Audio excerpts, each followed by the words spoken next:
The following is a presentation of the St. Louis Chess Club. Tenacious tactics and clever novelties were on display at the Sinquefield Cup in St. Louis. Missed winning chances allowed for daring escapes that resulted in early draws. Frenchman Alireza Firouzja rebounded from his second-round loss by defeating Aronian in a brilliant game. However, all eyes were on rising star Hans Niemann, who continued to show that he belongs after a shocking dismantling of reigning world champion Magnus Carlsen to steal sole lead in the event. Can the young phenom keep his winning streak alive? Round 4 of thrilling chess, coming up next.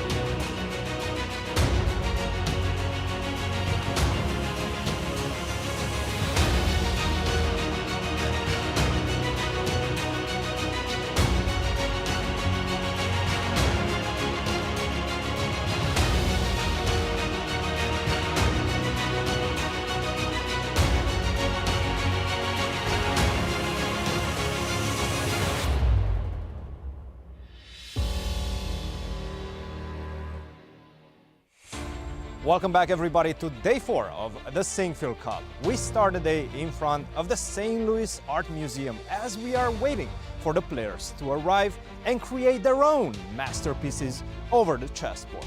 Let's go to the studio and start the action with Yasser, Peter, and Alejandro. From the home of chess in America, welcome to the Sinquefield Cup, the flagship event of the St. Louis Chess Club, and the final stop on the 2022 Grand Chess Tour. Welcome back to round 4, and I'm Peter Svidler as usual, and with me is Yasser Seirawan, the one, the only, the Yasser. Peter, I wanted to say the same thing about you as well. Hello, everyone, and welcome to our live coverage of round 4 of what is turning out to be an extraordinarily eventful event, as we had a large number of decisive games in round 3, including a stoppage of a 53-game unbeaten streak by Magnus Carlsen. Peter, do the honors and tell us about the current standings. Absolutely. As you can see there on your screen, currently the American youngster Hans Niemann, the very, very late moment wild card, last moment wild card for this tournament, is leading the field with 2.5 out of 3, arguably underscoring from the positions he had in the tournament. He also had a very, very good position in round 1, which he did not win. Right. Wesley So is in clear second, having beaten Fabiano Caruana in a very intricate Petrov yesterday. And then there's a number of people on 50%, most of them with 3 draws out of 3, and Jan Nepomniachtchi with only 1 draw out of 3. Right. And then the American duo of Caruana and Aronian and the Azerbaijani warrior Shahryar Mamedyarov are currently below 50%. And our format, Peter? The format is a 10-player round robin with the feeder time control in place, 90 minutes for the first 40 moves, 30 minutes for the rest of the game, and a half-a-minute increment starting from the very first move. Right. Draw offers, as usual, in St. Louis Chess Club events, not allowed. Right. And you have the usual scoring system of a point for a win, and a point for a draw. Our schedule, Peter? The schedule is, this is round 4, so we have today and tomorrow, and then the rest day. Right. After the rest day, we play the 4 rounds that will get us to the conclusion of the tournament. There you see it. There you see it on your screen. And on the topic of tie breaks, yes. If players are tied for first in this tournament, those tie breaks will happen immediately after the round on Sunday, the 11th. Mm-hmm. And if the GCT points also somehow end up tied, that playoff has a separate day dedicated to it on Monday. I don't know how likely that is, but right. It will become clearer when we get closer to the end of the tournament. Fair enough, and the world can rejoice because in studio we have our good friend Alejandro Ramirez. Good to see you, Alejandro. Peter, Yasser, what a pleasure to be with both of you. What a tournament we've had so far. 19-year-old Hans Niemann in the lead, and he certainly has a challenge ahead of him today because it's the other 19-year-old of the tournament that has also been making headlines recently. Remember, Alireza Firouzja comes from a dominating performance in the St. Louis Rapid Blitz, won the tournament with 4 full rounds to spare. And yesterday, he caught on fire, played a magnificent game against Levon Aronian with the white pieces, sacrificing his knight early on and just putting together a brilliant attack. But Hans Niemann's chess has been nearly perfect, only missing a little bit there of technique to win against Levon Aronian in the very first day. Jill really played a great game against Shakira Mamedyarov, and yesterday's performance against Magnus Carlsen, well, we all rejoiced watching that one. And Hans, the early leader of the tournament, it's the two 19-year-olds facing off against each other. Not a lot of experience between them, but this is definitely going to be the matchup of the day. And speaking of Hans, he had the opportunity to get some autographs and a little bit of spotlight as he had his win yesterday. To tell us about it, we have Women's Grandmaster Anastasiya Karlovich. Thank you, Alejandro. I recommend to everyone follow our St. Louis Chess Club and Grand Chess Tour accounts, social media accounts, if you want to see more from the tournament. Of course, we have some backstage content, and I followed Hans Niemann yesterday after the interview, and we could see him signing autographs with his fans, and many people were congratulating him on his victory against Magnus.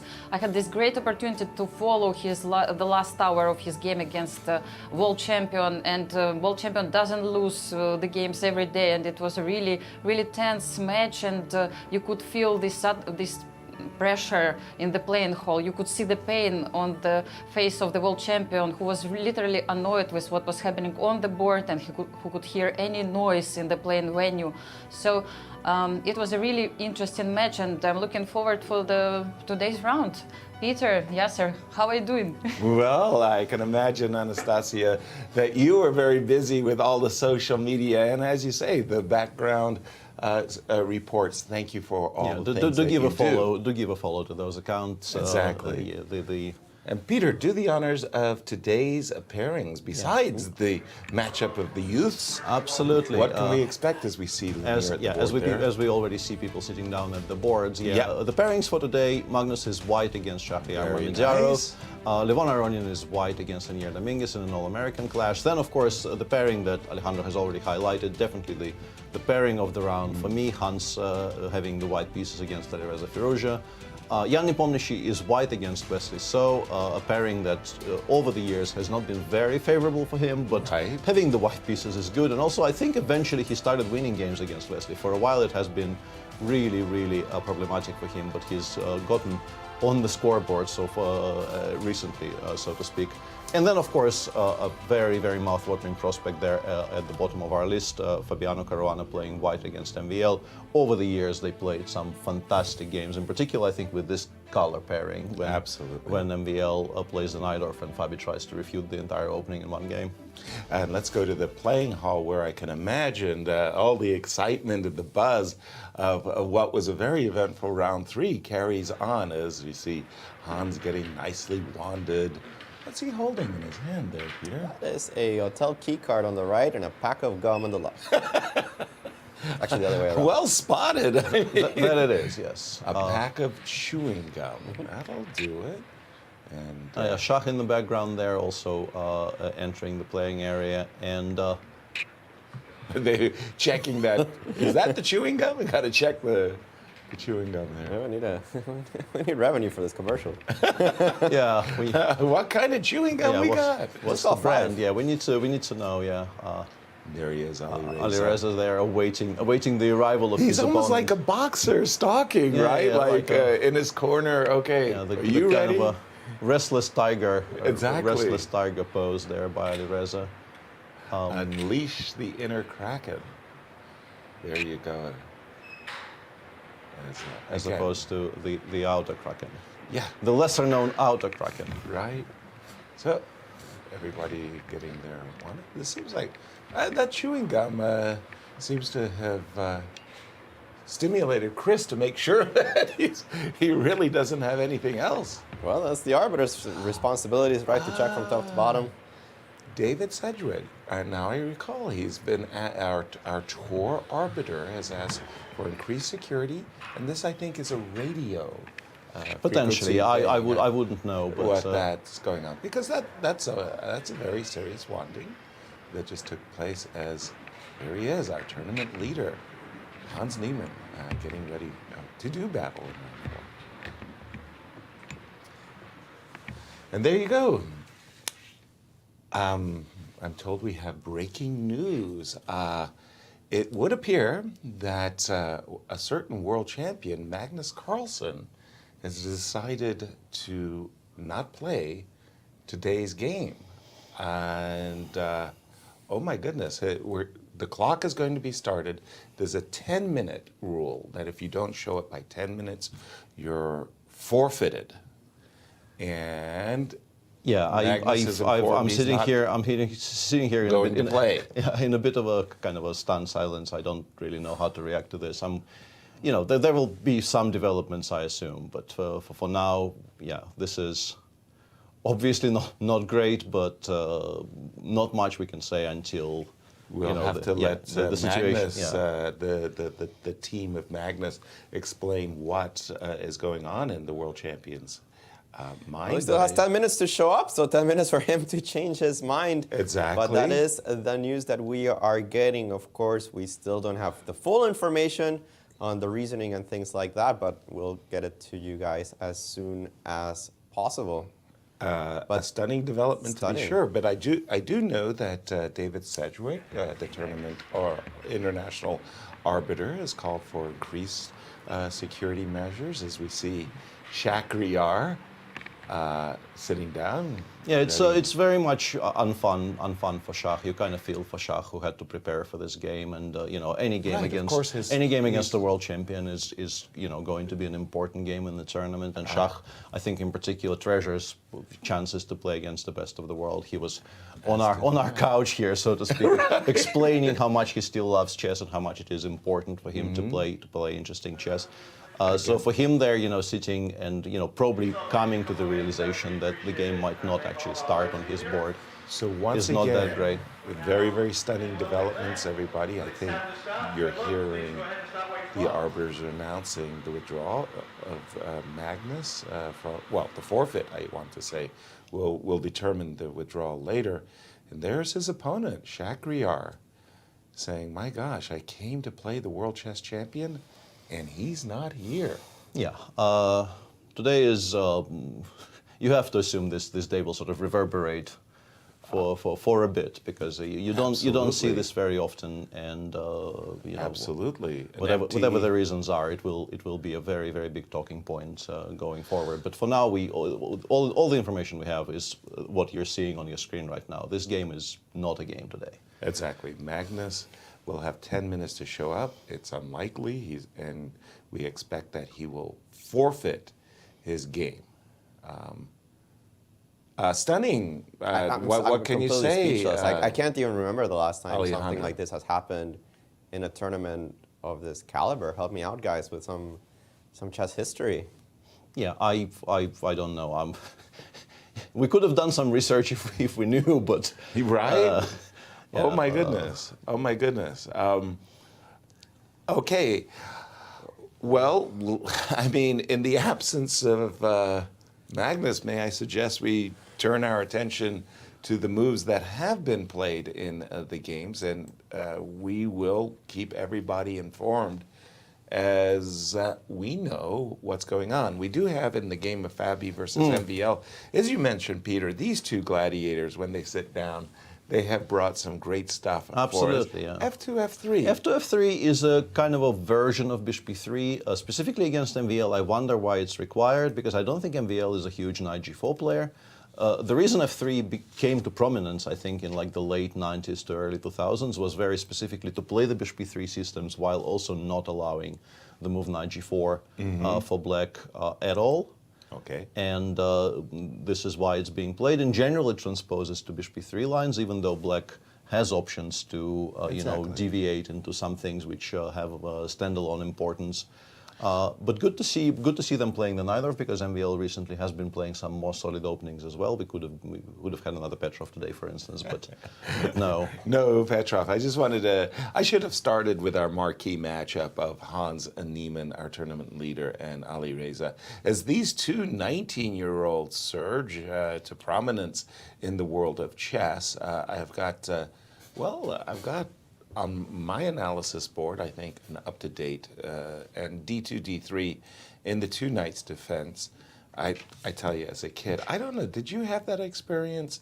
The fried liver attack, and did you study all of these stuff when you were a teen? Not particularly. Somehow this passed me by because this would have been very, very interesting to me as a kid from the white side. I think I would have greatly enjoyed looking at this. Right. But I used to be like an extremely boring, call opening player. D4 knight. And there wasn't really much of a discussion for me in that respect. And as black, I used to just automatically play bishop c4, bishop c5, so that also didn't really come up very much.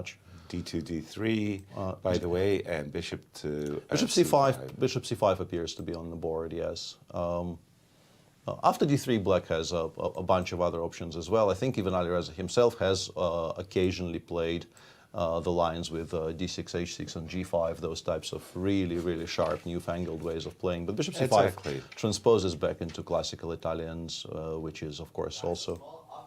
Please. Magnus has tweeted, he simply tweeted that he is withdrawing from this tournament. He enjoys playing the St. Louis Chess Club and hopes to be back. Doesn't give any more specifics than that, but he's not just forfeiting today's game, he's withdrawing from the event. Wow. And that is going to have a change up in the standings. I believe that the Grand Chess Tour regulations do say that if a player has not completed 50% of his games, then the games that he has played so far will be annulled. That means that none of those games matter for the standings, the one against Hans included. They do count for rating, so Hans still over 2,700, and Magnus does lose those 7.5 or whatever points that was. But Hans basically moves down to 1.5 out of 2 instead of 2.5 out of 3, and all of the other players that played against Magnus as well, they have only played 2 games so far instead of the full 3. Including Jan. Yeah, Jan is now tied for the lead, so to speak, with only 2 games played. But Jan is on +1, having beaten Alireza, and the loss against Magnus in round 1 now annulled. +1. Yeah, Wesley's still on +1. So we have, as I understand it, we have a three-way tie at the top right now with Hans on +1, Wesley on +1, and Jan on +1. Yeah, breaking developments all around. Yeah, we're going to be somewhat struggling to catch up, and we apologize for the slightly haphazard nature of today's stream, but one of the things not really up to us to a large degree. Yeah, one of the things as we start the show, I always ask you about our current standings, and we're going to have to completely revive those current standings because of a breaking news, a tweet from the world chess champion Magnus Carlsen. Yeah, he has withdrawn. Verbatim. Repeat that for us, Alejandro. What was the tweet exactly, if you please? I've withdrawn from the tournament. I've always enjoyed playing at St. Louis Chess Club and hope to be back in the future. That is what the world champion has tweeted. So that definitely leaves to... brief and to the point. Brief to the point. Definitely no confusion about whether it's just this game or the entire tournament. He has withdrawn. And for us, that means that there will be no more Magnus Carlsen games in this tournament. All the games that he has played so far, annulled. They do not count for our standings or points, but remember, they do count for rating. Yeah. Okay, that's the current whole situation. Grand Chess Tour also with Magnus now taking essentially last place, then the whole Grand Chess Tour. Yeah, I mean, if we want to go in that direction, there's a bunch of people in this tournament for whom it is a good financial news. But but I assume even for those fighting for the GCT Tour victory, this news cannot really come as any kind of a positive. You never want to see these things happen, and. But again, I just want to reiterate that earlier, as we were starting the show, David Sedgwick, our international arbiter and tour director, called for enhanced security measures. After all, anybody who's ever visited the St. Louis Chess Club and watched the players as they enter see that they're very carefully scanned and wanted.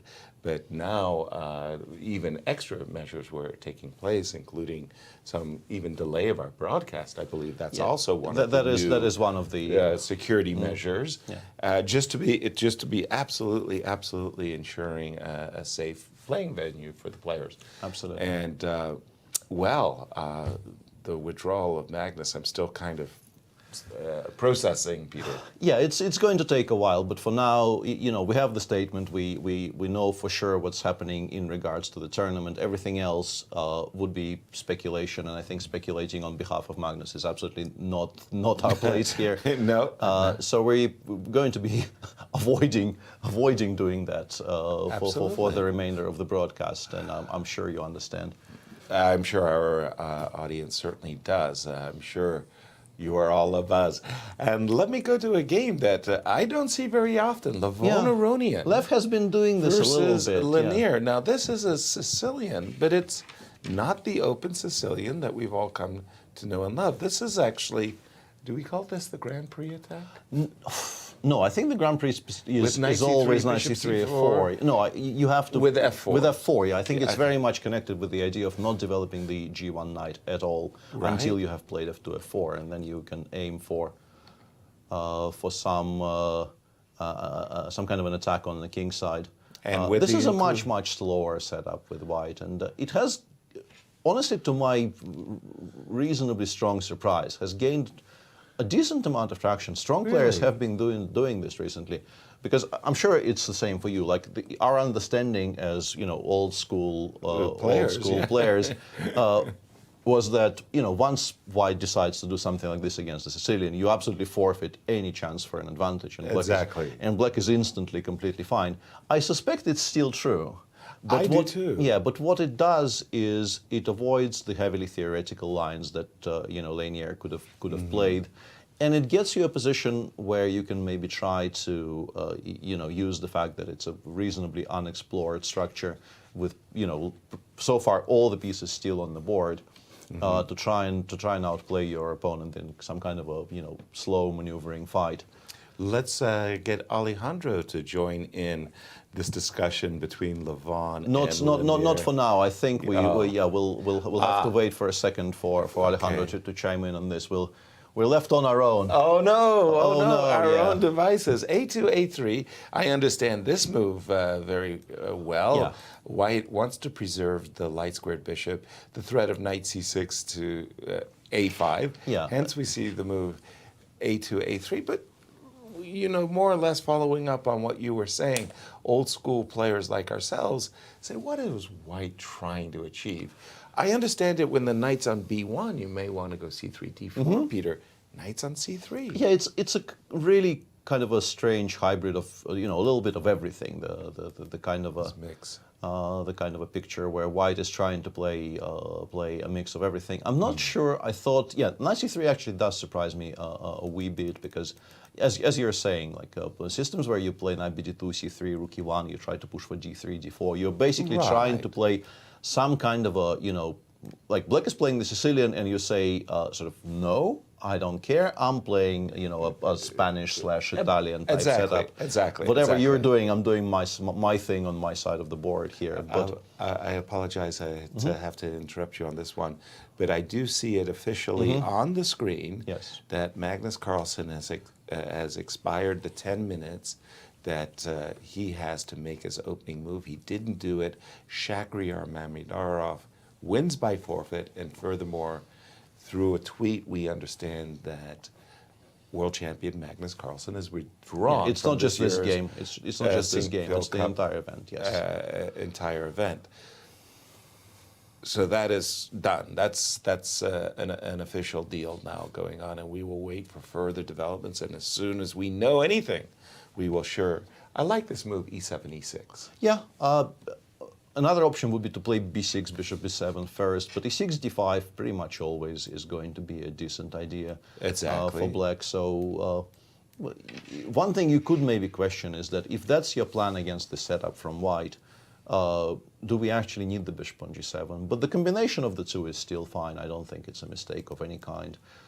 Because obviously, if you're playing e6, you could have played e6 and developed it to e7. True. But I think, in Sicilians, if you can fianchetto that bishop to g7 straight off the bat, it pretty much always is a preferable feeling to having it on e7, and then perhaps having to play rook e8, bishop f8, and get there. Slowly. Yeah. With the bishop on e7, it is tucked away behind these pawns on 6 and c5. I like the bishop on g7 for a completely different reason, and it has to do with the knight on c3. The knight on c3 is not going forwards, full stop. It's just not. So this knight on c3 is going to remaneuver. Oftentimes, it might find that it should hang out on the king side vis-a-vis e2 to g3. Well, then I've got my pawn on g6. Welcoming the knight to a lesser square of g3. Let's just go around the rest of the tournament hall for just a quick second, and let's just drop in. Yeah, this is very exciting because this is once again, I believe, the same line that we've been discussing. Like I think even transposed. Yeah. No, I think it's with f3. Yeah, the very early transposition of f3 and bishop e3. Right. And now we're back in the territory where all of those very exciting Dominguez MVL games have happened. Exactly. The one that I think won the prize last year, and the one that they drew, I believe, in Rapid. There wasn't the Blitz, there was a Rapid, I'm pretty sure, because MVL at some point had time to think in that game, which means that it couldn't have been a Blitz game. So MVL continues to defend this perimeter, saying that he does not believe that he is worse here. I think, Queen e4, Queen a4, Bishop d3, b takes c4 has been played in, I believe, both of those games, and then Queen e4, g6. And great news, everybody. We rejoice. Alejandro, you're back. Your board's working. Yeah, we had a couple of technical glitches there, but we do have our boards working. And this is good because we have this very theoretically heavy line. My question is, what is Favi's new idea going to be here? Because it seems like one of those positions that you can kind of work out. And what we're going to be wondering is, where exactly is he going to deviate? You guys were mentioning this incredibly important game between Dominguez and MVL, and that they just played it. So where is Favi going to find a new idea? Because for the moment, I still expect Maxime to play the move Queen a4 and transpose back into exactly those positions. Dominguez has played this 3 times in the last year and a half. Surely MVL knows of 2 of them because he played it. He probably also saw that game live in Zagreb between Dominguez and Saric. So he must be one of the best versed persons in this particular line. I'm curious to see where Team Favi has found a new idea here. All right, we'll keep a close eye on that. Yeah, and an interesting. I'm glad you're bringing this one up Nepo next. versus Wesley So. Because it's a curious one specifically because I mean it's the most topical line of the Catalan right now. The mainline Catalan with d takes c4, Queen c2, b5. d5 takes c4, the so-called open Catalan. Yeah, Queen c2, and Wesley in the past I think was more of an a6 player in this position. Absolutely. But b5 is of course the move to make, like in the last, I don't know, year, 2 years. And the interesting thing about this position is that Wesley has just beaten Jan in this line in Bucharest, I believe. With the white pieces. With the white pieces. With the white pieces, which is always kind of funny when people play the exact same, very, very specific subline of the same opening. Not just the same opening with colors reversed, but the exact same subline of an opening against each other within like half a year of, less than half a year between the 2 games. Jan also had this against Hikaru Nakamura in the, I believe, this was their game in the Rapid and Blitz. This was the whole Queen a4, Queen a1 game. Yeah, that was... which Wesley doubtlessly was watching. I think it was from here, at least. Yeah. And because now I'm kind of wondering, how did the queen get to a4? Yeah, it was some. Maybe it was bishop e4. No, I think it started with bishop d5. We'll get Alejandro in here to tell us what the databases tell us. Are the winning? I feel very ashamed results. that I can't remember the exact move order. But yeah, the queen definitely went to a1, and I'm trying to reconstruct how it could have gone to a1, and I'm not entirely sure. But it should have been from this line because it normally is. Help us out, Alejandro. Wasn't that with b takes a6 instead of knight c3, or am I misremembering? That is. You're not being helpful. Thank you. Thank you, guys. Let me actually put me on the spot there. Yeah, my database doesn't have rapid games included, so let me that's give me 1 the problem second here. to look it up. And yeah, I'm going to try and investigate because I obviously cannot rely on my memory at the best of times, and today really does not seem to be the best of times. No, it's not. I see you're loading, and again, for those of you who are joining us late, shame on you. But huge breaking news in the world of chess as we tell you that Magnus Carlsen has withdrawn, not just forfeited and lost his game of today, but he has withdrawn from the Sinquefield Cup. His results are annulled.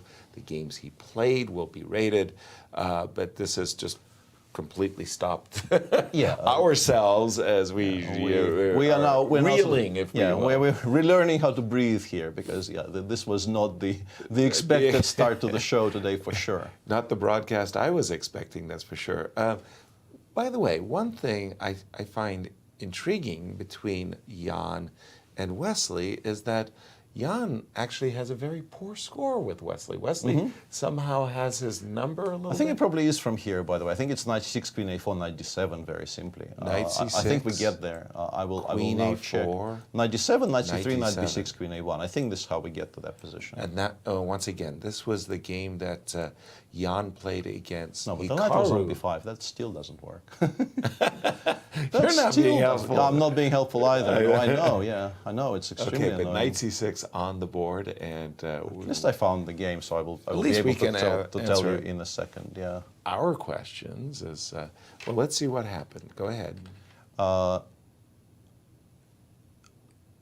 H4. Okay, so queen a4 here, and after knight d7, Jan Queen played a4, h2, where? Yeah, the current position, rook d1, knight c6, queen a4 already on the board. Yes. Hikaru played knight d7 here. Yes. And Jan replied to it with h4 first. H4 first. h4 first, knight b6, queen a1. Knight This is b6. how we get there. And again, this was from their duel in the Rapids portion of the St. Louis Rapid and Blitz. And the final outcome was a draw. It was a draw, but Jan was borderline winning out of furious the opening. with himself. Yeah, thought he was incredibly unhappy because he got an important novelty and got a very, very good position against a very strong player and then failed to capitalize. And this is one of the worst feelings in chess, actually. Yes. When you have an important, interesting new idea in a very topical line, you actually get to show it in a tournament that matters against an opponent that matters. Right. And then you don't win anyway. I know. This is a very, very unpleasant feeling for a chess player. And there we have on screen, Nepo appears to be staring off into the empty space, trying to recall his variations. But I'd like to turn it over to Alejandro, who's been keeping a careful eye on the Lanier versus Fabi. Pardon me, the Fabi versus MVL duel. Well, it looked like a linear game. It because does, he's someone that plays this variation all the time. Excuse for that misstatement of facts for Right? sure. Yeah. The misstatement. But this one is Rook C1. Fabi. This is Fabi against MVL, and we finally have the new idea, at least in a human game, this move Rook C1, which is actually very logical. It has been played before in correspondent games quite a bit. Of course, every single one of those correspondence games ended in a draw, but that's because, well, engines are pretty good at chess. There is some firepower to this move Rook C1, which is very logical. It defends the pawn that black just threatened. It also moves the rook out of the reach of the queen here on a4, so that, for example, on rook c5, which is one of the best moves, the queen can go either to e4, or if you want to play like an engine, play queen b7 and hit the bishop. It asks exactly where it goes, and this could be a very relevant line. Bishop d8 is a bit unpleasant just because the bishop is not particularly well placed there. And after bishop d3, we get very similar variations to the main line, the one without rook c1, except that after b takes c4, again, this idea of queen e4 attacking both h7, and here I can regain c4 in certain circumstances. I don't have to do so immediately, but white should be a little bit better. And actually, after rook c5, I was mentioning the other possibility is to go queen e4, hit the bishop from this side, and then prepare bishop d3 directly. And this is exactly what happened in the game. Rook c5 was played, queen e4 was played. And even though rook e5 is certainly playable, because the engine prefers rook e8, and I expect MVL to be very well versed in this line, nobody plays rook c5 so quickly unless you're just remembering your variations. I expect rook e8 to be played, after which play might continue bishop d3, hitting the pawn on h7. No choice here but to play the move g6. And then we'll see if you take on b5, which doesn't seem to me like the most ambitious idea, or rather just snap the pawn on f4. If you play h5, there is this move rook e5, but perhaps this is another way of keeping the tension up. Unfortunately for white, there's not great squares for the queen in this scenario, because after queen takes f4 here, you have bishop takes g5. Now that the pawn on h4 is not defending this pawn on g5. This is the point of rook e5. And after rook e5, the queen would have to go somewhere in the queen side. The engine is saying that perhaps the move queen b7 still promises some chances for an advantage for white. You are still attacking on the queen side. B takes c4 brings my bishop closer to the attack. Lots of intrigue in this knight off. Always fun to see these little nuances that create sharp positions for these players to play. And you know that Fabiano is an expert on this. He likes to work with a team of seconds that is heavy in theory, that's heavy in finding theoretical novelties from correspondence games, and this one doesn't seem to be an exception. Thank you, Alejandro, for that indeed. I'm trying to get into the mind of Fabi for just a second here, Peter. Yes, queen takes f4, I regain the pawn, but I'm looking at this, I'm expecting the move rook e8, just as Alejandro suggests. That's the engine, theoretically recommended move by the engine. And I'm thinking, if I'm Fabi, I'm seeing this pin down the e file, and if I don't believe that h4 ever is going to get you checkmated, how about rook e1? But there's always rook e5, right? I think like this pretty was much the- queen c6 you want to go or something. Yes, And that let's was say the bishop forcing. bishop f8, queen takes e8. That was the forcing line. But there is a problem There's b here, takes right? c4 in the end, huh? Exactly. Yeah, okay. So, This will probably get us nowhere because of this terrible... and you have to continue for one more move. Yeah, rook e4 would maybe give white a winning advantage if not for the fact that d6, d5 exists. Because if the pawn on c4 survives, the bishop on d3 continues restricted. On the other hand, if that bishop would have gotten to the c4 square, Exactly. black pretty much resigns because it gets to Exactly. d3 and then the f7 pawn falls and so on. So queen c6, rook... Bishop f8. Yeah, then we just pause for a second. Because, again, there's this kind of temporary tactical nuance. You can't really move, and I don't think you want to pull my bishop to here. Now, on the other hand, bishop g7, that's the moment. That will be a check on the 8, yeah. Right. So I need That's I what need I'm- a useful move here for black. And that's what I My wanted to initial ask reaction you. was I want to play queen b4, but that also allows queen takes e8 because the rook on e8 will not be hanging after we take everything on e8. Okay. B takes c4 no longer wins me any tempi. Precisely. I do have queen d2 here, which is sort of awkward, but I'm much less happy about this because let's say bishop f1, exactly. Right. With the bishop on f8 pinned and bishop g7 unavailable now and unavailable for the foreseeable, actually, I am Genuinely extremely worried worried. that the bishop might actually get to c4. Right. Yeah, this is a very interesting continuation. I'm of trying to h1. guess where Fabi's prep might lie, and I thought it might be here. This the e file. I'm also somewhat curious. I was perhaps not paying enough attention. I don't know if Alejandro explained why rook e8 is so much more precise than the immediate rook e5. I guess you just feel that rook e8 is always going to be a useful move and rook e5 might not be a useful move in some positions.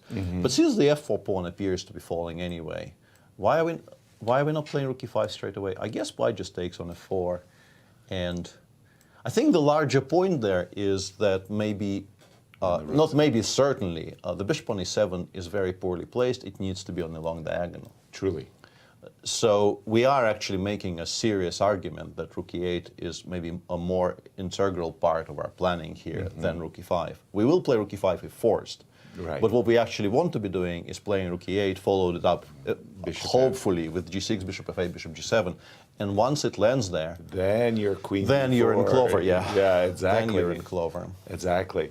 As we're speculating on all of this, Alejandro, clear our cobwebs. Are we reinventing the wheel after rook e8? As those correspondence games that you mentioned followed this terrain?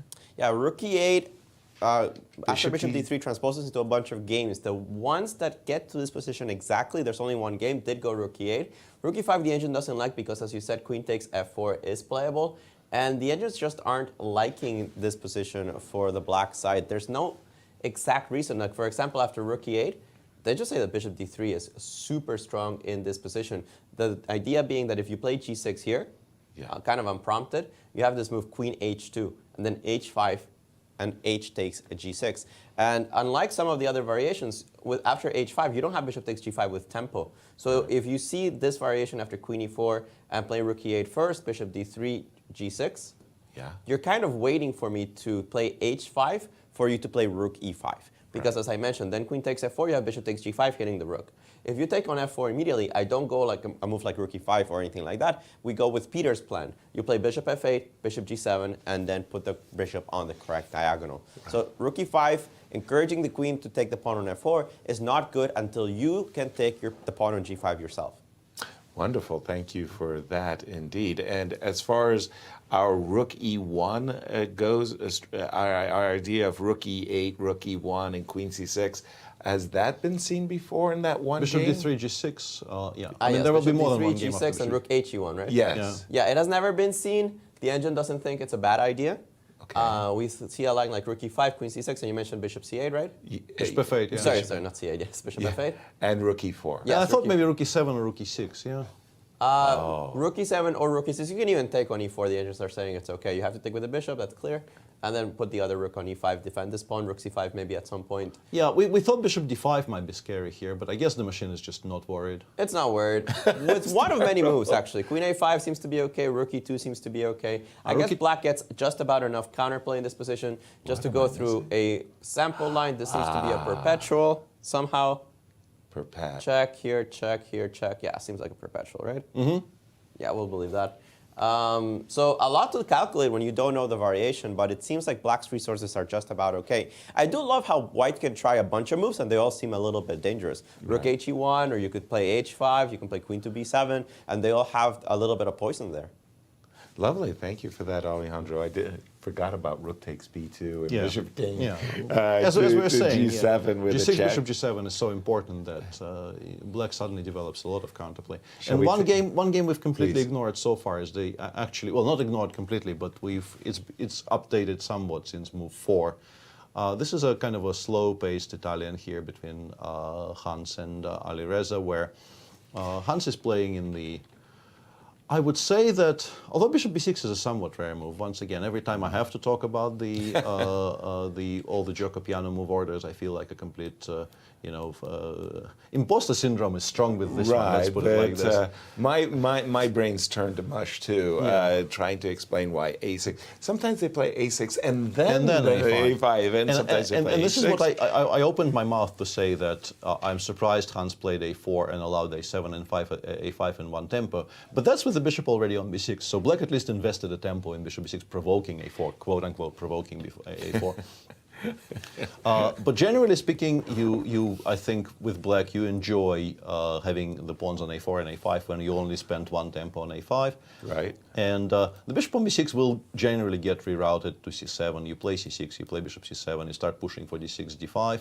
Everybody's trying to make the central break suddenly. Yeah, and these positions are, I think, generally very close to being dynamically equal, but they are very intricate because if one side actually manages to assume primacy in the center, like get d6, d5 or d3, d4 from the white side and prevent the counter break, exactly, you do get a very pleasant spatial edge, and those positions aren't always very easily equalizable. Let's jump to Alejandro, and he can bring us up to date on the theory of this position. Alejandro. Only a few games have reached this position, but one of them is pretty high level, like Quang Lian playing against Shakira Mamedyarov, who had no game today. Tomaszewski also defending on the black side of this one. It does seem that black has good chances for equalizing, and you guys went through most of the correct ideas here.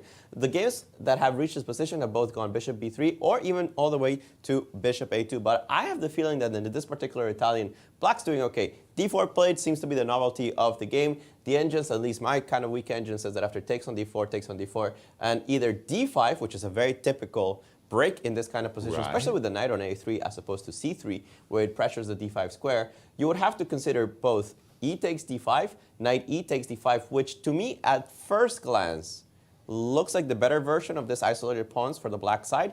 Better version, again, because this knight seems to be slightly off place from where it usually should be. Have to watch out for queen b3 ideas, but I don't think they're that scary at this position.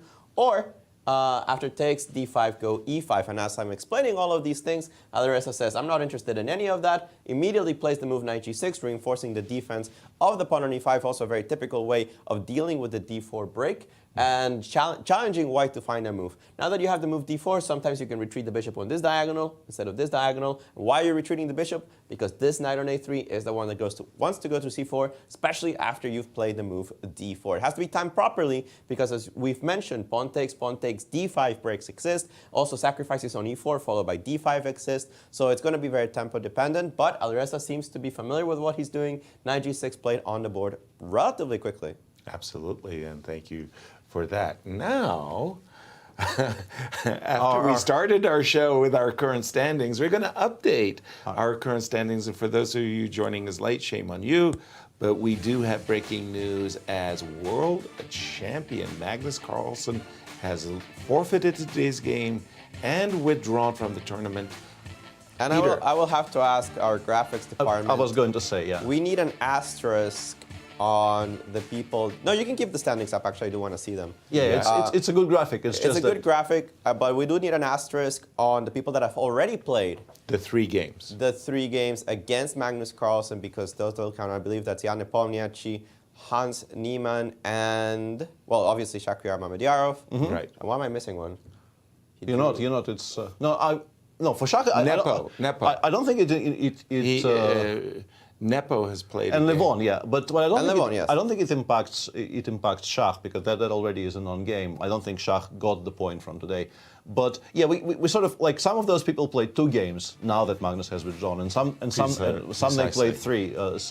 But the standings are as follows, with still still a kind of a quirky situation where the field is on an unequal number of games in some cases. Exactly, that's exactly what is going on. Some people have played, will have a free day coming up. Yes. Like Shakhriar has had a free day today. Levon Aronian with a single draw. That looks so strange. Well, a single draw out of 2 games. Yeah, exactly. out of 2 games, not out of 3. Yeah. Precisely so.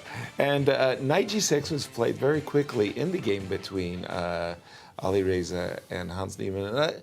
And for me, the bishop has always been nice on the a2 diagonal, Peter. But listening to Alejandro is making the point that the bishop can withdraw to d3 and even to f1. Why would white want to withdraw his bishop on f1? Well, I think it's twofold. First, you are actually getting it out of the way. And this game has finished, guys. Jan Nepomniachtchi and Wesley So found a repetition early on, and that game is over. We have 3 games left. Yeah. What is going on here? Wesley showed, I think, a very kind of cutting-edge equality against the idea that Jan came with, and it involves a piece sacrifice as well. So it's not that easy. What Wesley showed here. So again, up until this moment, knight d7 was it h2, h4 before queen a4? No, it was knight d7, h4. Yeah, knight d7, h4. And instead Wesley goes queen b8, deviating from Hikaru's play in that game. Okay. Jan plays knight c3, queen b6, Very understandable, logical. protecting his pieces. e3 is also a very logical move, protecting the pawn on d4. Because 1 second, guys, because we have Wesley on the screen before we continue the analysis. Yeah, Wesley looks like a easy day at the office for him. Yeah, and as you can see there, the improved, somewhat enhanced security measures are now also including perhaps sort of random checks after games, which definitely wasn't the case yesterday. No. These are new protocols in place. And that is our international arbiter, David Sedgwick, had called for these increased protocols, as you say. Yes. Knight e5. Yeah, knight e5. It looks like white is achieving a lot of progress here. It sure does. Because if you take on e5, your position just collapses. The pawn on d5 will fall. And here comes this very, very beautiful tactical option from Wesley, which I'm sure both of them actually knew about. I'm pretty sure that Jan was just kind of hoping this will not get shown on the board. Queen That's a7. a very visual move, isn't it, Peter? Absolutely, yeah. Sorry. And it's just so stunning because if you take on a7, the endgame is just not better for white at all, because there's this pawn on b2, which is kind of backward and it's difficult to, like, there's a lot of pressure against it already, and the black structure is very, very solid. The bishop on c1 is very passive. So that's not very attractive. If you go back to c2, you give black attractive opportunities as well. So you take on c6.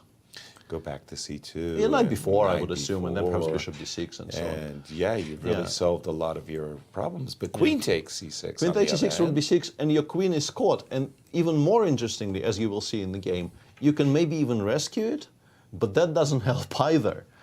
Because one thing that I was curious about, you can play bishop d5 here, which seems very strong for a second. Exactly. Because you after get a pawn, yeah, a rook. after rook c6, knight c6, I thought we win the e7 bishop with check, but I guess queen a4 is very strong here.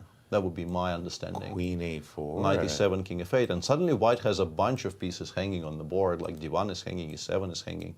But what is this? Because we get Bishop d2, two yeah. bishops. How many pawns? e4 Peter? knight takes e4 though. Oh, And then f5, and I think black is completely fine. Okay, so bishop d2, as you said. Yeah, maybe knight e4 here. The thing about this position is that if you don't know what's happening, it might be interesting for a second from the white's perspective, because if you do somehow establish control, if you get time to play bishop e1, rook c1, bishop e2, perhaps start putting the pressure on the c4 pawn. Right. But I'm assuming both of them just know it doesn't work. Something like knight g5 here followed by queen c2 or something might just be extremely painful. An initiative suddenly on black side of the board. And when you know the answer, you're just not going to entertain those kind of gambly possibilities. And Jan made a very cute move as well. He played after b6 the move b2, b3, seemingly creating the threat of queen a4. And also, if you take on c6 now, there is no queen a4, meaning that we can take on c6, take on e7, and be reasonably happy about things. Makes sense. Yeah, and then came the stunning, the really visually very stunning move by black. Hello. Hello. You think your queen is getting away? No. And this is the repetition. And this is the repetition. My feeling is both of them actually knew this is a draw. Right. But from Jan's side, first of all, Wesley, as I mentioned, is not really a queen c2, b5 player. At least not every single time. And secondly, perhaps he hasn't looked at this position as in depth as he could have done. But no, today it's one of those games you occasionally see in very, very strong tournaments where a player with the white pieces comes to the board with a question. The question gets answered exactly as it's supposed to be answered, and everybody goes home. Remarkable, remarkable draw. It strongly reminds me of a piece of advice I got when I had just gotten my Grandmaster title from Grandmaster Michael Steen. He said, Yasser, pay attention to those quick draws. You'll learn something. There's something, and this is a quick draw, but it definitely had content. Very intriguing game.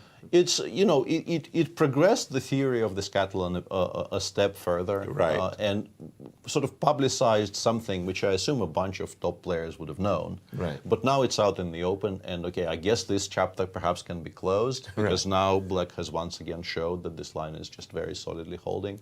So I suspect that it will not get proffered by the white Catalan players again. Like something else will become, the focus will shift a little bit to something else. Yeah. Those Grandmaster draws. Alejandro, with two results in the history books, what have you been, what's caught your eye? Well, this one is definitely going to keep catching my eye, the game between Fabiano Caruana and Maxime Vachier-Lagrave, because Maxime decided to very quickly play this move rook e5 without first stopping by the move rook e8, which honestly looks quite human. Queen takes f4 was played quickly by Fabi, and then a very unexpected move. I did expect something like rook e8 anyways. The engine was throwing the move bishop d8 to improve the bishop somehow. I wasn't so fond of that one, but I didn't even consider this move. f6 on the board by Maxime Vachier-Lagrave. A little feisty. You're trying to open up positions for the rook on f8, especially for the bishop on e7. You actually want to open up the king side, but hold on. Your king's on the king side. Yeah, right? This king's not on the king side. Who's benefited from opening the king side, especially the light squares that are now like Swiss cheese for this bishop on f1? It seems a little sus to me. The computers think it's just bad.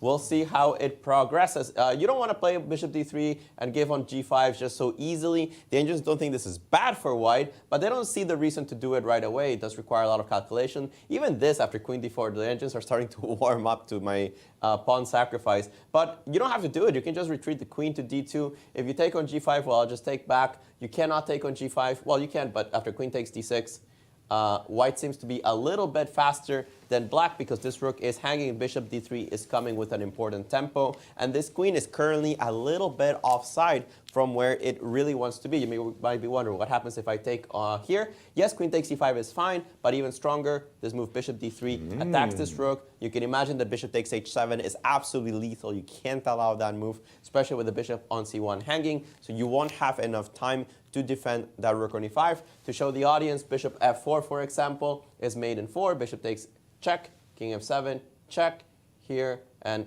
after rook h8 here, queen takes f8 is just an example of how dangerous white's attack can be on the light squares, because I was allowed to play bishop d3 takes h7, and you don't even have an f-pawn to cover any of those positions. Queen d2 is one way. The engine is also very adamant about the move queen d4, take on g5, and then just take on g5, completely winning for white is what they say. Bishop takes g5, bishop d3, giving +5, no way to defend this position. The queen is just too far offside. And again, you want a pawn. Congratulations, but as what did Fischer say, Yasser, about these pawns on the king side, considering it was a Sicilian? Sack, mate. Sack, mate. That's it. And as we prepare for an early break, again, the breaking news has been that Magnus Carlsen, world champion Magnus Carlsen, has withdrawn from the Sinquefield Cup. But before we go on a break, you've got to tell our audience what they can get from Q Boutique. And Peter. Today is a new item. Every day is a new item. But this is a GCT women's cardigan and a GCT men's jacket. Super soft women's grade pocketed cardigan, features the GCT logo on the bottom left pocket. Or a lightweight cotton zip-up gray jacket with pockets, which also features the GCT logo on the front left. And as is with everything else, all of these items are available at qboutiquestl.com. I can tell you women's grandmaster Katerina Nemtsova absolutely loves her cardigan. It's yours. We'll see you on the other side of the break.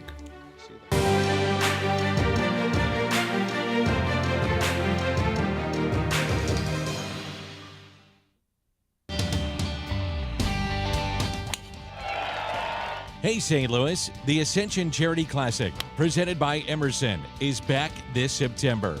Don't miss the excitement. When the PGA Tour champions best compete again, all for charity, September 9th through the 11th at Norwood Hills Country Club. Pro-Am spots, hospitality packages, VIP tickets, and more. Available now at ascensioncharityclassic.com.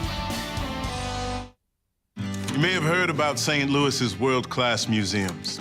Art, history, science, even magic.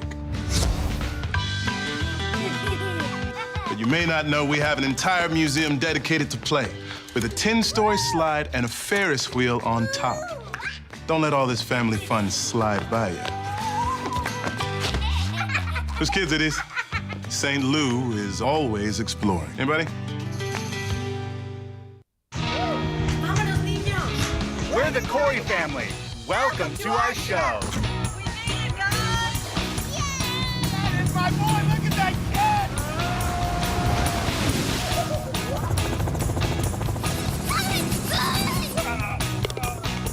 You guys gotta see this. That's our show. Now go start yours at visitmo.com.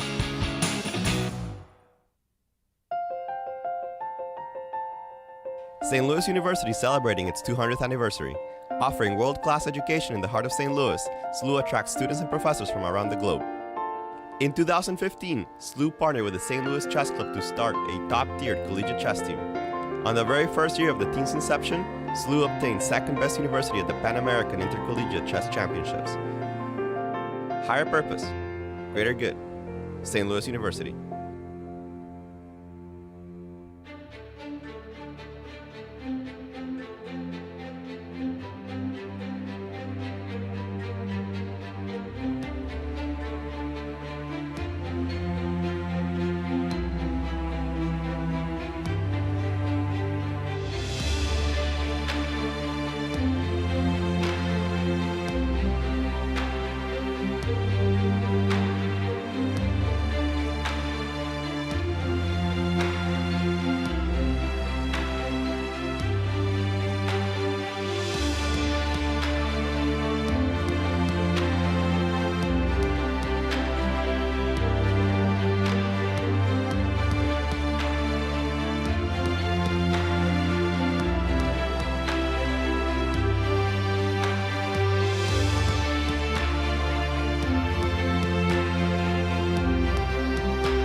Welcome back to day 4 of the Sinquefield Cup, and a very turbulent day it has been so far, but Indeed there it is has. still very interesting chess in progress, which we will get back to in a moment. But for now, We have 2 games results already known, Peter. Let's take a look at where we stand. We have 5 results, but one was a forfeit, Peter. yes, and that one we no longer even see on our screens. Magnus Carlsen, if you have not been watching any chess news at all in the last hour and a bit, has withdrawn from the Sinquefield Cup, effective immediately starting from this round, so his game against Rafael Mamedyarov will not count, and also his previous 3 will not count for the Sinquefield Cup.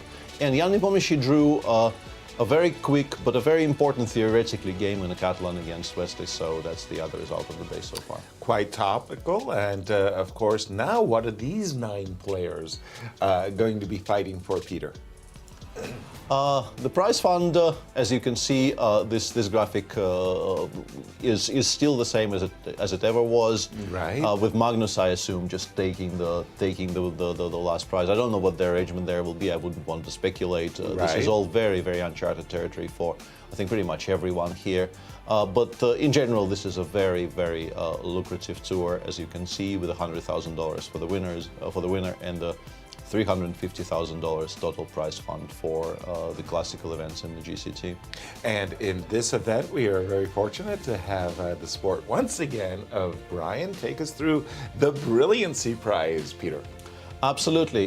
We are very grateful to the support and generosity of Brian Priester of Key West, Florida, who for at least the second year running, I believe it is the second year running, Exactly. Is providing an additional $5,000 prize for the best game of the tournament, which will be judged by ourselves, your commentators here, Yasser, Alejandro, Anastasiya, and myself. There are some early front runners, but there is still a long tournament to go. Too early to say how this will come out. Absolutely. And turning it over to you, Alejandro, what has caught your eye of the 3 remaining games? Well, let's take a look at them because we do have some updates in this Hans Niemann versus Alejandro Ramirez game. We had a couple of moves played since we left it off with. Sorry, 1 second, guys. You'll have to take it because I have some mic problems. Absolutely. Sure. We'll get back to Alejandro. I wanted to ask you quickly about the Fabi game, because Fabi could have played bishop d3, queen d4, queen d2, all of those moves, but he chose one that, to my eyes, looks really good as well, Yes, Peter. yes. Queen I think h2. And during the break, we were discussing, apologies, this position a little bit among ourselves. And yes, rook e5, f6 looks extremely dangerous, and also, as we know from checking with engines, it's just wrong. You can, in positions like this, the engines very rarely are incorrect about assessments because it's just a very sharp, very concrete position. But if you don't know the answer, and Fabi probably doesn't know the answer simply because rook e5 and f6 is not the right reaction, so you don't really check those moves as carefully as you would have checked the best play for black after queen e4. He doesn't know the answer. He knows he's probably better, but the moves that Alejandro was showing, queen d4, queen d2, bishop d3 to an extent, they all have one thing in common. You completely ignore the fact that the g5 pawn is hanging. You are offering it up, and then you just end up attack. You end up giving mate, as we know, but he doesn't. Right. And for him, I think the move queen h2 is extremely logical, because you're saying, you can take on g5 if you want, but h7 will be hanging straight away. No waiting. No waiting. No waiting. We get there instantly on the turn. And it's a problematic position for black. As a kind of a counterpoint, I will say that with the queen on the d file, black would not have had an opportunity right now to play b takes e4 and d6, d5 maybe. But I hate that. I hate that too. I hate that. I don't know. Like, this is a point of difference, because the queen on h2 doesn't control the d5 square. Right. But developing the white bishop from f1 to b3, that looks suicidal. I'm not unhappy about this with white. And the other point with the move queen h2 is it kind of preps f3, f4. And all of those moves makes the f4. whole issue of f7, f6 questionable. Alejandro, we think this move queen h2 is a really good move. Over to you. Well, the position's this bad. You can have many moves that are good, guys, and Queen H2 is just one of them. As ugly as it looks, b takes c4, according to the engine, is the best move in this position. But what else? Because otherwise I'm playing bishop d3, and you need to find a useful move that helps your position. Retreating the queen doesn't really help your position, because where are you retreating it to? The rook's already as good as it gets on e5. You might as well wait for me to play f4 and kick it out. You cannot take. You just cannot. You can't do this, right? h7 is indefensible. Right. So how do you improve your rooks? Like if you play a move like rook e8, I'll either kick you out or play the move simply bishop d3. I'll slowly start pressuring your pawn on h7, and it'll be very difficult to defend. Imagine this queen was not on a4, and I play the move queen c2. That might already end the game. Right. Because h6 creates too many weaknesses, g6 will be met with h5, and where is the black counterplay? Let's say that we put the rook on a slightly, let's call it, more active role. I don't know. Maybe it's on the b file, maybe I'll sacrifice it on b2. The Indians really don't care. They play bishop d3 anyway, and they're still saying, try to find a good move here for black. At some point, I'll actually take on b5 and open up my rook to the 7th rank via c7. Right. Terrible position for MVL. I think he didn't quite grasp how difficult his position would be after f6 based on any queen move. Even the move bishop d3 was dangerous, but any queen move that prevented f takes g5 with the tempo is seemingly just too dangerous for his position. Thank you for that. One position, I'm sorry, but for me, I really don't like Levon's play whatsoever in this position, in this game. I think that, you know, for the way I play chess, the way my approach in the game is concerned, I just love everything there is to love about Lanier's position. Your take, Peter, am I wrong? I don't think you're necessarily wrong. I don't hate it. I don't think White has achieved much, but I think he's maintaining some kind of a, like, this is the kind of a game he wanted to play today, and I think in that respect he shouldn't be very disappointed with the outcome of the opening, because he got the position he wants. I don't think he is even trying to lay claim to any kind of an advantage. He just says we have 32 pieces on the board. By pushing rook b1 before b5, which is what he spent 3 tempi on right. in the past little while. It gains some space on the queen side. It also, I wanted to say, it perhaps stops some of the counterplay, but Lanier is actually trying to give the lie to that statement. Right, by just by saying, playing a7, a6. I like a7, a6, by the way. This is a good move, I think, because now you're a bit like you're in a bit of an awkward spot as to what you're supposed to do against it. All of our options are a bit, if we play a4, we go a-b, a-b, rook a8, and you start liking black's position, I think, a lot more, because it gets a bit... It's very concrete. It gets a bit awkward, yeah. But maybe you can actually do this. Maybe you can play bishop b3 here, for instance, and say that you don't really have that many squares on the a file to aim for. But that's a passive bishop on b3. By the way, this whole b2, b4, b5 weakened the but I think c3 square. d5 is incredibly topical. We're never taking them. No, of course not. You're never taking, because you do not want to see a knight land on your doorstep. I'm very sure we're pretty much always playing e5 in response. The knight will have to go to e8, which I think is a good thing for White. There's just no other squares. Right. And now the big question is how we proceed here. Yeah, bishop g5 is extremely logical. Right. But honestly, because of the bishop on b3 is so completely killed off in all of these positions, maybe I can actually play this with black. My initial reaction was this is not going to be that great, but if we continue that line, bishop g5, I will play f6. There's no other legal moves. Exactly, otherwise our queen trap. Yeah, ef will take with the bishop. Right. We will invite you to trade. I will take maybe with the queen even. Okay. The knight from e8, like, ideally might even go to d6.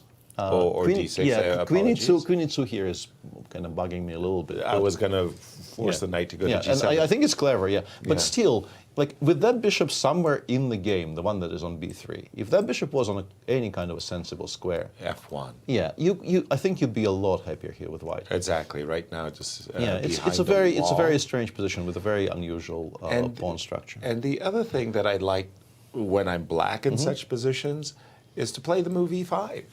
And so that when I do play the move d5, you do not answer with e4, This is very concrete, because obviously you could maybe shut the position down. Yeah, absolutely. This exists. Also, you do have to calculate sort of tempo by tempo. If perhaps I can assert control in the center by, maybe I'm in time with like knight f1, e3. And Knight stopping, like after you play e5. Sorry. Maybe I can find a way to play knight f1, e3 before you play d6, d5. But d6, d5 is coming very quickly, so I don't know. I don't know if I do have time for that. Okay, we'll definitely keep our eye on this A6, one. A6, A4 in the meantime has already been played, so I think we have to assume we're getting here at least. Yeah, Exactly. AB, Rook 8, Bishop B3 looks very, very logical, and then we'll have to discuss And again, options. Fabi enjoying what we think is simply a tremendous advantage, and our youths are hard at work. Intriguing moment for me right here was this moment when Hans captured on e5, d4 takes e5, and almost, well, I'm not going to say immediately, but rather quickly, knight g6 recaptured on e5. I always thought that the knight was heading for f4, and explain to our audience, Peter, why Alireza was so happy or quick to capture I with think the G6 the knight. point here is, and this sort of ties in with something we were about to discuss and then didn't because other things came up. Right. You were sort of asking, or not, bishop. maybe not asking, but saying like, why is the bishop retreating to, let's say, d3 on particular f1 Right. in all of these positions? I think it is to very, very efficiently blunt all of those types of counterplay with like knight g6 f4 or knight h5, knight f6 h5 f4. Because with the bishop on f1, all of those things are kind of empty. They don't really Right. do very much.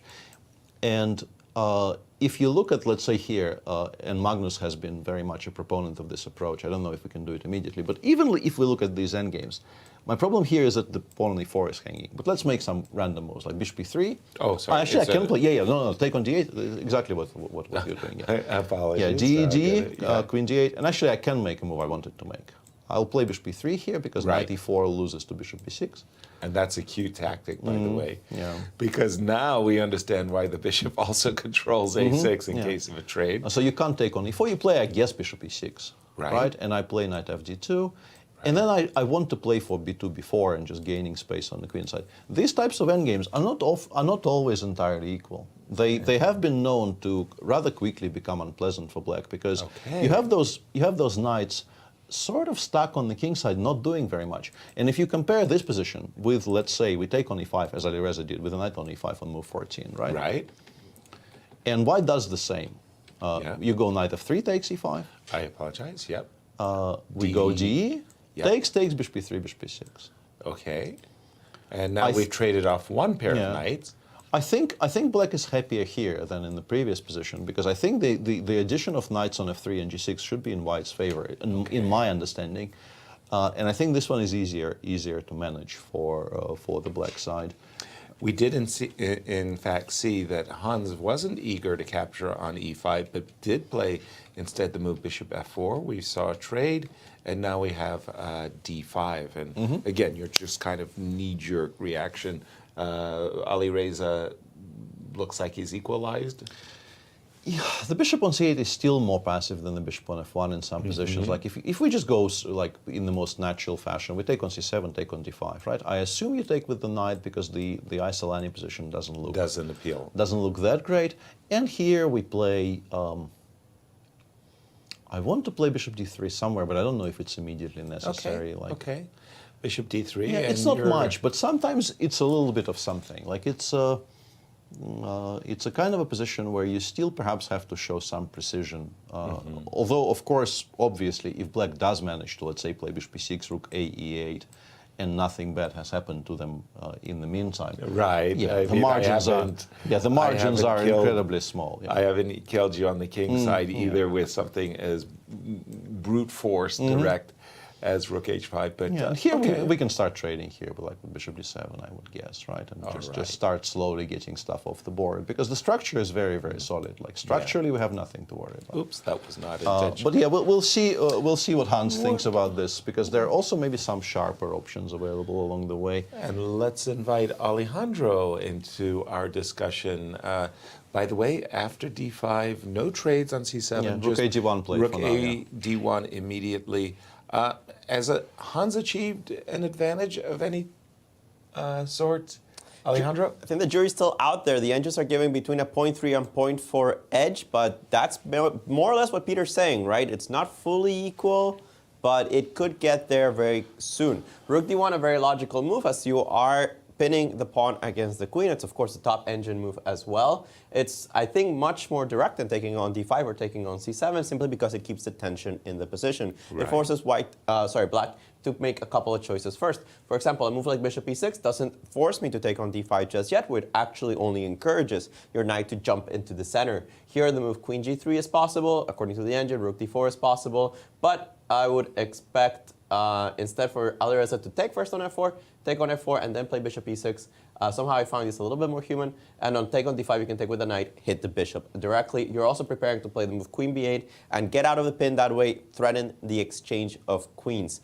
The engines think it's a little bit better for white, but the moves here are a little unnatural. Playing knight d6 is a bit unnatural in my opinion. The knight might get it's caught in the wrong spot. Even the move rook d4, which is one of the top engine moves, doesn't look super easy for me to find the move rook d4. There's so many other moves in this position that I would consider. So this is the current situation after rook d1. Basically, Alireza has a choice of whether taking on f4 first or playing bishop e6 first. Hard for me to imagine any other really logical moves in this situation.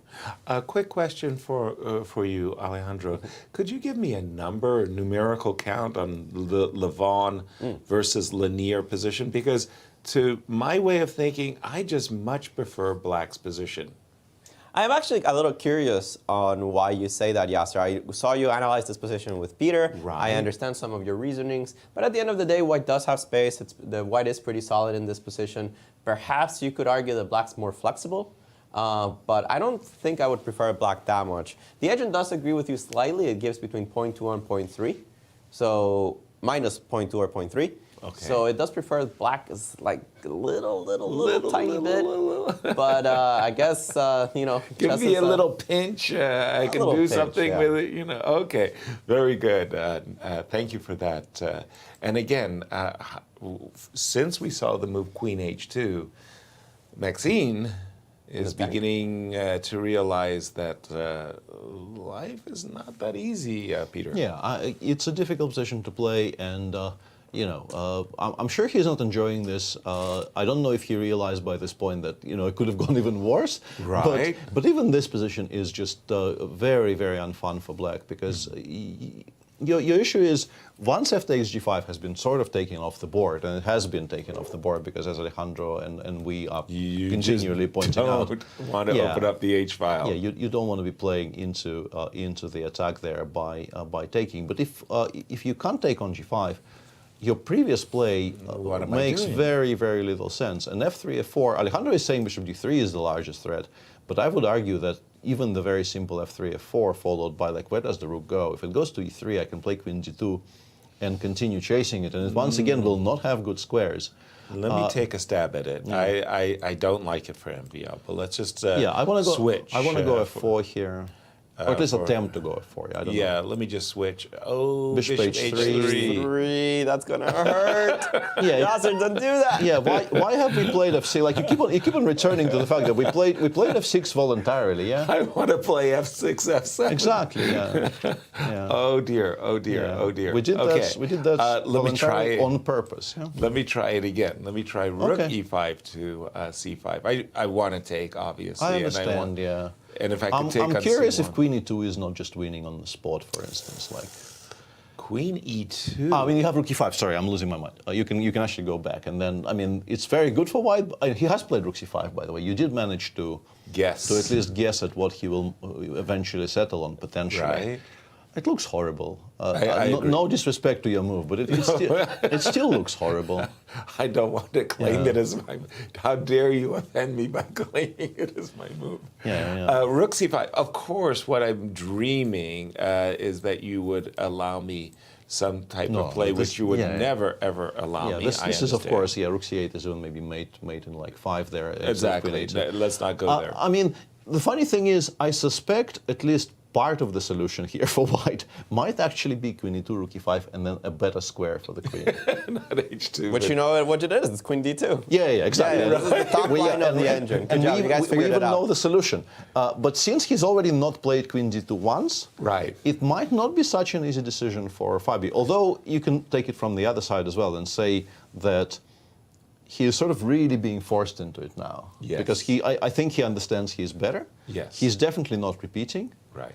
So if he doesn't find anything stronger here, he might play queen e2. I think MVL blitzes out rook e5 in response because everything else does appear to be basically losing on the spot. Exactly. And after rook e5, Fabi will not play to h2 because he's just come from there. He will look for a better square, and he might just be forced by events to produce the best move in the position because everything else has been attempted. Exactly.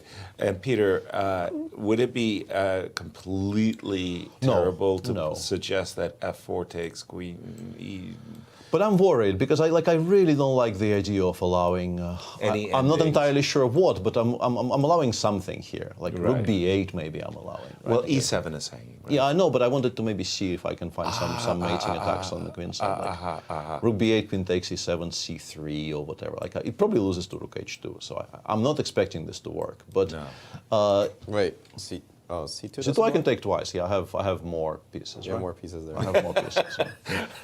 Then we should count to be sure, right? Yeah. Okay. I don't like this, but I mean, f4 is a logical move. I don't hate it at all. I think we generally just very much want to play f3, f4. But this is again the computer killer.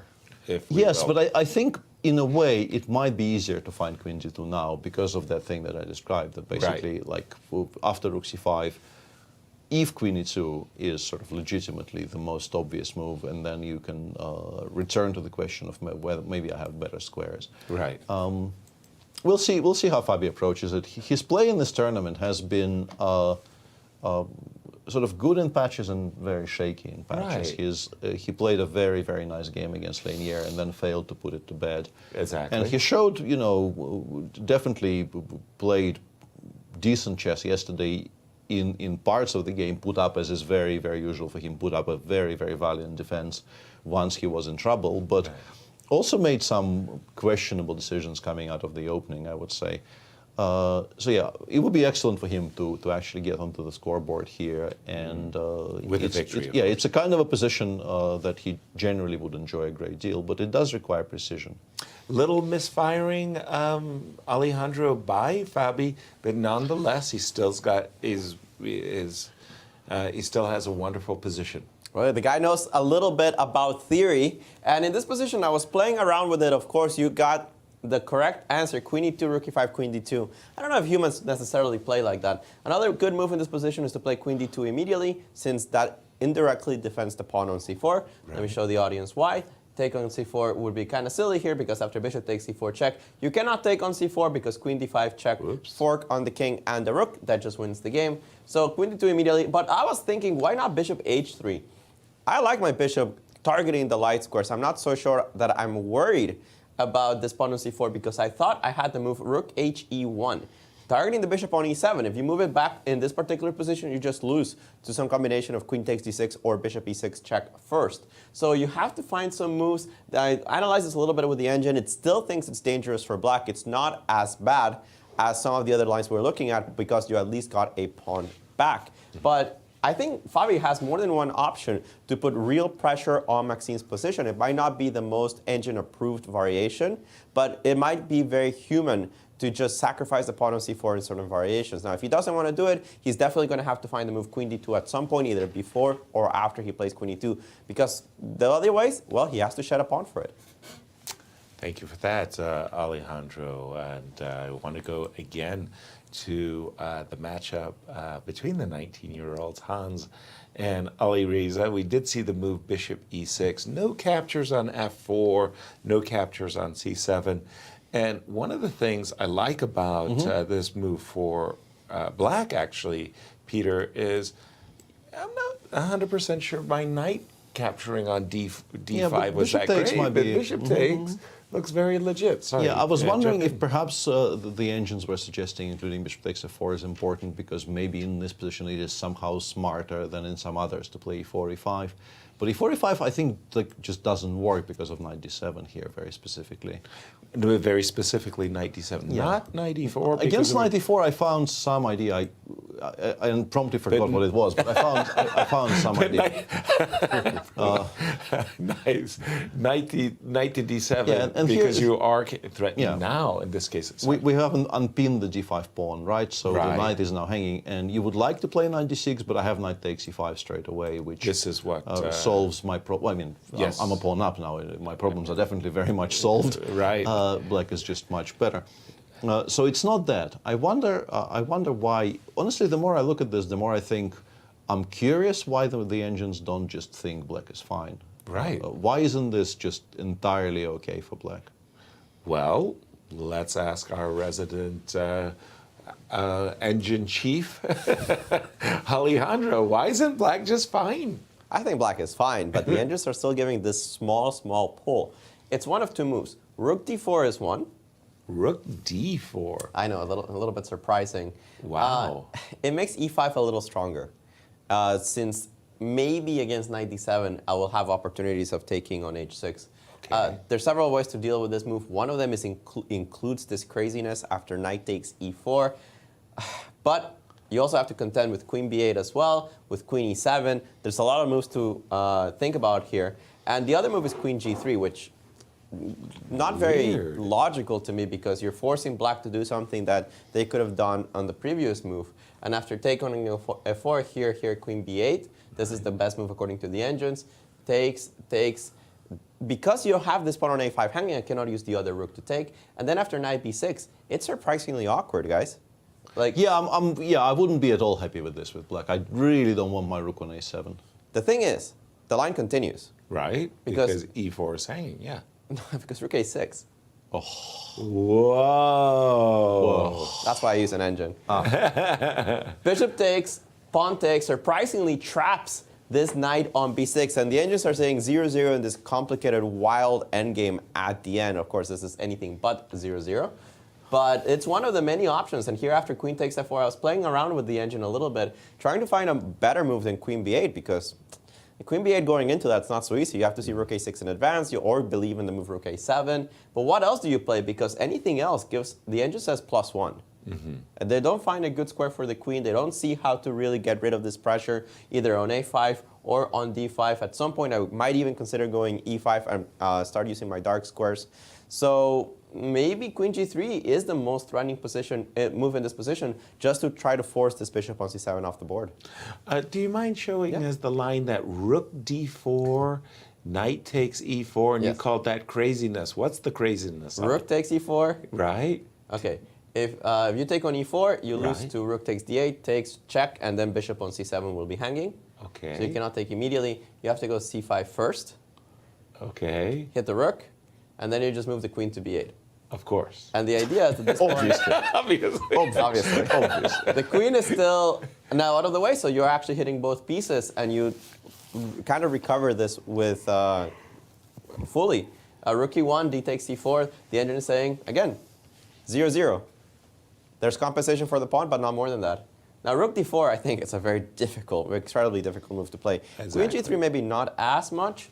And I don't imagine anything else is too dangerous. I mean, you could take on d5, but I think you can take with the knight. The engine does prefer taking with the knight over than the bishop, so just so you cover b6 in certain cases. They think the bishop on d5 is slightly overrated, and the knight on f6, it's not doing as much as it could in its center. So knight takes d5 is what the engines prefer, giving very close to equality, but again, not full equality. Remarkable. I just love that move, rook a6, Peter. I don't know about you, but that was like a real eye-awakening experience there. Didn't see that one coming. So missable, absolutely. Yeah, will be very interesting to see. Both the first moves of the engine, both rook d4 is not... Rook d4 is a very difficult move. Yeah, that move doesn't come to my mind. It's a very, very difficult move. And queen g3 too. Optically, I don't know. Is it because I'm dissuaded by knight h5, which is a terrible move?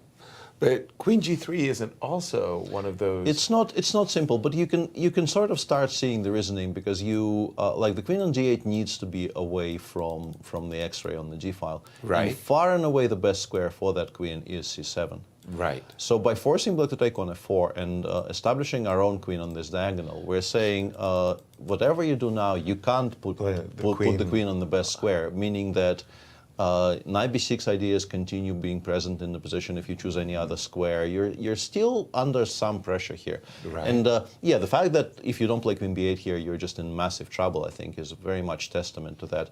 But queen b8 is just such a difficult decision. And to Because rook follow a8 loses the a5 pawn, as Alejandro correctly pointed out. And here you can play rook a7. Like if you don't see rook a6, you can play rook a7 using the fact that the e4 pawn is hanging. Right. And any trades on yeah, d5. if we are trade on welcome. d5, we will immediately smoke out the knight by trading it pretty much. Exactly. And yes, the rook is still on a7. I'm still a bit worried, but I suppose after rook e7, king f8, rook c7, we will find a way to smoke out that intrusion.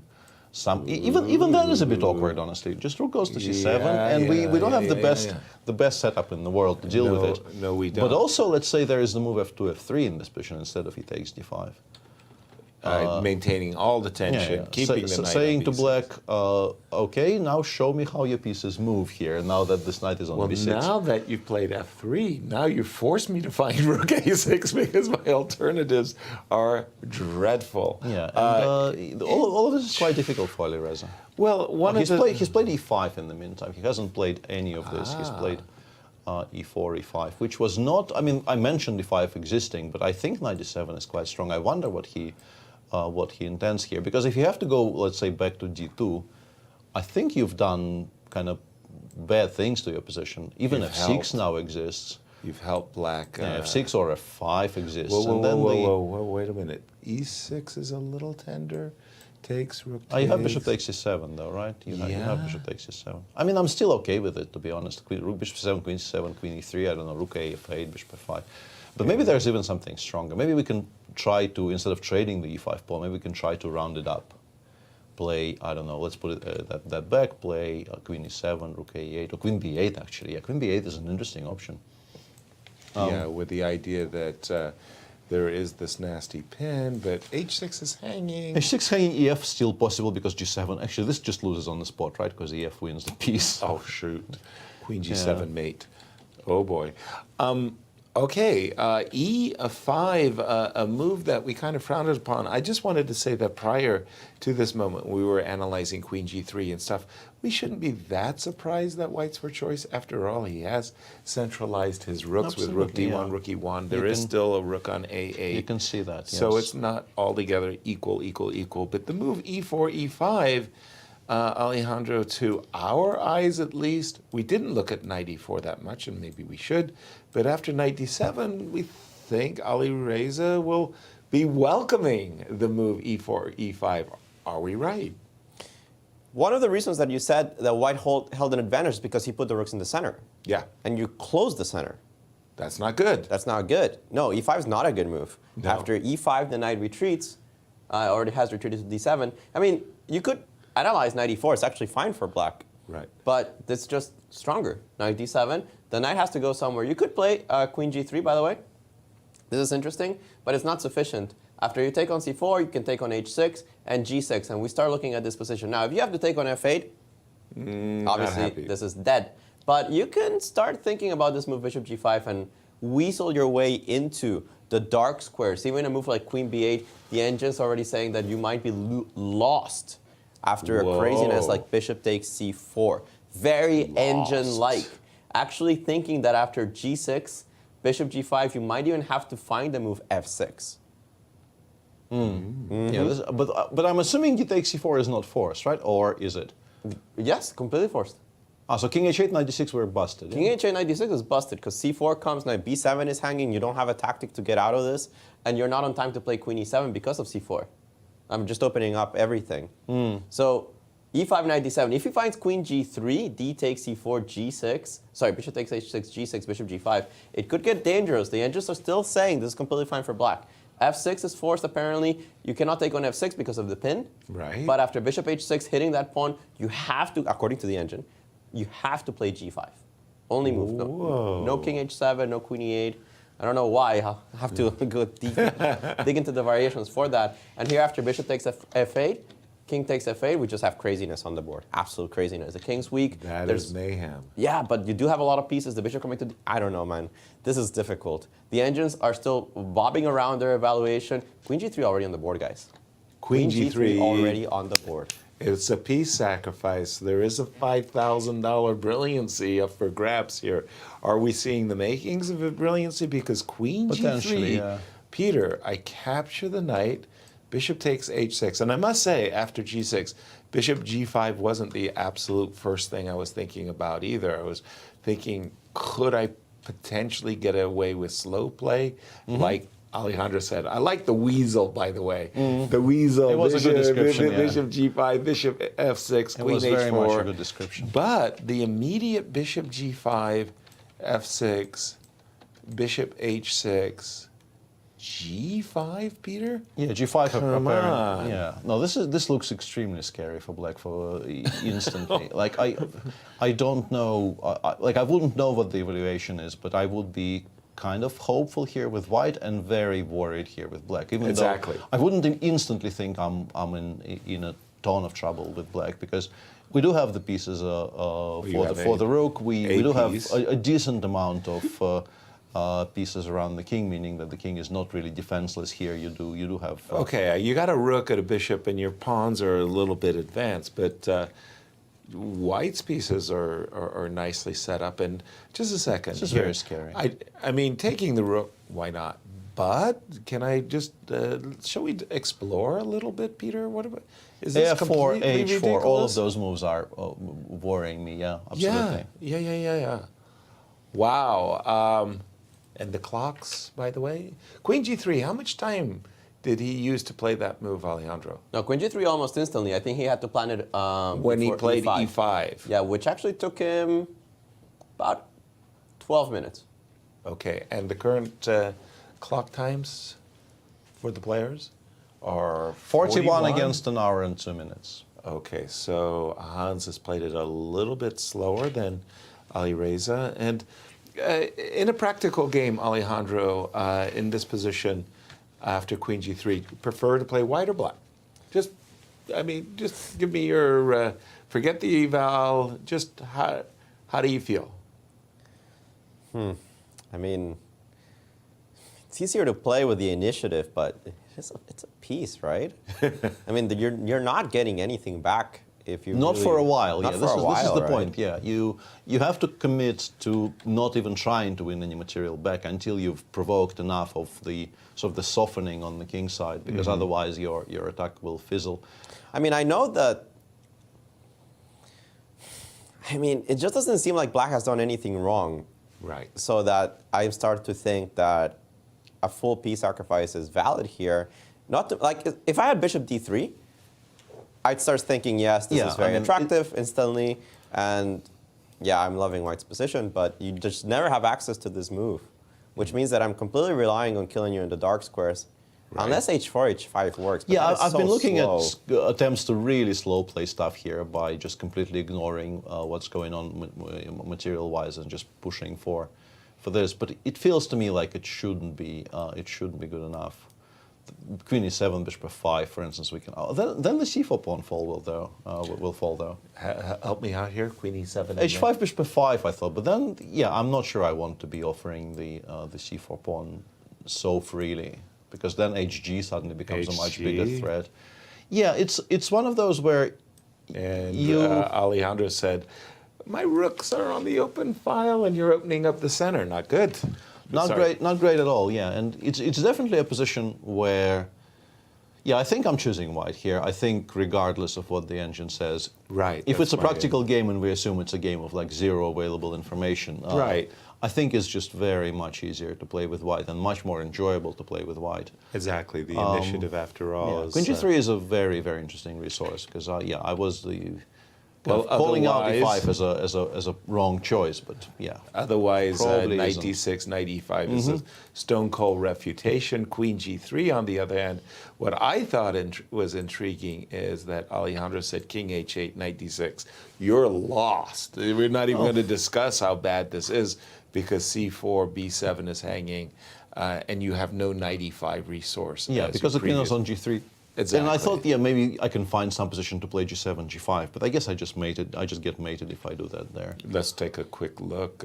King H8, Knight D6. Knight D6, and I thought maybe not immediately, but I thought maybe I can find a moment to play G5 and then perhaps create a threat of Knight takes E5. Right. But my issue is, let's say White doesn't even have any sacrifices here and just goes in on Bishop C1.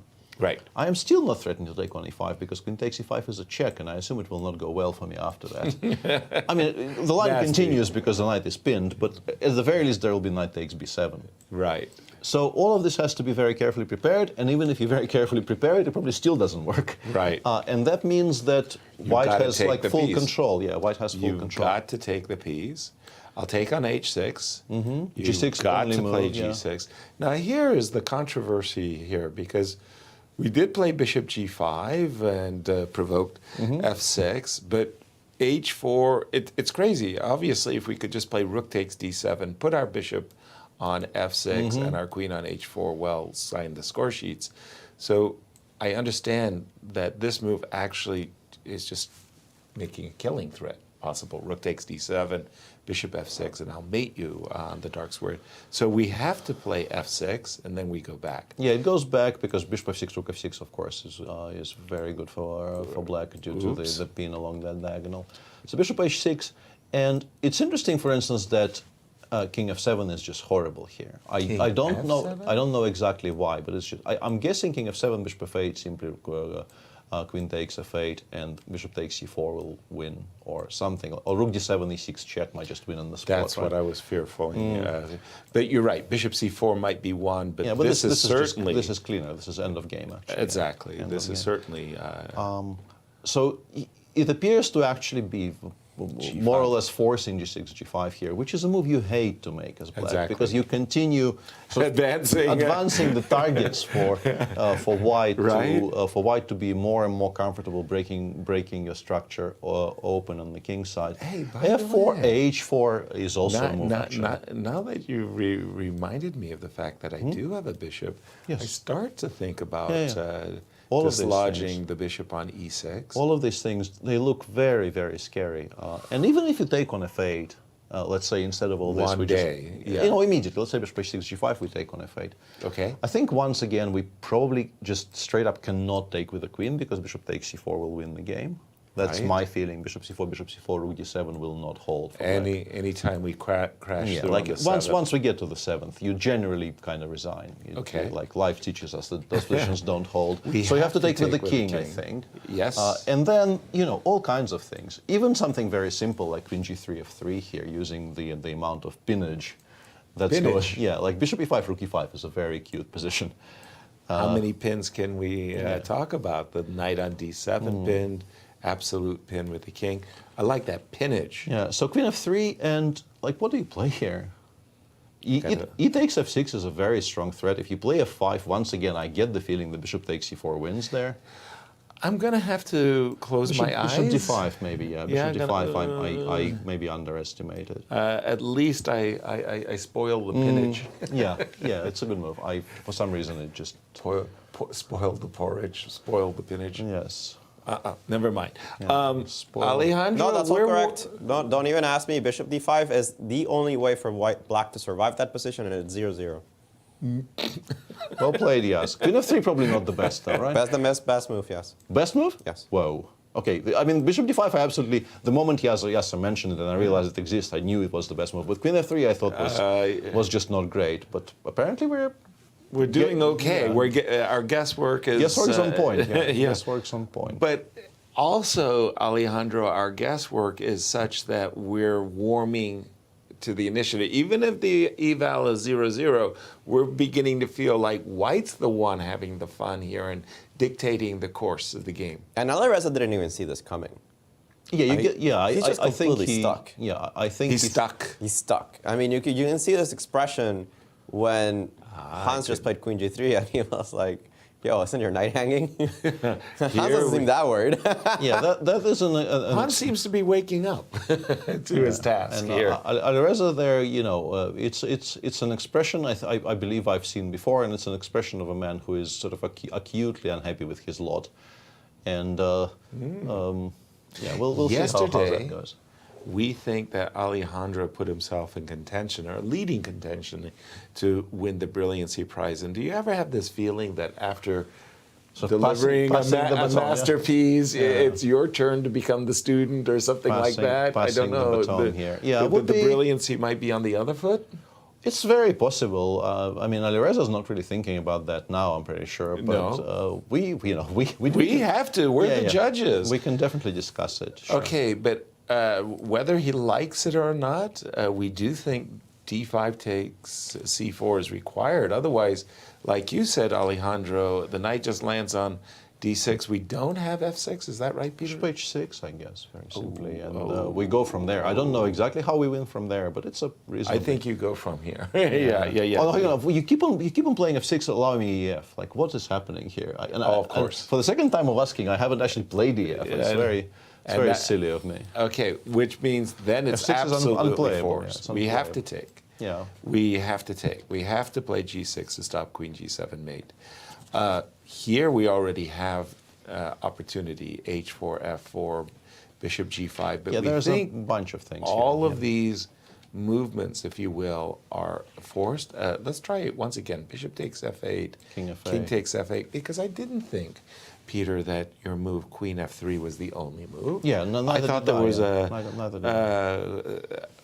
an array of choices. Is F4 a potential choice? What did you have besides Queen F3? What was occurring? I think if you're playing F4, I would actually maybe, from a human perspective, I would prefer to postpone taking on F8. In that case, yeah, fair. I think I like my bishop on H6. Okay, if we're making some kind of a move here that is whether it's H4 or H4 or F4, I would like to do it with the bishop still alive on H6 because I think it might be useful for me in trying to develop my attack further. Okay.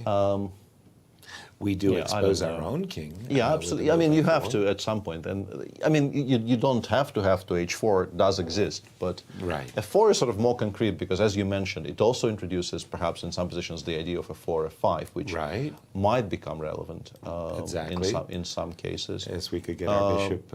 Yeah, I think perhaps we need to maybe, I understand it's the most exciting position of the round. But sure. It's one of those where I'm pretty sure we can talk about it non-stop for the next 45 minutes, and we will still not exhaust every single possibility here. But we have 2 more games going, and Alireza is faced with a very difficult decision. So perhaps we could let him, stew on things for a bit. And jump back to the Fabi game, because after the move, Rook We're still C5, there. We're still there, guys. You can talk another 30 minutes about the Alireza. No. I meant happily so. Yeah, I mean, there was a structure change in the Levon game versus Lanier. Yeah. Lanier actually, after bishop b3, he played rook f8. He did not play d5. Levon replied. E5. Yeah, Levon replied with c2, c3, and despite appearances, I guess both of them agree that d3, d4 was a plan, right? Because it doesn't feel immediately obvious to me that playing d4 and allowing either, let's say, the opening of the c file, or perhaps c4, bishop c2, and then the pawn on b5 perhaps feels a little bit lonely. But then I guess the way to think about it is, let's make some kind of a stupid move here. I don't know, h7, h6. Excellent. d4. Okay. And then let's say we go, I don't know, c4, bishop c2. Okay. And the bishop on c2 currently is kind of passive. The pawn on b5 currently, you can argue, is sort of stuck on the enemy's isolated. On the enemy's side of the board. But then you start looking at pieces that black actually has to attack it. Right. And the list is basically one. You can play rook a5. And that's it. Yeah, it's still not hanging because there's a rook on b1. Right. And in order to attack it with one more piece, you can maybe play knight e8, knight c7. You will get mated in the meantime. Yeah. Bishop e3, queen g2, the threats will start piling up. Even if you do end up winning the pawn on b5, in the meantime, something really bad will happen to you on the king's side. So I think I can understand Lanier's decision to play knight e5 to, I don't know if it prevents d4 altogether, because I think it's maybe even still playable. It's another question. Can we play d4 here? Knight f3, queen f3? C takes d3, c takes d4, c takes d4. But you can definitely argue that removing knight on d7, which had no moves, is in black's favor here. Absolutely. Absolutely. For the knight on f3. Yeah, and Levon agreed. Levon took on e5. And now we have this extremely, extremely solid structure on both sides, where it will be difficult for both of them to actually generate any kind of play. Knight f1, knight g2 is a nod towards the knight on d6 being a very strong piece. I assume it gets traded. Oh yeah, well, I just didn't know which was the better avenue. I wonder why he towards chose the trade. 92 and not 93. I guess maybe to preserve the option of, in some cases, going to f3, but I don't know. I think it pretty much always goes to c4 anyway. Just for our viewers, the reason knight takes b5 here is not that great is, I mean, bishop takes c6 exists, but also maybe just bishop c4 and then take on b6 next move. Even if you Even, win the yeah, two bishops, whatever you choose. I'm very happy to make that trade. Well, you're happy, but the engines aren't so impressed with... Actually, maybe it's fine. Yeah, bishop c4, knight d6. You can look at your board, rook takes b6, and they like this move, bishop c6, maybe rook c6 first, and you do have a4 for the bishop, c4, bishop itself is a little uncomfortable. You haven't developed all your pieces either. No, the bishop on c1 is still passive. It really doesn't look all that great for white, to be honest. Yeah, it feels kind of. I would be reluctant okay to take for both the b5 pawn just to open up the rook on b1. I kind of feel like that rook on b1 isn't doing anything. Yeah. The question I would ask of you, Peter, if you don't mind, is I look at the pieces and the bishop on g7 strikes me as a little bit... Bishop h6, eh? Yes. I wanted to ask you, what would... I can definitely get on board with this idea. Yeah. I can definitely get on board with this idea. Because if we end up in a situation more or less of this, I'm just putting some moves on the position, I'm not that impressed with this bishop on c4, frankly. Well, the bishop on b7 is also very, very awkward, but we will play something like rook a5, rook c8, bishop d7, get it over to d7. Exactly. And then you get into this kind of a really heavy maneuvering phase where nobody is really doing very much. White does have the one available, because I think f7, f5 is pretty much always not great in these types of structures, weakening the e5 pawn. Right. So it's only up to white to prepare and play f4. In the meantime, we have an interesting development in the Caruana MVL game, because after Queen e2, no, Queen e2 has been played. Oh, okay. Queen e2 has been played. MVL, of course, instantly replied to it with rook e5. Everything else loses. Right. And Fabi has already gone back to h2 instead of whatever else he can play here. And we had been we know Queen d2 is strong, but he doesn't. Drumming Queen d2 into our heads. Yes. And then rook c5 is already back. Okay. He can still play Queen e2, and after rook e5 choose a different square. Right. But that would be the last time. Exactly. That would be the last time. He can no longer repeat after that. Gotcha.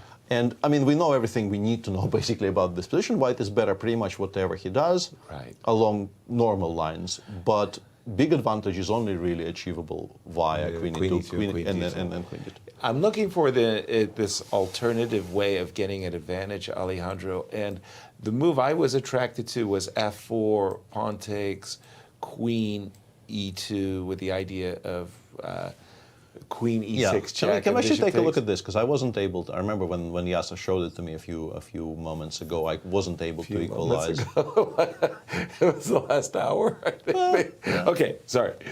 King h8 played, by the way. King h8 by Alireza, guys. Computer say he's busted. King h8. Computer say knight d6, decisive advantage white.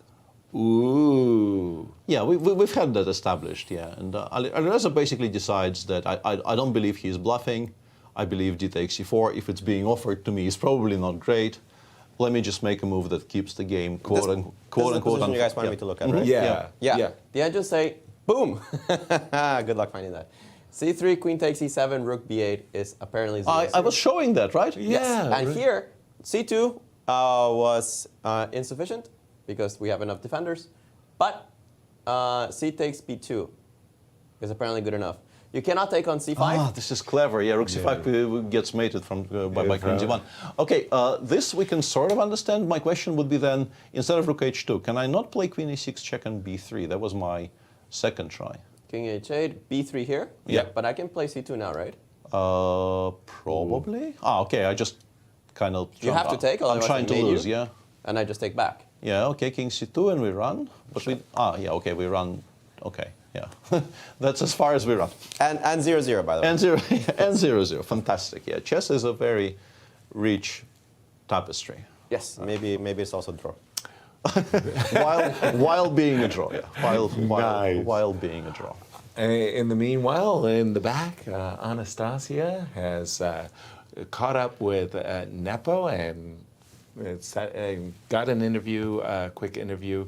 We're going to go to that interview. We're going to take a break thereafter, and we'll see you on the other side. Enjoy.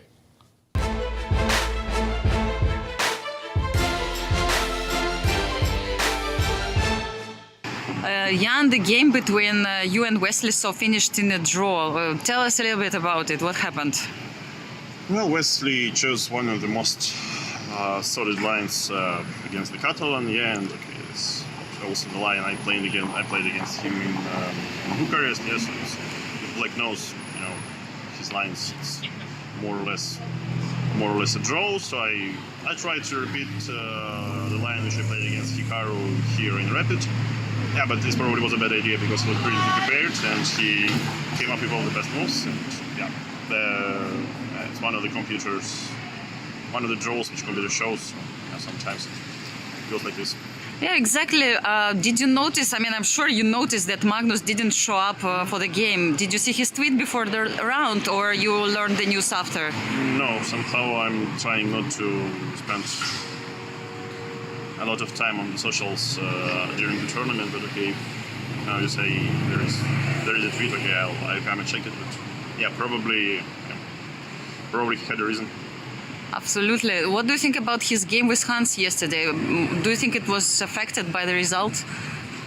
Yeah, in some way for sure, but yeah, the game was more than impressive. Absolutely. Thank you so much, Jan, and all the best in the next rounds. Thank you.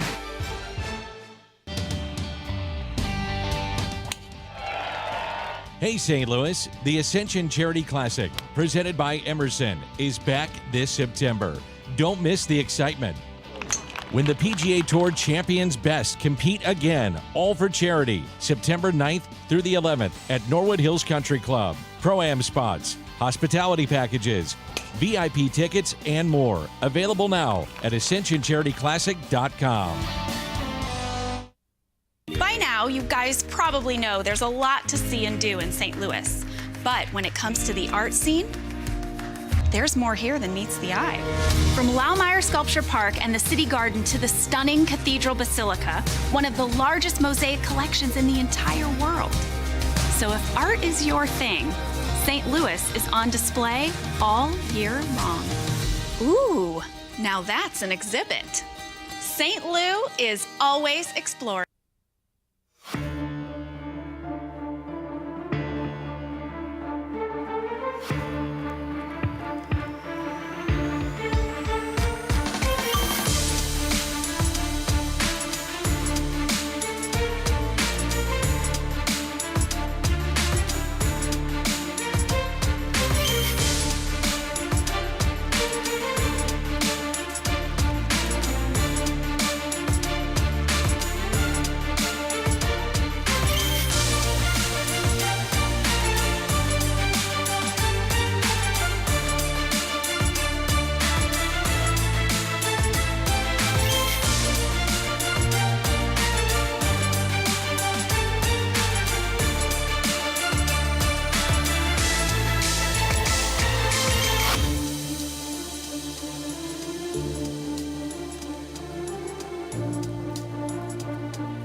Welcome back to round 4 of the Sinquefield Cup, and we still have 3 games going on. 2 very, very exciting tactical skirmishes, or perhaps not even skirmishes by this point, and a very, very walled-off position in the game between Aronian and Dominguez. Absolutely, Peter. So we start with a central game of the round, I guess, the one between Hans Niemann and Alireza Firouzja, in which we left the things pretty much after King H8 96, and we kept on saying that black is worse, perhaps much worse after King H8, and that the piece sacrifice after Queen G3 has to be accepted. But Alireza clearly thought that white is not bluffing there and chose to play sort of more conservatively, if you can describe it like that. Absolutely. Knight C5, Rook D4, and now Bishop D6 and Knight E4 has already been played.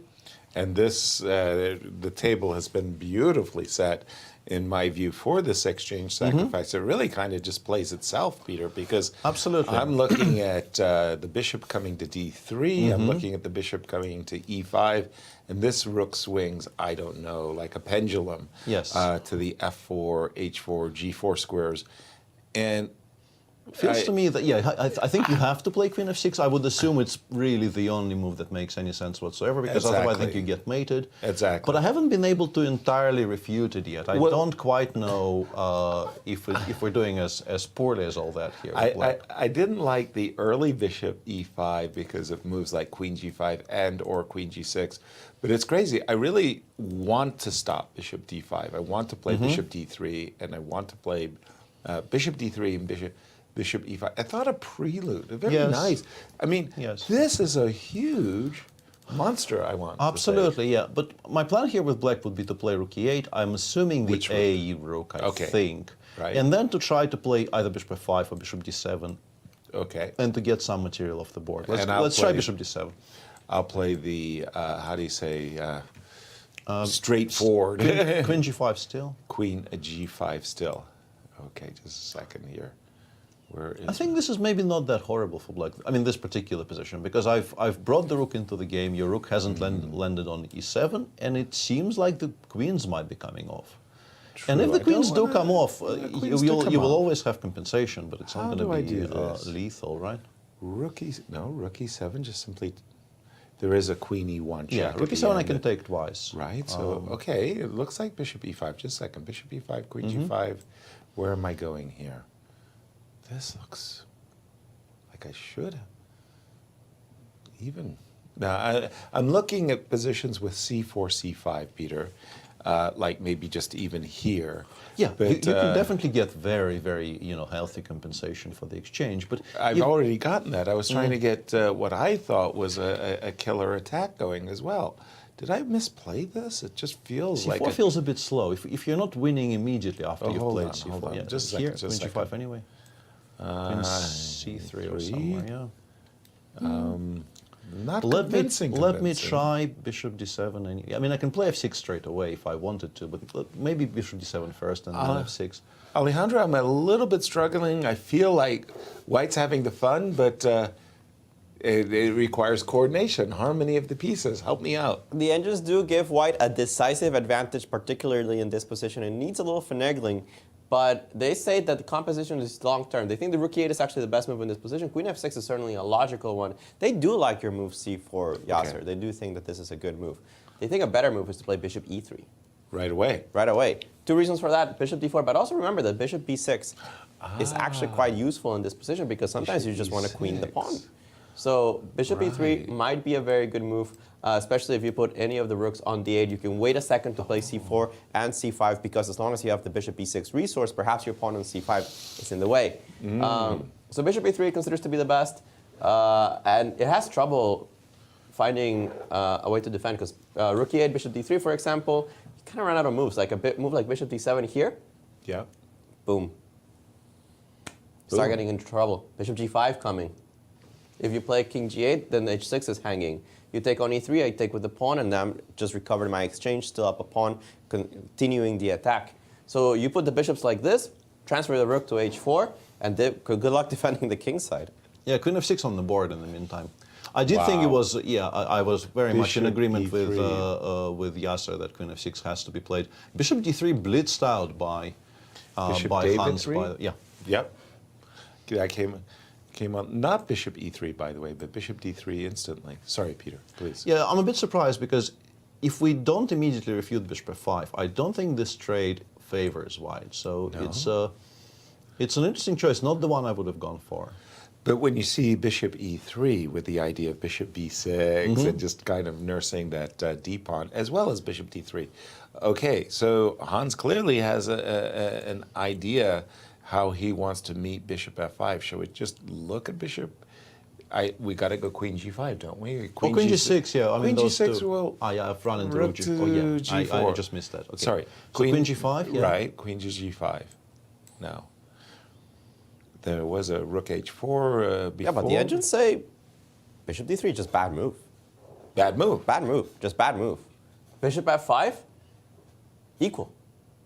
I mean, there's still some compensation if you just give up the exchange. Who does this, though? Why would you voluntarily exchange the pair of bishops? Right. Because now you go rook d8, and unless he thought he had d7 here, but d7, I assume I can just take it, right?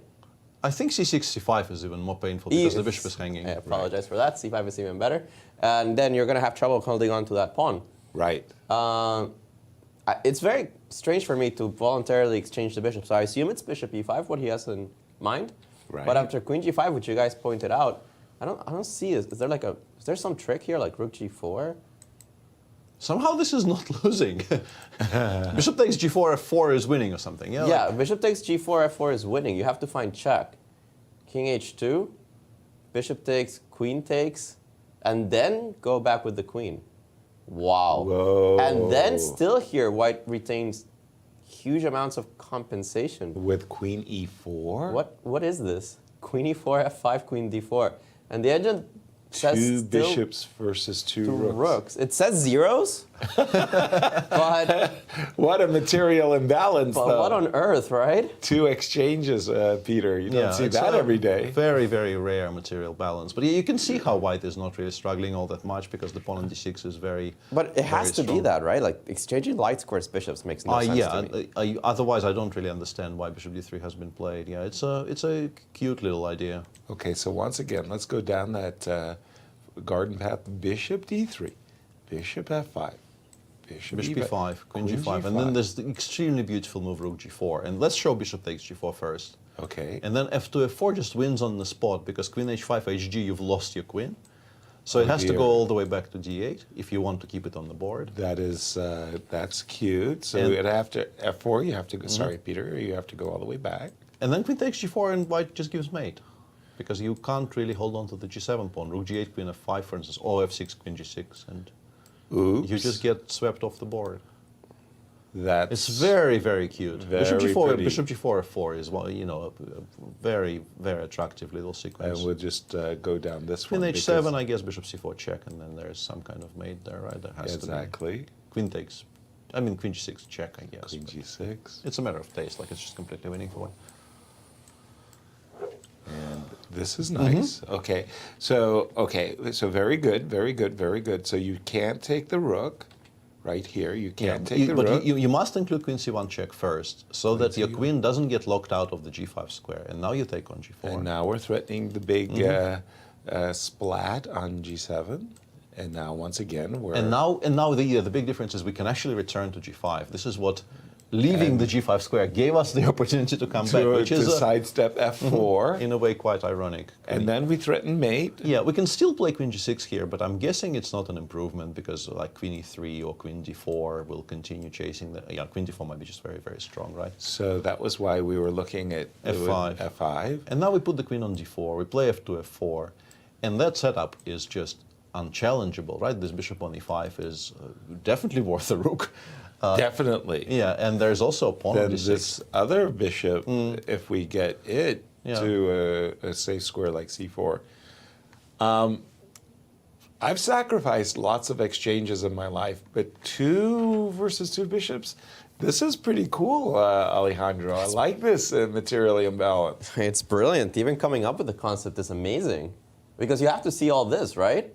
Right. Like you have to assume so. Even though white is probably not worse if you just allow the trade here with like rook d4. No, but who, like if you're going to allow the trade, just play something else, right? Don't play bishop d3. I think he's going to go for it. That's my feeling as well. We'll see. Right. Bishop b5, queen g5. Forced. It was very much. Bishop Rook F5. g4 By the way, forced, check forced. is time an issue? Are the clock times an issue? Really. Not really, no. I think they're No? playing. I mean, It's it's hard move for me 25. They don't have too much time, but it's looks half an hour, 30. 32 against 40, basically, for Hans and Alireza, respectively. And move 25, not a big issue at the moment. Not just yet. Yeah, it could become one if one of them decides to have a very, very long tank, but... I love this rook g4. I like this whole queen c1 check, queen g5 as well. Those queen traps were amazing. Yeah, it was a very beautiful line. Quickly, did Fabi make a decision? Fabi ended up playing queen g2, but with the rook on c5, which I believe is a bit worse than with the rook on e5, because f3, f4 is no longer winning us a very important tempo. But it's still good for white. B takes c4, played by MVL in reply. I assume we take with the bishop. I mean, rook takes also exists, but why would you? I have the impression that we were here quite some time ago, already pointing out that rook takes c4 would allow queen of course, d5. he goes king h8 here, and I mean, black is, here maybe I take on c1. I think this is what he's pinning his hopes on. And then queen takes h4. I think if white had a pawn on a3 already, this would have been lost, I think. Like, if you imagine like a3, let's add a3 and a5 to this position. No, queen h4, and just to illustrate my point, let's add a3, a5. Fair, okay. Then I think rook c7 might be winning. Exactly. Because I have the a2 square for the king. Like queen h1 check, I will simply play king a2. And defending the bishop on e7 is going to prove difficult. It will, and if it has to go, then queen takes d6. But if we do it without a3, a5, without the absolutely artificial addition of those two moves, if you play rook c7 here... Immediately, hoping to take the bishop. Yeah, you get hit by queen h1 check. And then after bishop d1, what do? And yeah, maybe it's still bad, yeah? It's just lost. Maybe it's still bad. Just lost, says Alejandro. Wow. Just lost indeed, guys. I mean, take a look at this position. Bishop d1. Yeah, I thought maybe sometimes like rook e8 might be kind of saving things. Boom. Yeah, like... And the engines say, you just don't have a way to defend against king c2 to defend this bishop.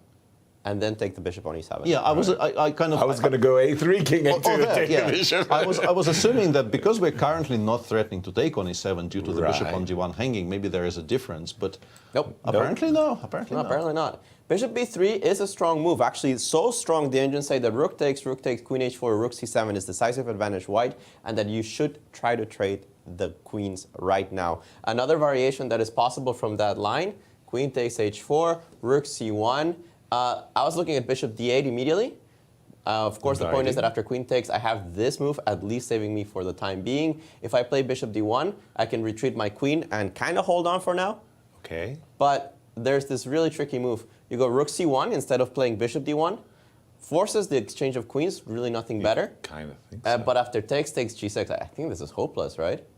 g6. And it could be, it's mate, right? Like I go rook h1, down. you have to go h6. Which means you're playing down a king for the rest of the game. You're playing down the king for the rest of the game, and those generally end up being hopeless. Yeah, I would agree with you. They generally end up being hopeless. But in the middle of this fast and furious capturing of the bishop on e7, you stop and you go g6. It was sort of like that's a change of direction. And wow, nice variations, guys. Bishop takes e4 check, king e8. Queen e2 on the board. Played by Fabi. Also a very, very concrete way of playing there. And once again, sort of very centered on that horrible bishop on e7. Exactly. Inviting rook e5, I assume, and then he wants to put the queen on a better square. D3 I assume maybe? D3 is a better D3 square. maybe, yeah. Interesting and option. By the way, again, it just goes to show how pathetic a threat f6 takes g5 is just ever going to be. Just not working in so many variations. Opening up the H file looks great for Fabi. We'll keep an eye on that. Yeah. And the other one is very, very closed down. Yeah, this one is just very Actually, closed down. I thought this was a really clever little nuance by Linear in this moment, because we were thinking about knight takes b5 and knight c4 coming.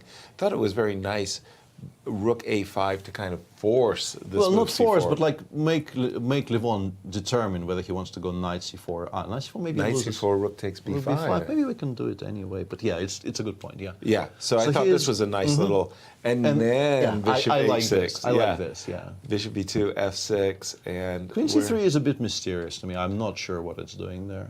I think he's just getting out of the way of the bishop. The other bishop, yeah, rerouting the other bishop towards some squares. I don't know what those squares are, but exactly. like some squares. Now this one might be setting up for a little swindle there. Yeah. Bishop takes and knight takes e4. So we've caught up to the players, and like you say, it's a lockdown. Let's go back to the Ale Riza game because, boy, yeah, Hans is thinking now. Yeah, he played bishop d3 kind of surprisingly quickly. I guess he was expecting queen f6, so he had a move prepared. Right. And I think maybe what had happened is he perhaps missed queen c1 check. Like he thought bishop f5 is just unplayable because bishop b5, queen g6, rook g4 once again bears repeating is a very beautiful immediate win for white. Exactly. Pretty much. So yeah, this is unholdable. Nice and then after queen g5, he saw rook g4 and he became very happy because he realized bishop g4 f4, bishop g4 f4 is definitely going to be winning for him. And now he is coming to the realization that queen c1 check exists, and the game will continue. Flares are new. Wow. I'm telling you guys, I'm in the grip of this game. There's certain moments where in a tournament round where you see on board 3 and everybody just kind of collectively goes over there, drifts over there, very, very nice, and then returns to their seats. This one has definitely got my attention. And Alejandro, I know the eval isn't so enthusiastic, but what say you? How do you think Hans is doing in this game? I like it. I still have to look at it with other engines because this particular long-term sacrifice is actually like looking better with Lila than I like looking at them with Stockfish. And I'm only using a Stockfish here, so I want to get a second opinion before I say that the eval dropped too much. Because when I look at this position, and I find, like, the engine tells me all this, right? Right. And we go all the way here, we take, we go here, and it's all forced, queen e4, forcing f5, only move for queen d4. We get all the way to this position, and I guarantee that white goes f4 next move. It's visually very nice. Getting here is difficult. Right. But visually, this is very nice. And even though the engine's saying 0-0, I would never evaluate this as 0-0. I'm lucky if I escape this with black. Exactly. Like, white's position is just so sound, so strong. And the only reason you can hold this because engines have infinite patience. But I am wondering if a different thinking machine might decide that actually this is just much better for white in a long-term sense. I don't ever see this being being better for black because we play f4, we pretty much play c4, c5. I think c4, c5 will be incredibly difficult to stop. Right. And then the only question is whether we have any way in, right? Okay. There's no real counterplay for black for the rest of the game there. I don't really see how any of our setup can be challenged. But yes, we're down to exchanges, but I'm like, who cares? It's just material. Right, but this dominating bishop. Yeah, let's make some moves. I don't know, rook a d8, we go f4, right? Yep. So we cement the bishop forever on this eternal square. Yeah, queen g6, we go c4. Our king is perfectly happy. Yeah. And yeah, let's make some move. I don't know, rook d7, c5, just to get this on the board, whatever you choose. Yeah. Exactly. We currently might not have too many threats, even though the pawn on a5 is kind of like, at some point you play queen c3 and you ask, how happy are you to dedicate a full rook to being on a8? Right? Exactly. But just the major point here is that it's impossible to do anything with the setup. Right, you just wait. Yeah. I mean, you okay, maybe you're afraid of g4, so you slip back with the queen. You play queen f7, I can play bishop c4, right. even forbid you from even dreaming of queen d5 if I you have those wasn't dreams. dreaming. Yeah, exactly. And then we look for improvements with white. Right. And if we're unlucky, there are no improvements. Maybe actually queen c3, rook a8 holds, or queen d2, rook a8, and after that we cannot. I can really eyeball that pawn. But yes, I mean, is black happy, as you say, assigning a whole rook to the defense? Yeah. So you get to some kind of position like this, and black will be playing king h8, king h7. Right. Pretty much. Like maybe some other waiting moves are slightly stronger, but you are kind of resigned to making those types of waiting moves for the foreseeable. Right. Because there is no counterplay, there will be no counterplay. And if you give up on a5, I think white will very easily open up, create an additional passer, and then everything collapses, everything goes to absolutely to pieces. And as Alejandro said, infinite patience, pretty good, but human beings not known for it. Not known whatsoever. And you guys already lost. Pardon? You already lost. Like this way you played, already lost. Like Vienja's saying +3, it's over. They woke up to the demise, or did we do something? They're very specific. That in this particular position, white can't execute two things at the same time. If you play f4, start like this, queen g6, c4, absolutely only move in the position. b6. I was wondering about right on time. If you take on b6, rook takes d6. No, that's a huge improvement, of course. Right. Now you get one exchange back. Now, it's only equal after bishop takes f5, since you are getting another pawn, but huge improvement. And otherwise, I get the move c5 in, continuing with the future threats of taking up this pawn for an exchange. And if you do it the other way around, if you start with c4 immediately, there's a couple of moves here, but b6 is one of them. Again, f4, queen g6 is just a transposition. And if you take on b6, now I can play f4 myself. You don't have queen e4 threatening mate, and I am now attacking your bishop. I can hint at f3 one day, and if you play like this, oops, that's a destabilized bishop. D7 is not on time. You have to find this move, but I can run, and the game just becomes messy because after queen h7 check, remember that you're down a lot of material. Even if I start running a little bit, it's not about that. It's can you prevent me from creating threats? And if you have to go back to c3, and I can play rook h8, force you to trade the queens, and then we just have a weird endgame in which the computers actually prefer black. So it's about a tempo by tempo thing where white actually doesn't get f4 and c4, c5 in. Right, because if you get them both, that makes a lot of sense. Perfectly. That makes a lot B7, of sense. B6, an absolute stone cold requirement. Otherwise, white does get on, has a complete positional grip over the position. But that was a very important point that Alejandro showed. B6 is crucial. Once again, let me just echo his words. It is very, very that important. Queen takes, rook takes, and we'll see none of that. The rook retreats and just allows the bishop exchange. Oh, regrettable. Those were very non-standard positions. I really wanted to see them on the board. But absolutely. Rook e3 is okay. If you play bishop d3, and Alejandro says you follow it up with a rook retreat, then the move bishop d3 was altogether wrong. Well, yeah. He did not have to play bishop d3. Yes. He should have kept the light square bishops on the board with the immediate bishop e3. Bishop d3, and now maybe the question mark move. He didn't play bishop e5, which he should have. Rook e3, and it's just good compensation. Yeah, I mean, the d6 pawn is very strong. I don't think there's any question of white being worse. It's just that it's not what we're dreaming of. We were dreaming of amazing attack on the king side, and we have to switch to slightly different plans now. Right. Black could still misplay into an attack on the king side, but with only 3 pieces left and the e-file open for potential counterplay for black, it feels a bit safer. Queen f5 is a move that I'm kind of drawn to, just to kind of sidestep bishop b5 tempi, or rook a8, or even maybe rook e8. Well, the one thing that I would say that I can understand Alejandro, I can understand Hans, if he were to reposition the bishop to c7, it's definitely worth, but also once the bishop does get to b6, so wait a minute, maybe your queen f5 was maybe required, because how are you going to meet this, Peter? I'm not that happy about it. I'm not as heartbroken as I may be. Like, I can still play queen f5 here, right? Bishop b6, rook d7. Defending the a pawn. Yeah, I'm not in love with my rook on d7 having no moves. But if I can get like rook e8, e6, yeah, rook e3 is what I'm worried about. Because I can always sneak in the move bishop c7. But you're not winning quickly enough, and maybe I can actually find time to play queen b1, queen takes b2, to at least have something to suffer for, right? Queen h2, exactly. queen takes b2. If I don't get mated here, like you could maybe switch back to bishop d4 and trying to give mate. It worries me. Like f6, maybe rook with e7, reason, yeah. f6, rook e7, and something bad happens to me because my queen is completely misplaced. Right. But yeah, all of this is now extremely concrete. Like it becomes a very move by move situation. Thing. Yeah, absolutely. Okay, and a very interesting development, I think, in our Najdorf, where Fabi is still better, but maybe he sold it a bit short. Well, that's a cool move. It is a very cool move, and there's a very cool reply as well. We saw queen e2, rook e5, queen d3. MVL replied with d6, d5, which is very understandable, and he got hit with this f3, f4 move.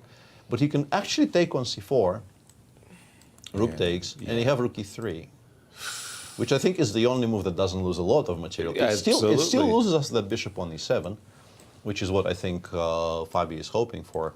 But I think I play like king g8, maybe a rook c8 in this position, and I claim that I'm a pawn down. It's an improvement for black. I'm still suffering. I'm pretty sure black is still fighting for a draw, but I have a feeling it's an improvement because we've gotten rid of that truly horrible bishop on e7, which was for not a very valuable light squared bishop as well. Yeah. I mean, queen e3 in this particular position. I think I originally missed queen e3. And okay, you're holding your material, extra material, but at least from black's point of view, king on h8 is still so unsafe. Like it's going to be so difficult to like create a luft for it. If you play h6, all the files get opened. If you play g6, you're unhappy desperately.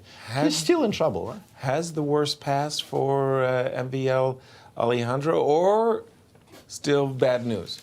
He needs to find a couple of good moves, but the engine said that his position has improved. Let's take a look at what they think, because you guys got to this position after the entire 4 sequence for black. There's nothing else. G8, but instead of playing the move rook c8, I was being aggressive.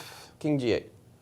Okay. You're threatening f4 after all. If you take on f6, this still allows you to take with the rook, preserving the integrity of your structure. And if you play queen e3, then very importantly, I take on g5, cannot take with the h-pawn because queen takes f4, so you have to play f takes g5. You trade a set of rooks. And we liquidate into something, yeah. And we liquidate into this endgame, which is not a draw, but it's a lot of suffering still for black, I think. But the engines say eventually you will make it into a draw. Yeah, compared to getting mated by move 30, this is a to be preferred. Yes, a marked improvement in MVL's fortunes for sure. Yeah, absolutely. So Fabi correctly assessing that he absolutely does not have to take the repetition, but not finding the absolute best sequence there, and MVL potentially escaping with it today. Potentially. Queen c3 by Levon is when we left it. Rook to d8, setting up that little trick of bishop takes d2, trickery. Knight f7, bishop d1. Somehow this bishop on a2. And rook a4 is such a cute move. Rook a4 is basically saying to Levon, we're playing in the Sinquefield Cup. There is this thing on our graphic which says no draws allowed. Right. Would you like to play bishop d1, rook a5? Ah, that's what a professional, a muted draw offer. You think? Yeah. Would you like to play bishop d1, rook a5 maybe because nobody is really going anywhere here? No, says Levon. I want to play g4 and lash out.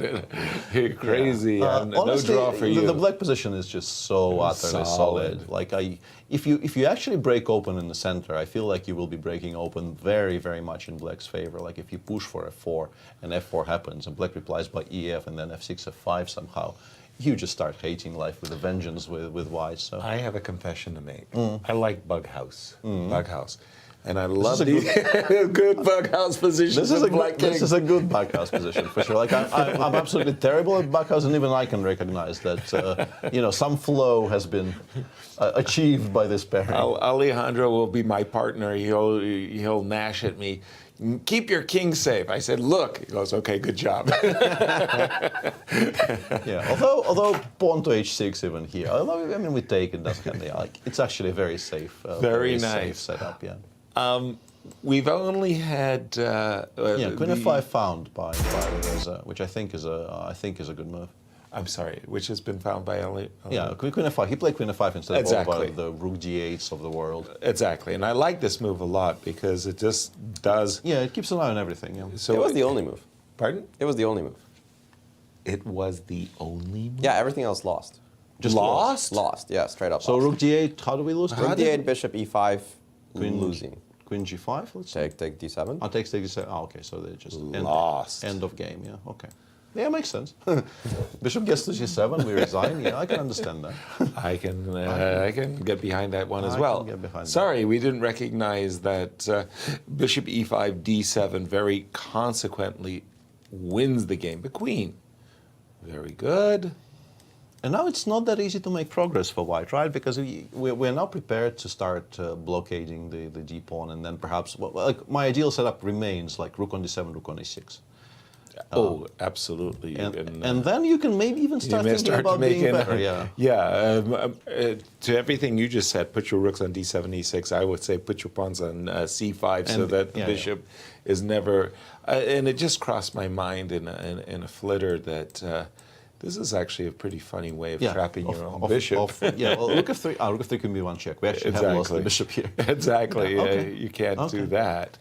So no bishop e5 for Hans. And can Ali Reza start thinking that maybe the worst is over, Alejandro? The worst is certainly over, according to the engines. They do think it's about zeros right now. Now, white's not worse. They have a powerful pawn on d6, but without a light-squared bishop, how do you rip apart light-square blockades? Right. And you'd like to play d7 now and then follow it up with bishop c7, but you're not on time. That's very clear that after rook a d8, you just don't have the time to hold on to everything. You'd love to play queen g4 to defend this pawn via x-ray, but d3 is always going to be hanging, right? So you don't have the time to do that.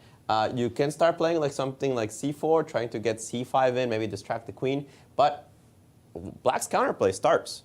Once this rook gets to e1 and this queen maybe to b1, you start thinking this is a 3-result game.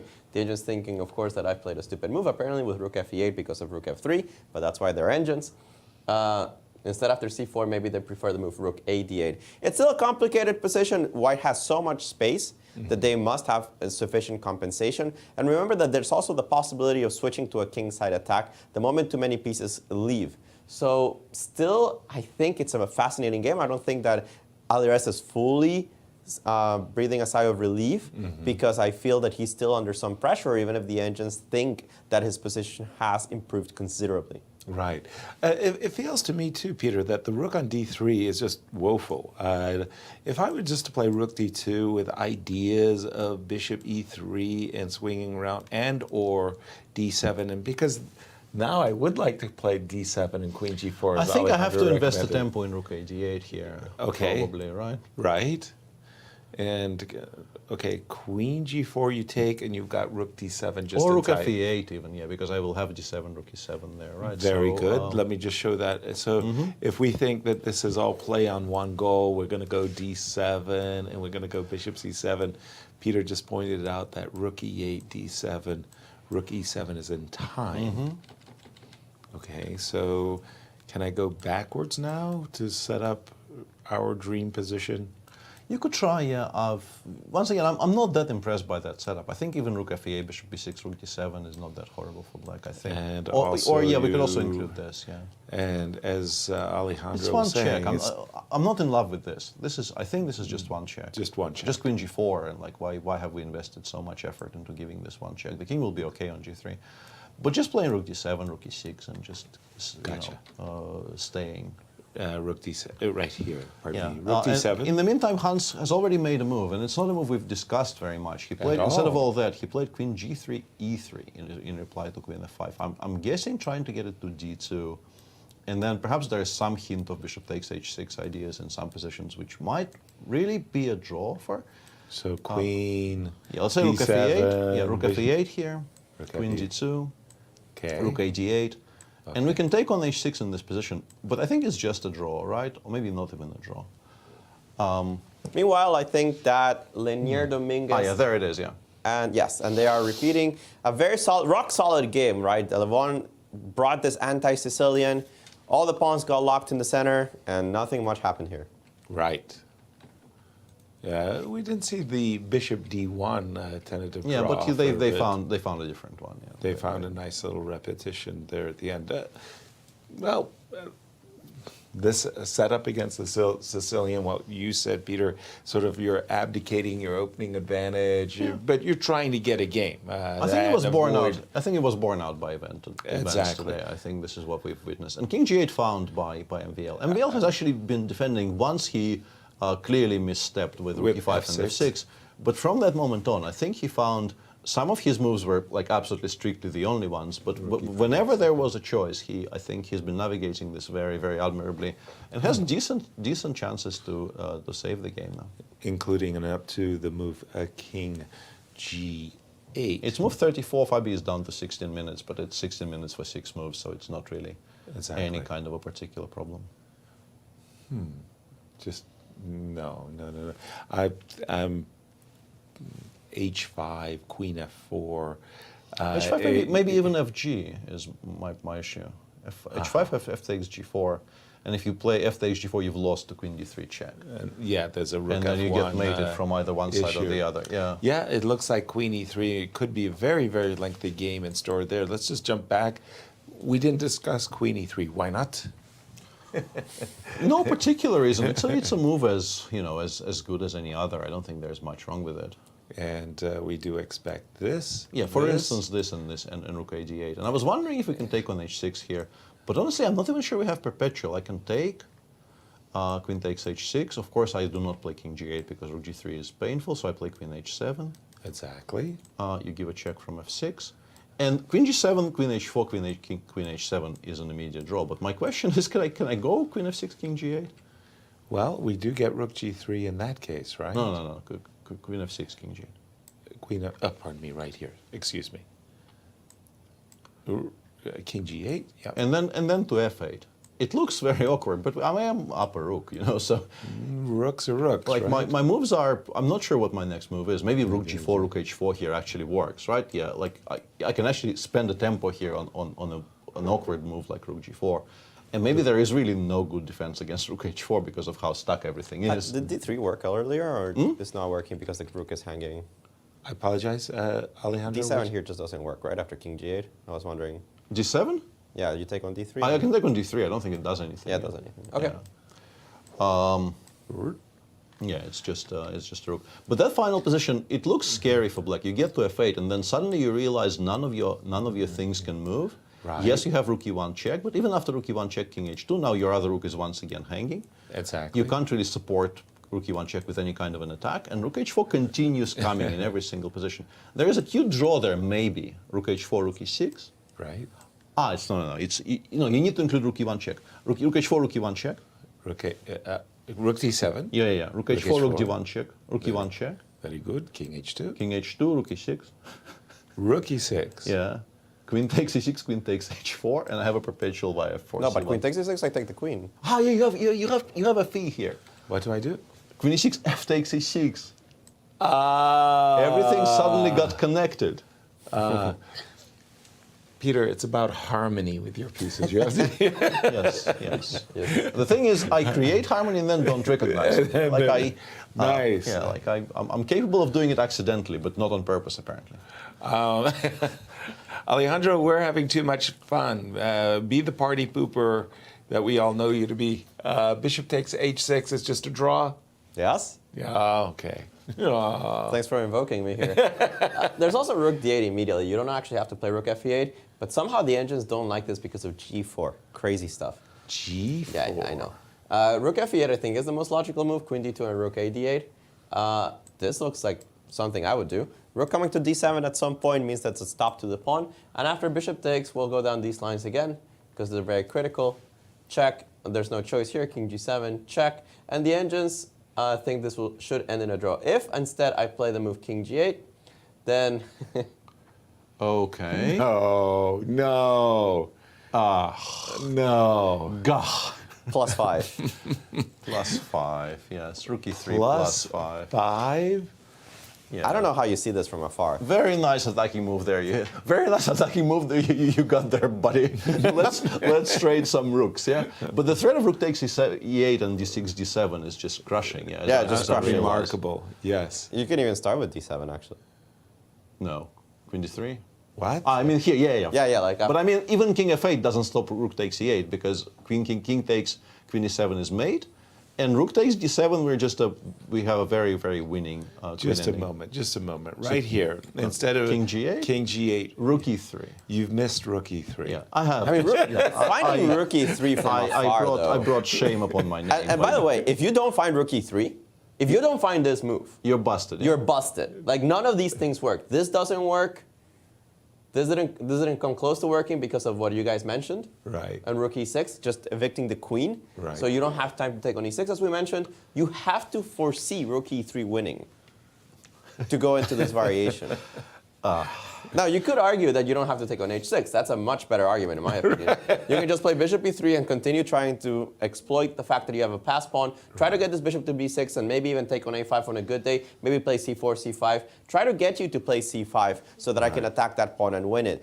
I understand that. Bishop h6 is tough. And rook f8 played, queen d2 played. There is no choice but rook a d8 according to the d7, engine. bishop c7 is now a huge threat. Of course, Exactly. you cannot be allowed to play d7, bishop c7. You don't have the time. You have to play rook a d8 in this position. Right. And if he plays bishop h6, it's because he saw the entire sequence. Otherwise, I would think bishop e3 is still a very normal looking move to make it here. But for Alireza, on the other hand, like Alireza, even like he doesn't need to go king g8 there. He has a very, very comfortable draw with queen g7, queen h7, no risk. Even if he doesn't see the entire variation there, and he doesn't realize what danger he's in, he at least definitely knows he has a backup plan, right? Exactly. King g8 is not required. King g8 is a winning attempt. Alejandro, I'd like to ask you a question on behalf of the audience for just a moment, because you were saying my stockfish 15, I would like a second opinion about this attacking position, because there are some positions where maybe one engine, Alila, attacks better than another engine. Could you dig down a little bit and explain what you meant by the second opinion? Right now we have the two strongest engines in the world are Stockfish and Leela. There are some others that are worth mentioning that I do play with the big boys. But right now I think in commercial use, those are the most common ones used by grandmasters. And there are certain positions, there are certain variations, especially certain openings, in which you tend to agree with Leela a little bit more than you tend to agree with Stockfish, at least at lower depths. And since I'm not using a super engine here on the back, I would like to have sometimes a second opinion, especially when it comes to long-term strategical compensation for material. I found that even though Stockfish has gotten much better in the latest editions, I still sometimes want to see what Leela thinks about positions. And during the World Championship match, it was important for us to be using both engines at every position. Thank you for that, Alejandro. How about you, Peter? I mean, you're not a professional as you were in the past, and maybe you didn't work, or maybe you did work with a lot of engines. Did you have a preference one way or another? I think in recent times, in particular since I started, like my serious chess work in the last couple of years was pretty much always connected with this kind of interminable candidates tournament in Yekaterinburg, which lasted 400 days. And when working with a team which basically, like, I think that Alexeyenko team, if you took any two other players on the team, their age would be lower than mine combined. Right. I'm almost not kidding.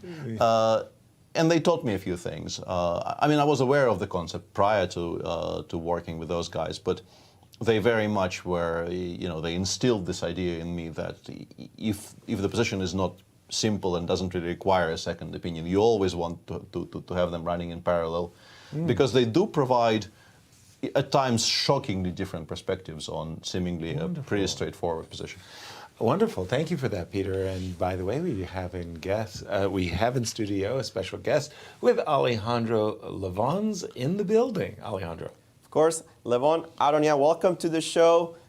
Tell us a little bit about your approach countering the Sicilian. We've seen you use this in Rapid, but how well did it work in classical chess? I just thought, just to play, just to see how it goes, just to come up with some ideas. So this was my approach today, because Lanier is a great theoretical player. He's a great player, but he also knows the theory very well. So I thought, no, I should just play regular chess. Did you feel you know him better as a player now that you were teammates in the recent Olympiad? I generally know him quite well, not just as a teammate, but also as a dear friend. Someone whose company I enjoy very much, whose family I consider to be one of the closest families to my family. Excellent. So take us a little bit through some of the key moments you think that perhaps were interesting here in this game. Yeah, I thought this rook b1 is an interesting try, just to get some kind of stop black from immediately equalizing with d5. And so b5, I thought knight b8 was a good move.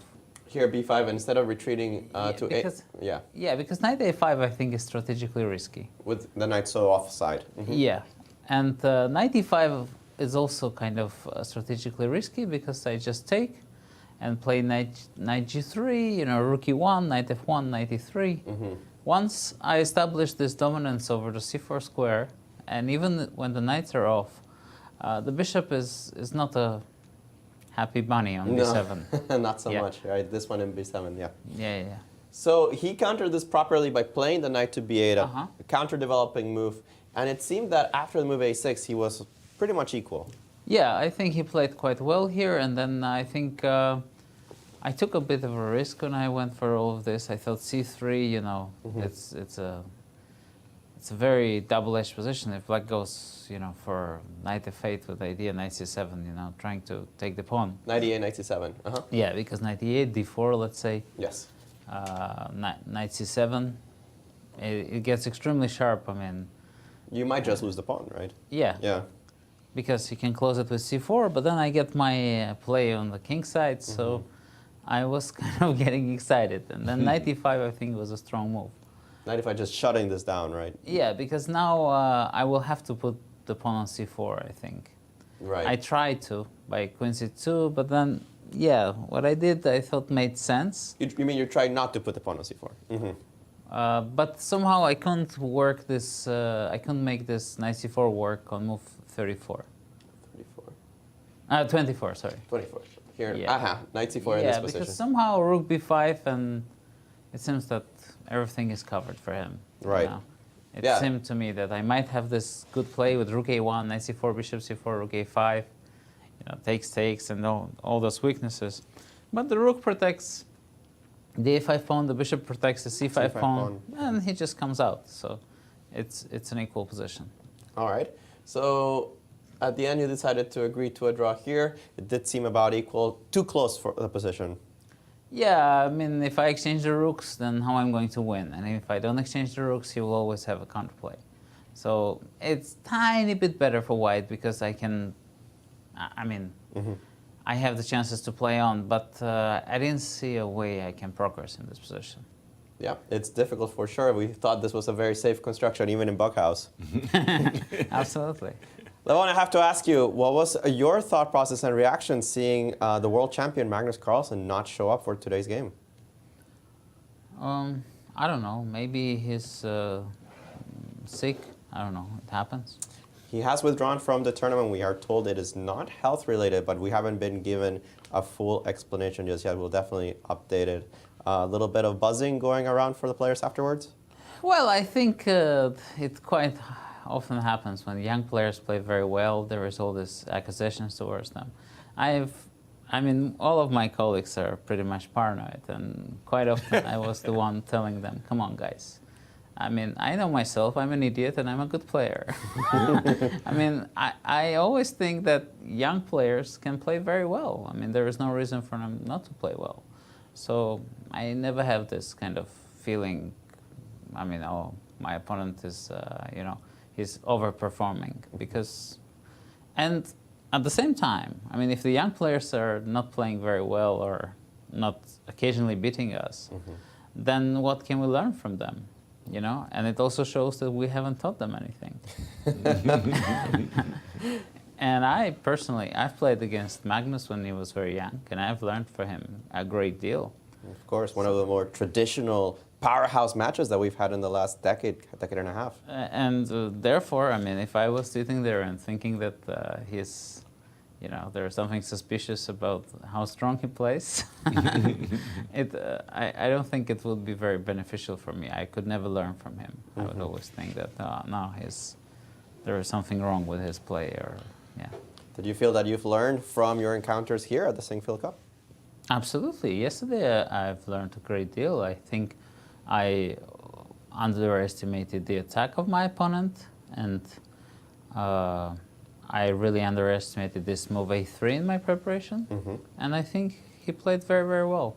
So, as upsetting it is, you know, it's an opportunity to learn and improve. You know, there is that's what motivates me in life. You can always learn about chess and about life from Levon Aronian. Thank you for joining us here, and well, good luck in the rest of your games. Thank you. Thank you, Levon, for sure. And we strongly echo that. It's when Levon is playing well, life is just much more fun. In general, it's always worth listening to him, but it's the challenge there is to somehow learn to not just listen to him, but to take what he says to heart. Exactly. That's the hard part there.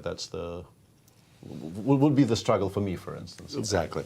Bobby, MVL has not in any sense rescued himself, but he has struggled to a queen and pawn endgame, one pawn down. This is going to be a long game. This is right, probably going to Peter? keep us here for a while. Yeah, exactly. Because, cancel dinner, cancel the opera. Cancel theater. You cannot take on h4 obviously, or on a2 right now because of queen e8 check. You could maybe mate for a second there. I thought maybe there's an argument to be made for playing king f8, but king f8 just straight up loses immediately to queen f3 check. And suddenly you find yourself agreeing to a queen trade via either the e2 square or the b3 square if you go back to g8. Right. And that should never, ever, I think, be any good for black.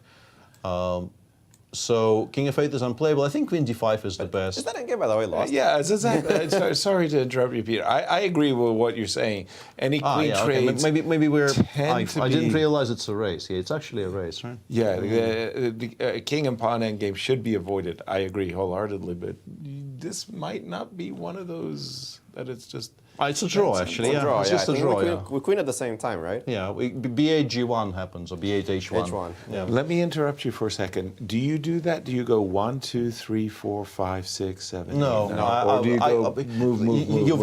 You've asked me sort of in time, close enough to the process of me just finishing to do that. Yeah. It actually kind of happens. I don't count from the start. I actually just calculate the variation in my head. Just king. What about you, Yasser?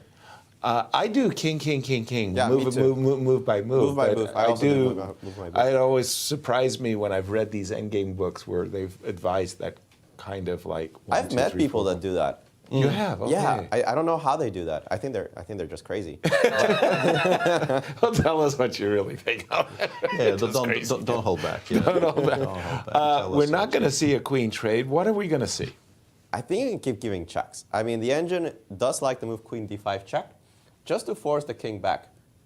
It doesn't have good hiding squares on this side of the board. King c3 maybe.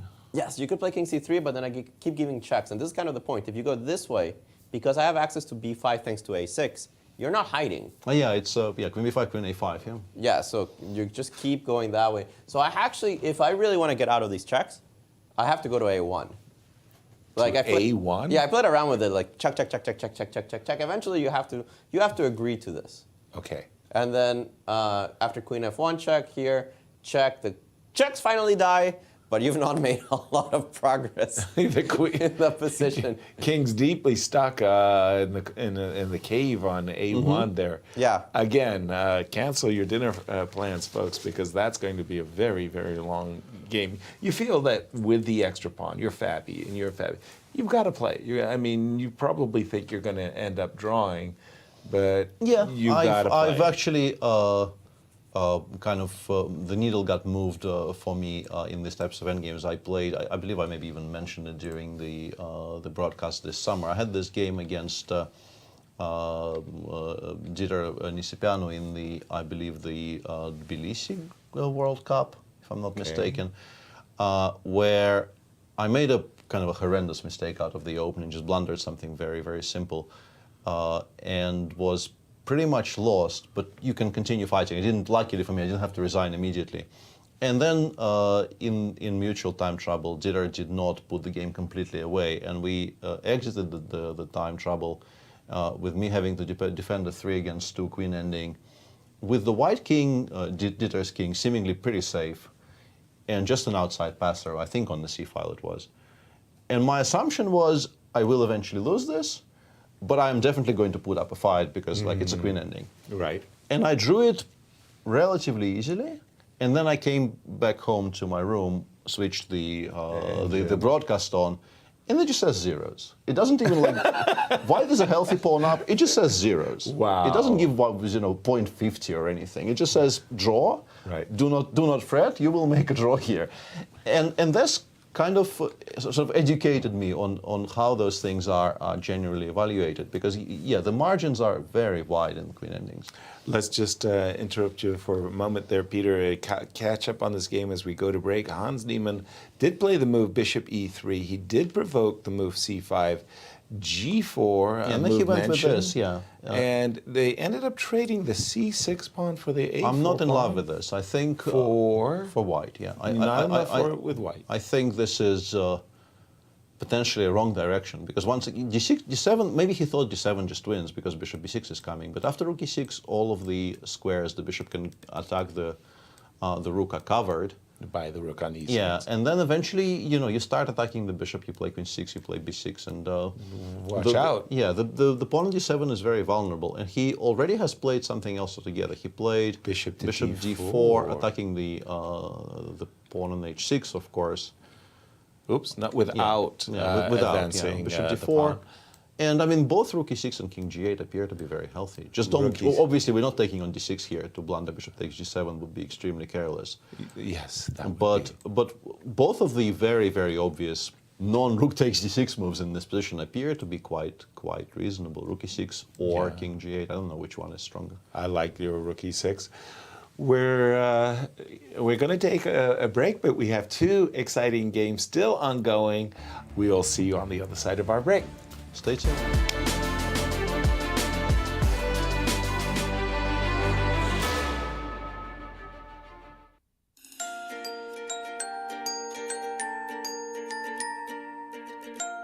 Welcome to the chess capital of the United States. The St. Louis Chess Campus, in the heart of the vibrant Central West End, has established itself as a premier global destination for chess and is comprised of two unique nonprofit institutions. The Chess Club and Scholastic Center of St. Louis is recognized as the top chess facility in the world and plays host to all major tournaments, including the U.S. Chess Championships and the Sinquefield Cup, one of the strongest chess tournaments globally. Tournaments are broadcast online to more than 150 countries, led by an expert commentary team of grandmasters. The Chess Club is an educational organization committed to promoting the game of chess, with a specific focus on bringing the benefits of chess to children throughout the St. Louis area. Research shows children who play chess exhibit improved analytical skills and increased confidence. The Chess Club is highly engaged with the local community, bringing scholastic chess programs to more than 100 schools, providing hundreds of classes each week. Directly across the street from the Chess Club is the World Chess Hall of Fame. This one-of-a-kind cultural institution invites visitors to experience chess in imaginative ways and is home to the U.S. and World Chess Halls of Fame. Cutting-edge exhibitions feature rare, historic chess artifacts paired with world-class art. Innovative programming explores the intersection of chess, art, and culture. Visitors can enjoy interactive programs designed around the exhibitions and monthly music in the galleries. The World Chess Hall of Fame is nothing you expect and everything you love. 3 different galleries and a premier gift shop highlight the culture, history, and creativity behind the game. Come visit, play chess, leave enriched. To learn more about the St. Louis Chess Campus, visit stlchesscampus.org.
welcome back to round 4 of the Sinquefield Cup. There are still 2 interesting games in progress, but before we get back into the action, Alejandro is in the studio with the executive director of the St. Louis Chess Club, Tony Rich. Tony, welcome to the show. We have you on because everybody wants to know what is going on in this tournament. Why did Magnus withdraw? What is the scoop? Yeah, you know, it's the little story from today. Magnus Carlsen did indeed decide to withdraw after round 3 of the Sinquefield Cup. Magnus's decision to withdraw from the event are his personal decisions, and until he makes a public statement on the matter, we feel it's best to honor his wishes, and we've accepted the fact that he's withdrawn from the event as well. But he didn't give us any direct reason on why he did so. I think ultimately it's Magnus's decision to come out and give his reasons. I don't want to put words in his mouth, so I'll let him speak on his own behalf. We've noticed that today we have some advanced security measures when it comes to the players. Tell us a little bit about that. Sure. I spoke with Chief Tour Arbiter David Sedgwick today. And, you know, the Grand Chess Tour has prided itself over the past, 5 or 6 years now, on making sure that we are at the forefront of the game technologically with regards to our broadcast and with regards to our fair play measures that we implement in all of our events. Whether that happens to be the Superbet Chess Classic in Romania, the Rapid and Blitz events in Europe, Rapid and Blitz events here in St. Louis, or even the Sinquefield Cup. So these additional security measures were recommended by David Sedgwick as yet another way that we can ensure the integrity of the game. Tell us about Magnus's future participations both in the GCT and the St. Louis Chess Club. Do you expect him to be coming back sometime soon? Yeah, absolutely. You know, Magnus made it very clear to us that this was no reflection on his opinion of the chess club. In fact, I think his tweet said something about he loves to play in St. Louis. So yeah, we're happy to have him back as well, and hopefully under better circumstances. Well, thank you, Tony, for joining us and giving us that information. Lastly, just to confirm, what's going to happen with Magnus' results in the tournament so far? Great question. So since Magnus made the decision to withdraw before the halfway point of the tournament, his results in the previous games will be annulled, and his results against future opponents, the games just won't occur. So it's in essence, this is a tournament of 9 players, and the results will be out of 8 points total. So each day, one player, whoever would have faced Magnus, will have a bye, a 0-point bye for the round, and at the end, we will see who the victor is based out of 8 games. Absolutely. Well, thank you for joining us, Tony, as we seem to be having a result here in the game between Hans Niemann and Alireza Firouzja. They have drawn their game via 3-fold repetition, and we hope to have them in studio for an interview shortly. Thank you, Tony, for joining us. My pleasure. Thanks, Alejandro. Thank you, Tony, for coming out and publicly addressing the elephant in the room here, Peter. Yeah, it was something that needed to be done, and thanks, exactly. Thanks once again to the club for providing clarity where clarity is available. And indeed, just as we saw there on the camera, a draw, a 3-move repetition draw, perpetual check, for a very intriguing game, and much of the intrigue was behind the curtain. It was left behind the scenes to a great degree there. Yeah, there were a couple of very important turning points, a very, very interesting sacrifice on move 17 by Hans, which eventually was not accepted by Alireza. Alireza clearly felt that this 19, not 17, I apologize, but after Queen G3, G takes C4, at least at the, I wouldn't call it a cursory glance. We spent some time helped by engines trying to figure out what was going on. But you can, I'm sure you can dig in even deeper. It does appear to be very, very playable for white, but perhaps defensible for black.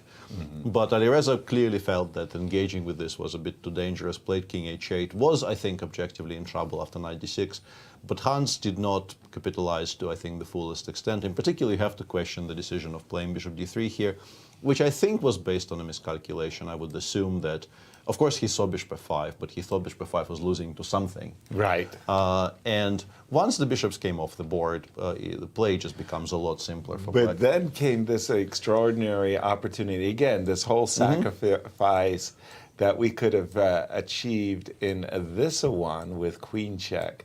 That was also crazy fun. Yes. And so we would have had sacrifice galore. As it turns out, it was a well-played game. It wasn't a very, very interesting game, but it could have been truly spectacular if some of the options that were left unspoken for had been explored over the board. But yeah, very, very interesting game. And I believe we're going to jump over to you, Alejandro. Not just yet. Not yet. At some point, but not just yet. Exactly. So, leaves us, pardon me, with the one remaining game. This is the queen and pawn ending. That, oh boy, I think we're going to be here for a while unless we experience. Just when we thought we were done, they pull us back in. Exactly. And this is very much one of those positions which, unless Fabi stumbles into a threefold somewhere, I expect to go on. Well, forever is not the right way to describe it because there is long there time. is a limit. But I assume eventually, as Alejandro has been explaining, like you cannot hide in the center, you cannot really hide on the king side. But of course, Fabiano appreciates that he always can go for that line with king c2, king b1, and all the way to a1. He clearly doesn't want to because it's not how you play the queen endings. Right. But if everything else is a perpetual, whoa, okay. Just when we thought the checks were that is very surprising to me. We thought the checks were going to come fast and furious for the next 10, 20 moves, whatever. Suddenly h6? Yeah. What is that? That looks terrible. That looks... I mean, the move itself is understandable. You do want to give yourself perhaps additional loof to the king because we saw some positions in which queen e8 was just made because h7 is unavailable for the black king. And of course, generally speaking, black is very much in favor of reducing the number of pawns on the board. But it gives white this hugely important tempo to do something. Right. For instance, b3, as Yasser is indicating. I mean, even if you get... Well, hold on. I was trying to get you to be able to go queen takes h4. Yeah, we've blundered the a2 pawn here, right? And then, maybe. And then I was going to checkmate you with queen e8 and g6 mate. Oh, good. Thank you. I blundered the a2 pawn. And then hg5, and maybe we can take on a2 next move, right? Oh, hg5. hg5 first, oh, yeah. I'm not, you didn't fall off the truck. No. Recently, huh? Jesus, well, I mean, I have, but in the meantime, I did learn how to avoid queen e8 and g6 mate. hg5. Although, honestly, like hg, queen a2, g6. Is there a perpetual? Is there? Because we do it. Oh my gosh! Instantly, the table base appeared on my screen. Looks like this is because it gives all the moves as equal, and the first move on the screen is a6, a5, which allows mate in one, which I assume is a bad sign. I think if a5 and queen a1 check lead to the same outcome, I pretty much know what that outcome is. Gotcha. Very nice. Yeah. Oh my goodness. So again, are we ready? Not ready. No. Now let's continue talking about this queen ending. Apart from b3, what else do we like? I was initially drawn to the idea of maybe giving some checks here to improve the position of the queen, but I don't know for white. But I don't know what I'm improving it to. Like, what's the ideal square? e5 maybe. You know, it's really funny, but in these queen endings, I always had that as a general rule. The more centralized, the better. So e5, d4, d5, those were always the prime squares. Yeah, and honestly, like I was interested in the idea of just playing gh, and perhaps playing queen d4, but the line that we have just shown has kind of opened my eyes to the idea that keeping the pawns on g5 and g7 favorable for white. Actually, in some positions, still allows us to develop a very, very strong attack on the king side if we get to play g5, g6. Right. So maybe I'm not sure. I'm not sure, but I still don't like h6. But I think what it comes down to, if we go to move 39, and they had time there. I don't think MVL was in any kind of time trouble. Move 39 specifically. Oh, sorry. Before, yeah. Where is it on my screen? Here. Queen b4. And even further back, like one ply back. Here, with black to move. So MVL had this position. Right. And he thought for, I think, quite a while and chose specifically the check from b4, not the check from d5. Which would have been everybody's check. Which Alejandro was suggesting was the strongest. But he clearly did not like something about queen d5 check. And Fabi once again has gone to d2, and MVL once again did not give a check from d5, played h7, h6 just now. So I think the decision to go h6 is connected more than anything else with the fact that he dislikes something about the position of the queen d5 check quite intensely. And if you don't have queen d5 check in this position, maybe you actually play h6 because you just don't like queen d5 and nothing else works. Let me interrupt you for just a moment, Peter, to say that in studio with Alejandro, we have Hans Niemann. Hans, a tough game here against Alireza Firouzja. You seem a bit concerned. Do you think you missed a chance? Of course I missed a chance. Doesn't take a genius to figure that out. Talk us a little bit through some of these variations. You played this great move, Queen G3. What were you expecting from here? Okay, this entire game was just brilliant for me up until Bishop D3. Like Queen G3 and, okay, let's say King H8. Or did he played King H8, no? What if he takes? Bishop H6. Uh-huh. Okay, let's say G6. Okay, I don't even need to show variations. You just look at the position, yeah? Like, okay, let's say, okay, only reason Bishop G5 isn't working immediately because maybe F6 works. Right, F6? So, fine, not this here, but just F4. Like, I don't, like, simply F4. And then what is black going to play? F4 where? Instead of Bishop G5. Just F4, like, what's happening? Okay, my pieces are literally perfect. His pieces are just terrible. I have Bishop G5 next. I simply go, like, H4, H5. Like, come on, it has to be lost. Like, Okay. I don't understand what universe this is not completely lost. For example, let's say King H7, Bishop G5, Queen E8, Rook D7, Queen D7, Queen H4, Sorry, Bishop, King H7, you said? Bishop G5, take on D7, Queen H4, Bishop F6, for example. So if King H7 doesn't move, then okay, what's the move? Queen E7 Seems to logical. go to C5, and then what are you going to do? How? There's absolutely zero way. Like, this side of the board's cut off. Like, okay, let's say Bishop G5. Okay, you definitely don't have F6. Let's say Queen C5, King H2. I can't play F6 here? F6, I guess you take on C4 eventually. Yes. So let's say Queen C5. Okay. King H2, for example. Uh-huh. Okay. What do you play?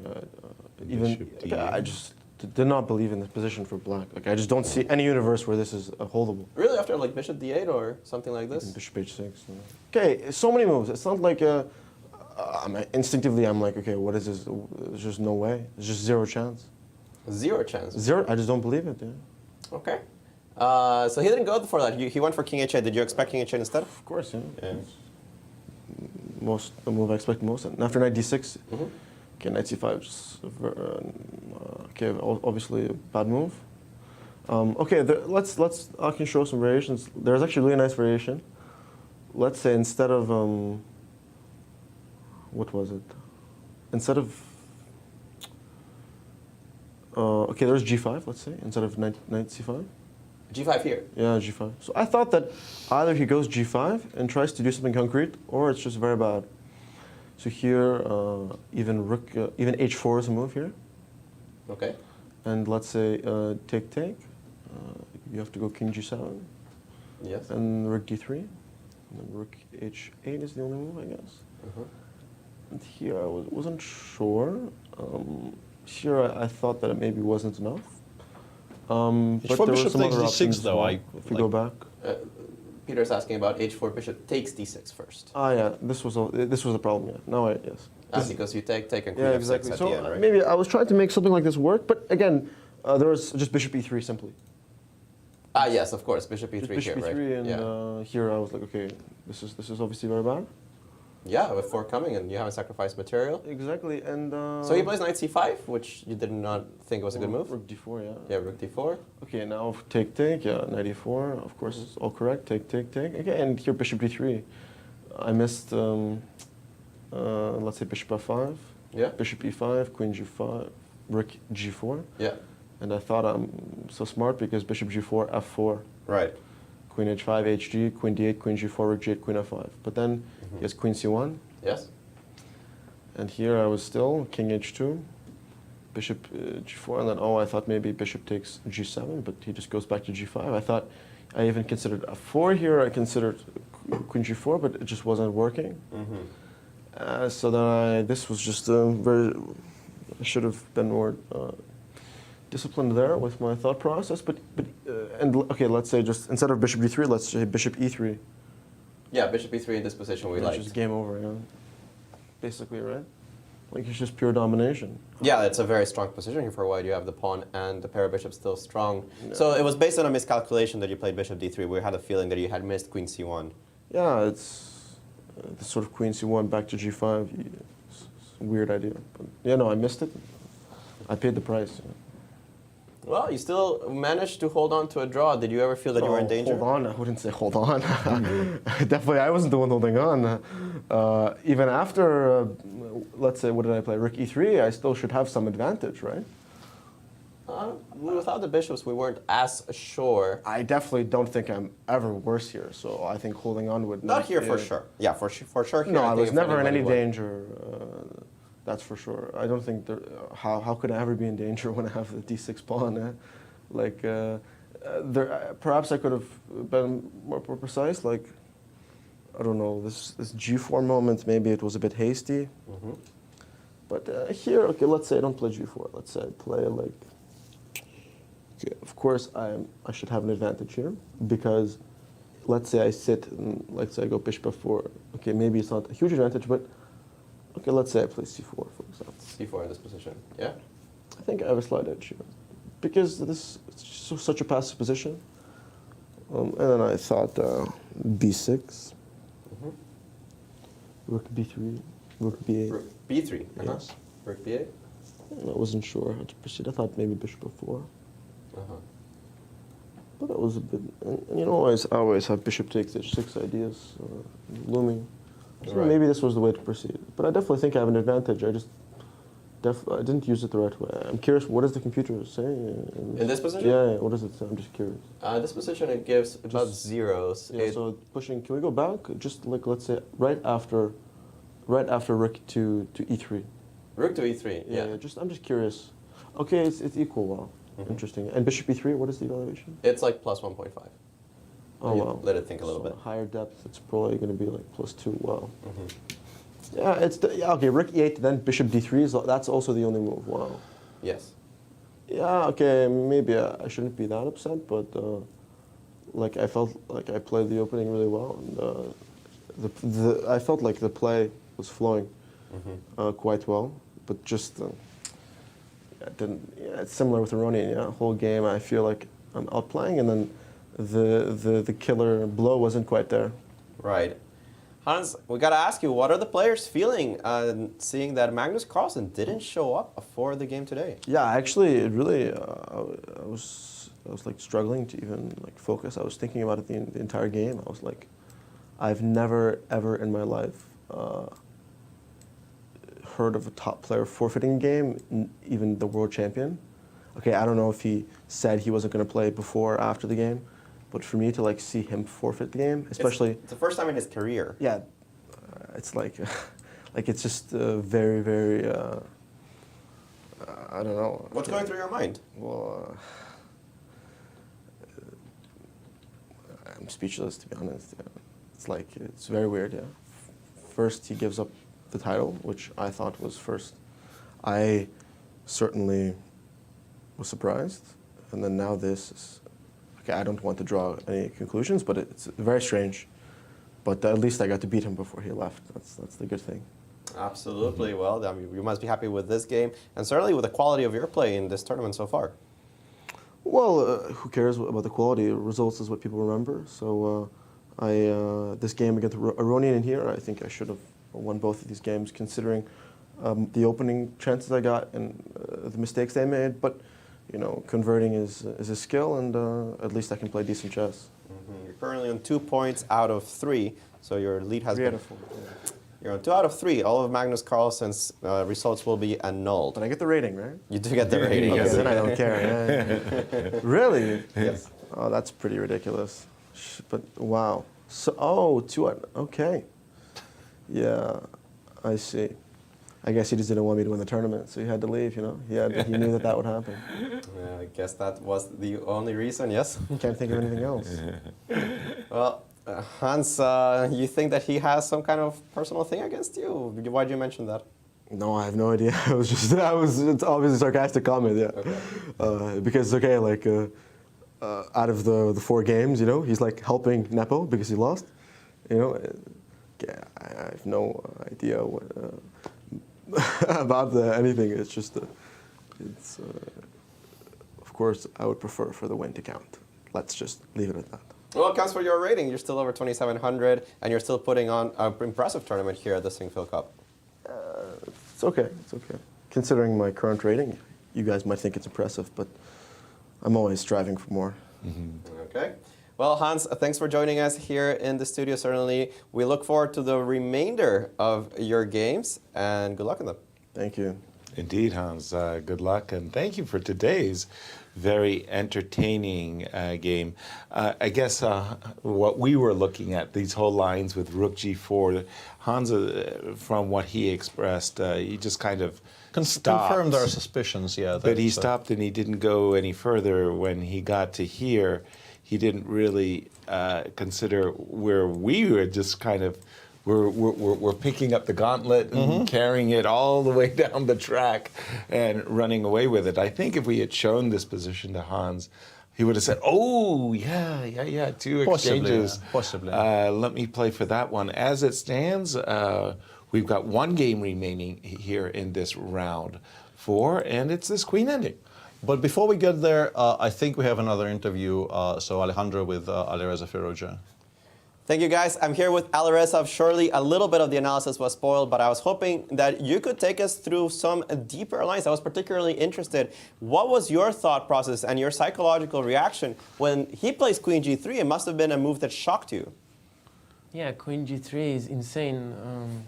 I mean, he played it also very quickly. I think 5 minutes maybe he thought about it. And it is just insane. So I immediately understood that if I take, this was my plan originally, but I understood that he wants to take and just play H4, so, or F4, H4, and I was just scared. So because somebody giving them piece like this, then, and there is no immediate mate, then it means I don't understand this position. So I didn't go for this. So let me pull you back. You didn't understand the position, and you still felt that you were too scared to go into a piece-up situation? Yeah, I just trusted him, so I just wanted to make more, play a bit more. So, yeah, no, this is an amazing idea, yeah. We've seen through the Rapid and Blitz that when strong players gave you pieces or pawns, you just took them. What caused you to trust your opponent today? Yeah, he's in a very good shape. So, what can I say? I mean, he's playing very good. So. But I played knight c5. I think I am a bit worse. Okay, at least I'm playing at least here. So I was happy that he doesn't have bishop h6 at least. Yeah, bishop h6 doesn't work here. Yeah. Yes. So, how did you feel about the position? Yeah, I think rook d4 is a great move also. Yeah. Takes, and he sacked the exchange is amazing, and queen f6. Yeah, he just played quickly bishop d3. I didn't understand why. I mean, bishop e3 looked very, very reasonable, like very logical. I think everybody will play bishop e3. Yeah. Did you get to listen to his explanation on what he missed? Yeah, I listened. Yeah, this idea he had, it was weird, but yeah, obviously he blundered queen c1. So. Yeah, which you had seen in advance. Right. Yeah. So yeah, after bishop d3, I think it's just equal. Maybe I was better at some point. The angels did give you a little bit of an edge all the way down when I think you took an a4 here. Because after bishop d4, rook e6, here, bishop c7. They did not like so much queen c6, but maybe check and rook e1 and start attacking. Yes. Yeah, it was a bit in the shock of queen g3, so I wanted to make draw and go home. So. And goal achieved. How do you feel you played in this game? I think I played well, but okay, still I was, I think, much worse. So I felt that I played very solidly, at least. So I'm happy with my play until now. Alireza, you seem to be in great shape. Another game, maybe not exactly perfect for you, but you defended very well. You still think that you're in great shape? Yeah, I think I am in a good shape. Yesterday I played a good game, but Nepo also, when I lost, he played a very good game. So I cannot be very sad about that. So I'm happy how the thing's going, and there are many more rounds to go. So. Absolutely. Well, thank you, Alireza, for joining us here in the show. We still have one queen endgame, guys, so don't go anywhere. We'll be here another 5 or 6 hours. But thank you for joining us in the show. Alireza, I have a question for you, please, if you don't mind. And you mentioned also the queen c1. I'd just like to ask you your opinion if he had tested you in this position with bishop e5 and rook g4, this whole line. Because Peter and I, we just went down this rabbit hole and we want to share our analysis with you. Just wonder what your opinion was on this outcome, like queen e4, specifically like this position, queen e4, f5, queen g4. Did you consider it? And if you did, what did you think this was like? No, I didn't see anything. I mean, during the game, I didn't even see the idea of rook g4, f4. So. Really? Yeah, it's very tough to see. I mean, it's not very logical, no? I mean, rook g4 takes f4. It's not a common stuff. So when did you notice it? No, I never noticed anything. He told me after the game. Ah, okay. An honest man. Okay, this answers our question, I guess. Thank you, Alireza, and very good luck to you in your remaining games. Thank you. Be very hard to put the man to the test when I didn't even see a 4. Very, very nice. Anyway, we had a lot of fun, at least, analyzing that. We hope you enjoyed our analysis, because rook g4, that's a very unusual double exchange sacrifice. We do have one game remaining, and as Alejandro was saying, we may be here for a few hours, but with this inclusion at h6, I feel like MVL has given Fabi chances. I think white will stabilize, and then this becomes a very, very difficult endgame. Because if you can't drive the king back, like if that king gets to a5, well, that's just a dream come white true. just wins. Even if the entire king side disappears, like I remember, I was very happy with myself. Now I probably would assume that it's a very easy technical victory, but. In an important junior tournament, I once won an endgame like this with like 2 against 1 on one side, and the black king somewhere in the center, I think it was. Even close. Like maybe around f77 squares. Okay. And I managed not to allow it to get any further, and I kind of very slowly got my king to a5 and collected the a pawn and won from there. So those are extremely annoying, and the king side hasn't even disappeared entirely yet. Exactly.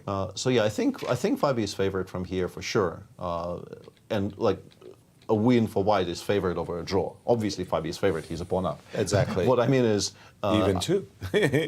for now, yeah. Yeah. What I mean is, I think you win more of these than you draw. Exactly. But none of that is a foregone conclusion, of course. This is still a queen ending, which you can definitely misplay. And Alejandro, the computer is probably going to make fools of both Peter and I with the claims. What's going on? Numerically speaking. Numerically speaking. But it doesn't. 1.4. 1.4. 1.4 says cancel your dinner plans. Because we're going to be here a while. I mean, there's a lot of checks. There's a lot of time for both players. We're past move 40. Maxime with 45 minutes. Fabi with 21 minutes. And remember, they get an extra 30 seconds every move. So you could give a check here. You could give a check here. You could give a check on g6. They all seem to not lose immediately. This one looks like the most logical to me.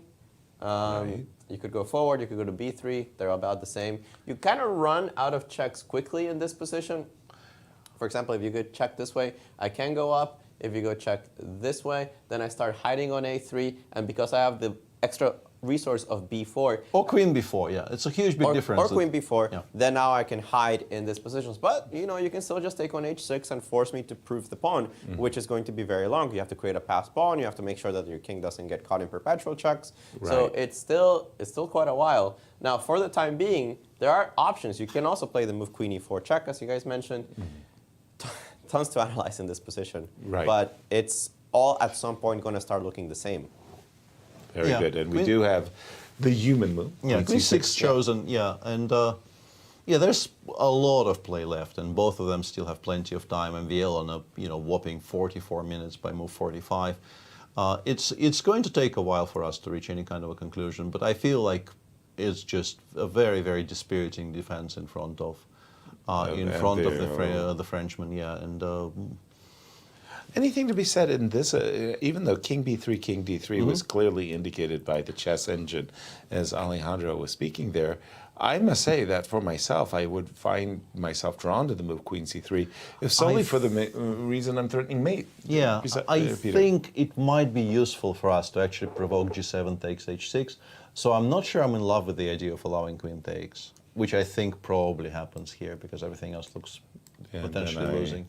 Yeah, I'm not saying white is suddenly not better or anything. Right. No, but I think in general I would probably prefer to force black to take with the pawn, because it gives, like, the black king really feels very very bare. Yeah. Less of a shield. Yeah, and having sort of additional checks to the black king along the way allows us sort of further down the line. It allows us for an easier way, let's say, to optimize our queen position by giving those like stairwell checks and and getting to the squares that we want to get to. Very, very but useful. Possibly I'm entirely wrong. Like, it's no, very no, possible I'm entirely wrong. I think in the queen endings, having these, as you say, the ladder checks that allow us to reposition our queen with a gain of tempo involves taking away the pawn shield there. So you're absolutely right. G7 takes H6. I don't hate queen c3 at all. I think queen c3 is a very logical move as well. But if I had to choose, I'm probably choosing the ones that will force GH. Exactly, exactly. Okay, again, and as Alejandro was saying, be prepared for a very long ending. I remember, once again, my worst fate ever as a commentator was this Vachier-Lagrave, where Anish Giri, the Dutch grandmaster, was leading the tournament. He was playing against Wesley So. It was the only game in the playing hall. They'd been playing for 6.5 hours. Big audience. We couldn't say goodnight and go on the dinner. It was a queen ending. And Anish was enjoying the extra pawn. So there I was trying to explain, and then I said, I just give up. Turned on the engine, and it was -47. The move was made, and it was triple zeros. Another move was made, it was -47. It's just, they just threw this back and forth, and I couldn't even explain why one move made it -47 and the other made it. I think that was maybe last year when we were doing it from the previous studio, maybe in May. I think we had this discussion with you, and we came to a very important conclusion, which I want to repeat for our audience here, because maybe you haven't been watching then. The trick about learning how to, the way to approach the queen endings is not to play them. I think, you remember we got to this conclusion, right? It's very, very important to just not play them if you don't want to feel like an idiot. Right. Because I think the absolute best chess players in the world, in particular on limited time, are going to make consistent fools of themselves in complicated queen endings, because it's just like there's no terrain you feel comfortable with, like unless it's completely winning from the get-go, completely drawn from the get-go. It's just so difficult to figure out what you should be striving for, like which squares are better, like how to construct a situation where you can avoid perpetuals. Whereas the computer will just immediately tell you, yeah, you can go on this like 25 move long maneuver, which ends with black running out of checks. So either don't play them, or if you do play them, just completely ignore the fact that you've made like 25 game-changing mistakes in the last 27 moves, because you will have. Exactly. By the way, we do see queen c3, queen c4. Let's just refresh for everybody our current standings, Peter, with the 3 results, shall we say, after the forfeit. Yes. So far, a quiet day. I mean, nothing. Nothing to report. Yeah, like I just completely stopped there with the idea that the day has been a quiet day. Quiet day. Uneventful. Uninteresting day. But in terms of chess results, there was this very exciting game between Hans Niemann and Alireza Firouzja. But the rest so far has been very peaceful. Levon's game did not really take off at any point. And Jan's game, while extremely important to the theory of the Catalan, absolutely finished in 20 minutes. Yeah, as both players showed incredible homework in that particular game. We are now in this, what we might call the 4th phase of the game, these queen endings. And what I mean by that, I read books which basically said there's the opening phase of the game, there's the middle game phase, there's the end game phase, and then there are queen and pawn end games, the 4th phase, where a lot of the things that you learned about the first 3 phases you just have to throw out. And I remember the 2-volume book by Alexander Alekhine, Best Games. He explains that he's 3 pawns down in this queen ending, and he's losing. But no, he's much worse in an ending, queen and ending. He sacrifices 1 pawn, and then he's got some chances. 2 pawns, he's proved his chances, and 3 pawns down. Now finally, it's a draw. It's like what? It was. In the meantime. it appears that the engines start disliking this very, very dramatically. And in fact, I think your queen c3, queen c4, and MVL's, and Fabiano's queen c3, queen c4, I think I can maybe now explain why he chose this. Yes, please. It's very specifically because he has this queen c4 check, which he's already played. Right. And now... He's defending the pawn. It's a very, very useful square on c4, which allows us to prevent any kinds of... I mean, a lot of the checking squares have now been covered. Exactly. And we're also very, very firmly controlling the h4 pawn, meaning that there's really no counterplay. There's no way to blunder our pawn on the other side. Yes. And it appears that the engines are beginning to take a bit of a dive here after the move exactly b2, b4. So Fabi is doing this right. And now, somewhat shockingly, I just want to play king b3, king a4, king a5, and take on a6. Not so shockingly, yeah, by and the way, Peter. it's difficult to stop because the queen on c4 will take away so many of the checks that black generally has available. It really is controlling, as you say, so many of the checking squares, and doesn't allow any of this counterplay stuff. I mean, if the king was on h5, we might be talking about a race, but you're never getting your king to h5. And as you say, in the meanwhile, I have a very straightforward idea. Yeah, king goes to the a6 pawn. Yeah, and weirdly, the more I tried to calculate this, the more I came to the conclusion that sort of regardless of where you start from, we are pretty much going to get the following position. Let's just make some moves. Queen f6. All right. I go b3. You give me a check, the only one in the position. I go to a4. You give me a check, the only one in the position. You actually drive me to a5. Yeah. And then you go queen d8 check.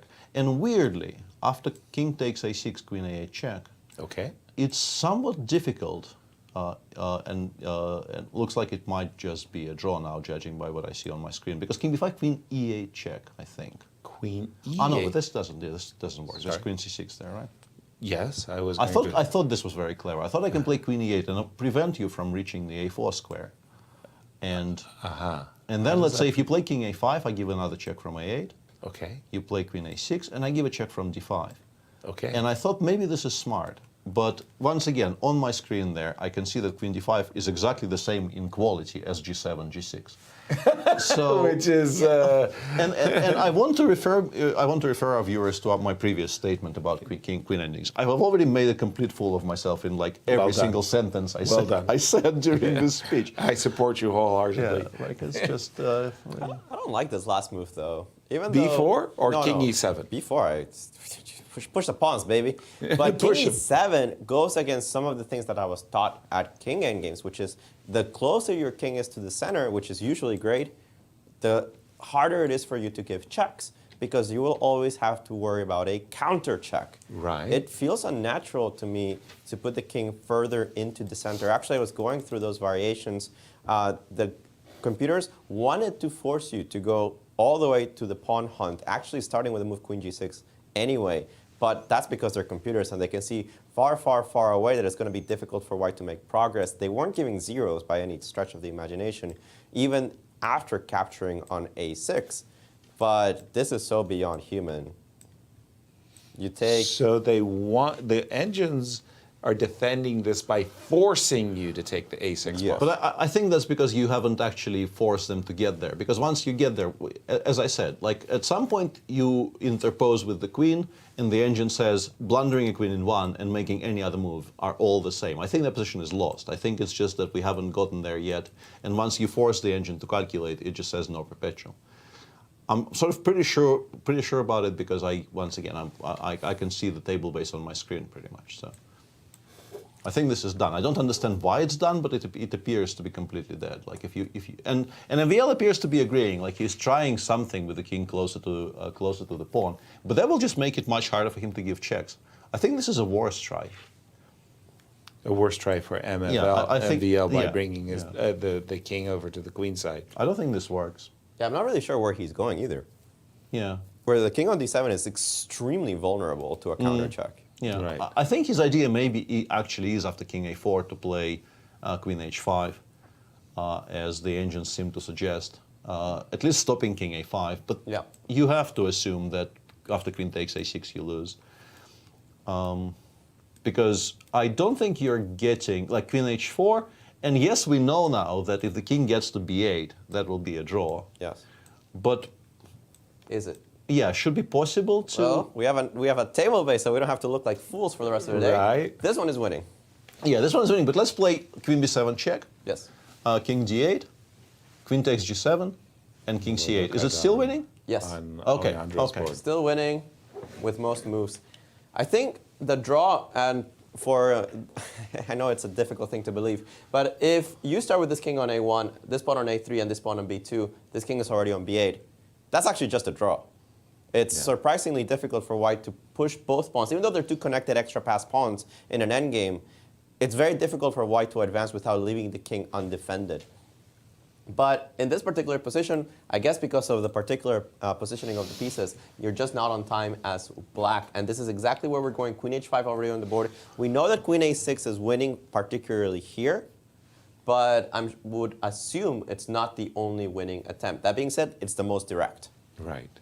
Yeah, you can wait for a while because black cannot really defend against queen takes a6. We've established that. If you put the queen back on the 6th rank, king a5 will be very comfortable. We know it's table base winning. The thing is, the reason I know that A and B, free connected pass pawns, queen endgame is a draw, is because Favi told me.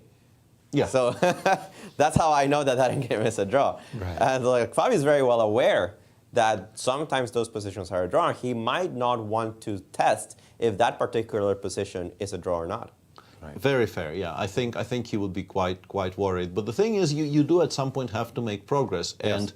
And you're also a bit stuck here with white, because if you allow the king to cross to b7, you're going to be very unhappy about that. Like if the king actually gets to b7, your winning chances, I think, do take a bit of a hit. So, happy or not, I think he will end up just deciding to take the plunge here, take on a6, take on g7, and go from there. And take the yeah, you've given Yasser there gave a check from a7, and suddenly it's a draw after queen takes g7, which is a kind of a shocker, right? It's the same position, one tempo down. You played queen a7, king c8, queen takes g7. And when I could have played queen b7, king d8. Yeah, and here, if you don't take on g7, you're still winning. If you take on g7 here, apparently queen h2, queen c4, and queen e4 now hold. Everything else loses, but 3 moves now hold.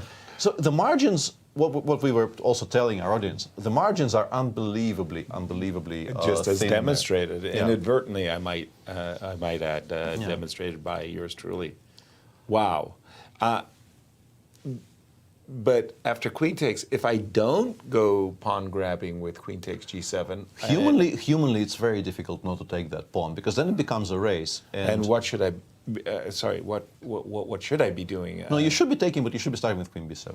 That's just the whole point. Yeah, it's hugely important to have that king further away from the corner. Not on c8, but on d8, and that makes... And now none of those moves, for some reason, none of those moves are helping. They were helping earlier, but they're not now. And that's why we have the great coach, Alejandro Ramirez, in studio to explain to us all about these queen endings. Yeah, A and B versus king, Ali. What say? A student came up to me and said, I wanted to learn how to win queen versus rook against an engine. Right. I looked at my student, saw that we had an hour's lesson scheduled, and I just said, let's go to lunch. I mean, the way you win that endgame against an engine. Yeah, it's I can show the critical position. At some point, the critical position was explained to me. Yes. I can show the critical position, and I can show the winning move. Right. But even from there, I suspect I will occasionally still fail to beat the engine, despite knowing there's a very specific position. For those of you in our audience who can, because we can't really organize it, we don't have a rook on the board, and it will be difficult for us to artificially organize it on the board. At some point, it gets to the position where you have a king on d5 and the queen on f7 with a stronger side. Yeah. And black has a king on d8 and the rook on b6. Yeah. And in that position, the way to win is to play queen f7, f4. And nothing, like everything else also wins, but slower, and eventually you will have to play queen f4 This is anyway. the fastest win. And after queen f4, somehow, this is a Zugzwang, and whatever black does, this coordination between the king on d8 and the rook on b6 is broken, and everything falls apart. But if you don't know of the move queen f4, against an engine which will never blunder a rook against you, you might never make any progress. Exactly. And I personally have once failed to win rook against, queen against rook. I had a very, very nice run of form in that endgame in 2001 and 2002. In 2001, I failed to win it on the stronger side against Boris Gelfand in the World Cup quarter-final. And at some point, Boris actually blundered the rook against me, and I didn't find the check which won it. Won at the rook. Oh we were my. on seconds. Like in my slight defense, we were playing on increment for 50 moves by that point. And then in 2022, I played in the Prague Eurotel Trophy, the tournament organized by Bessel Koch. Right. And I lost from the weaker side. I lost that endgame to Topalov in like 10 moves. So I perfect result. With no efforts. Yeah, perfect results. Half a point out of 2, and never looked remotely convincing from either side. Like I still remember that particular sequence of events. Yeesh. Oh boy, Queen H5, it's storytelling time. Your story there, Alejandro, about your students saying, please teach me, coach, about the queen versus rook, reminds me of the story of Miguel Quinteros. So Miguel Quinteros is playing in a tournament in Buenos Aires. There's a knock on the door, it's noon, and it's his good buddy, Sergio Rubinetti. They've been the closest of friends since elementary school. They grew up together, they did everything together. And Rubinetti comes and he says, Miguelito, you must help me, prepare me at 3 o'clock. I have a game with Bobby Fischer. Tell me what I have to do. How do I defend against Bobby Fischer with the black pieces? And what did brother Miguelito say to him? Look, Sergio, there is nothing I can do to help you. Let me take you to lunch. Let's have a nice leisurely lunch together. And later this evening, you can tell me how close you came to making a draw. I mean, what are brothers for, right, Alejandro? Where's the lie, though? It was the truth, and it happened exactly like that. Sergio came really close. Really close, right? Really close. It's funny because it's true, as is often the case. Yes. So we're waiting for queen takes a6, Alejandro. Hasn't been played yet, and Fabio is down to 8 minutes, and these are the final minutes he will have. He will get his allotted half a minute of increment. 30 seconds for each move that they make. Yeah. But he is down on the clock, and MVL is actually, now that we've established this is what he wants, this is actually quite clever.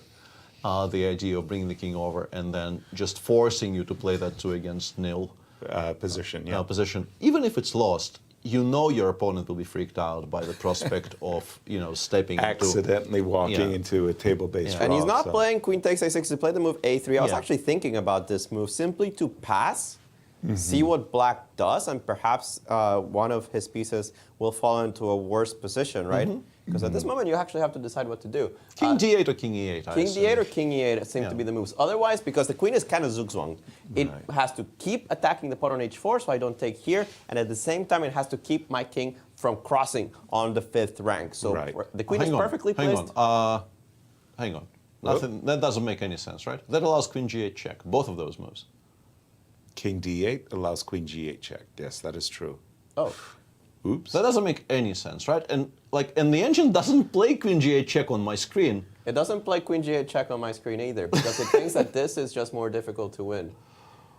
What on earth? I mean, what? Oh, come on. Oh, come on. Where's Shaq when we need him? He had a free day. He could have come and joined us at the commentary. Exactly. Hey, good thought. Now that each player is going to have a free day, there you go. They can be a guest commentator. Hey, we got to talk to Tony about this, but change the contracts of the players. This is not good. How do you not play queen g8 check and queen takes g7? That but is also crazy. black never allows it. Like, imagine being black in this position and actually giving up the pawn on g7 with check. No. Like I would never allow that. No, impossible, right? Right? Impossible. Imagine, I mean, I'm playing g6 in a heartbeat. But everything here. else is worth. Oh, sorry, worse. Yeah, my pronunciation. It's okay. Yeah, he's gone g6. Like g6 in a heartbeat. Yeah, he's gone g6, and now queen a6, queen g6 is apparently much stronger because the queen on h4 is completely locked out, and you will get mated. I hate queen endgames. Yeah, like just don't be here. Like just don't get there. Yeah, just never ever get there.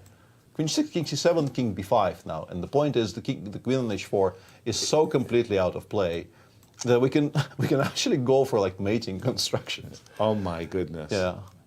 Going for no, mating. this is ridiculous. Yeah. I mean, no. Like, come on. How is king g8 the strongest move in the position? There's like you can't do that. Truly.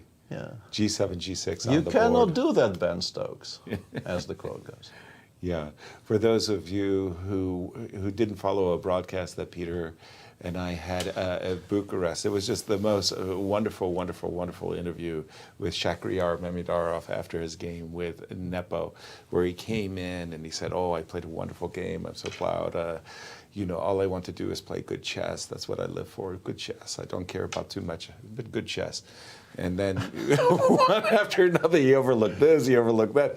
I mean, finally, after one of the last, major oversights, come on, come on, you can't play King D8, come on. It should be available as a gift to all the chess lovers. Like Absolutely. It has to be a kind of a service provided by somebody. Just make this into a gift and distribute it as widely as possible, because it's one of the most.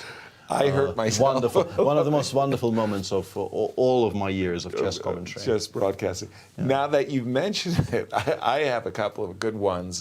What was your worst moment? Oh, I think it was when you played with Lawrence Trent. I remember that. That was a good one. Yeah. One of the worst. That was quality of your life. That was made into a viral video even. Yeah. And you have to understand like the depth of our bond with Lawrence to just fully appreciate the pain of office politics being what they are. Yes, the pain of what happened there. I can only imagine. Yeah, I can only imagine. Your worst moments as a commentator, Alejandro, where are you getting everything wrong? It all goes bad. It all goes south. Oh, that's happened many times. I'm like adamant about a move. I'm trying to think though, like a specific moment. I'll come back to you with this one. Okay. It's been a lot of years. In a way, I can actually, it'll be slightly from left field, but the absolute worst moment in terms of like quality of broadcast wasn't even necessarily our fault. I was commentating on the first the second Carlsen and Niemann match in Sochi with Sopiko Gramishvili. Yeah. And there was a reasonably polished broadcast. We had a whole production team in a separate room close to us, but in a separate room. And we had like, ad rolls running every hour or so. Excellent. And then you remember the game. Everybody remembers that game. The game that could have turned the match when the score was level. And King D2. Yeah, and Magnus played King D2. And there was this like a minute and a half during which Vachier was thinking about A5, A4. Right. And we were on an ad break. We were the only stream in the world that missed the moment, which actually went on an ad break before Magnus played King D2, and then I saw King D2. It took me like 20 seconds to realize that this is a game-changing blunder. Oh no! And I started like waving my hands around, like we need to stop the ads, but no, the entire roll played, and when we came back on air, A4 King E1, it's gone. It's gone. It's just gone. Yeah, but in the meantime, we are. G6 has been played. Fabi did collect a couple of pawns. And he has played King B5 as well. Maybe not yet. Maybe he has. Yeah. Oh, sorry. Not yet, but he will. I mean, nobody not plays King B5. I've got it. Okay. Nice. That's just... that's funny. You don't play Queen G1 in this position? One of the 5 winning moves? One of the 5? Is Queen G1? Yeah. No way. That's a winning move? No. Wouldn't even come anywhere near me. No, come on. Yeah, but I mean, King B, of the winning moves, you can sort of understand that maybe Queen F7 and Queen G7 are not spoiling very much. They don't, but you always play King B5. Yeah, you always play King B5. You always play. I mean, if you can move the king forward, start creating those threats, and not a single check needs to be calculated. Right. That's the one you pick. Like you just know it's correct. Yeah, you just know it's winning. King B5. My worst moment, actually, it's a hilariously funny worst moment as a broadcaster. I was doing commentary for the Vachier-Lagrave, and it was a game between Jobava and Vasily Ivanchuk.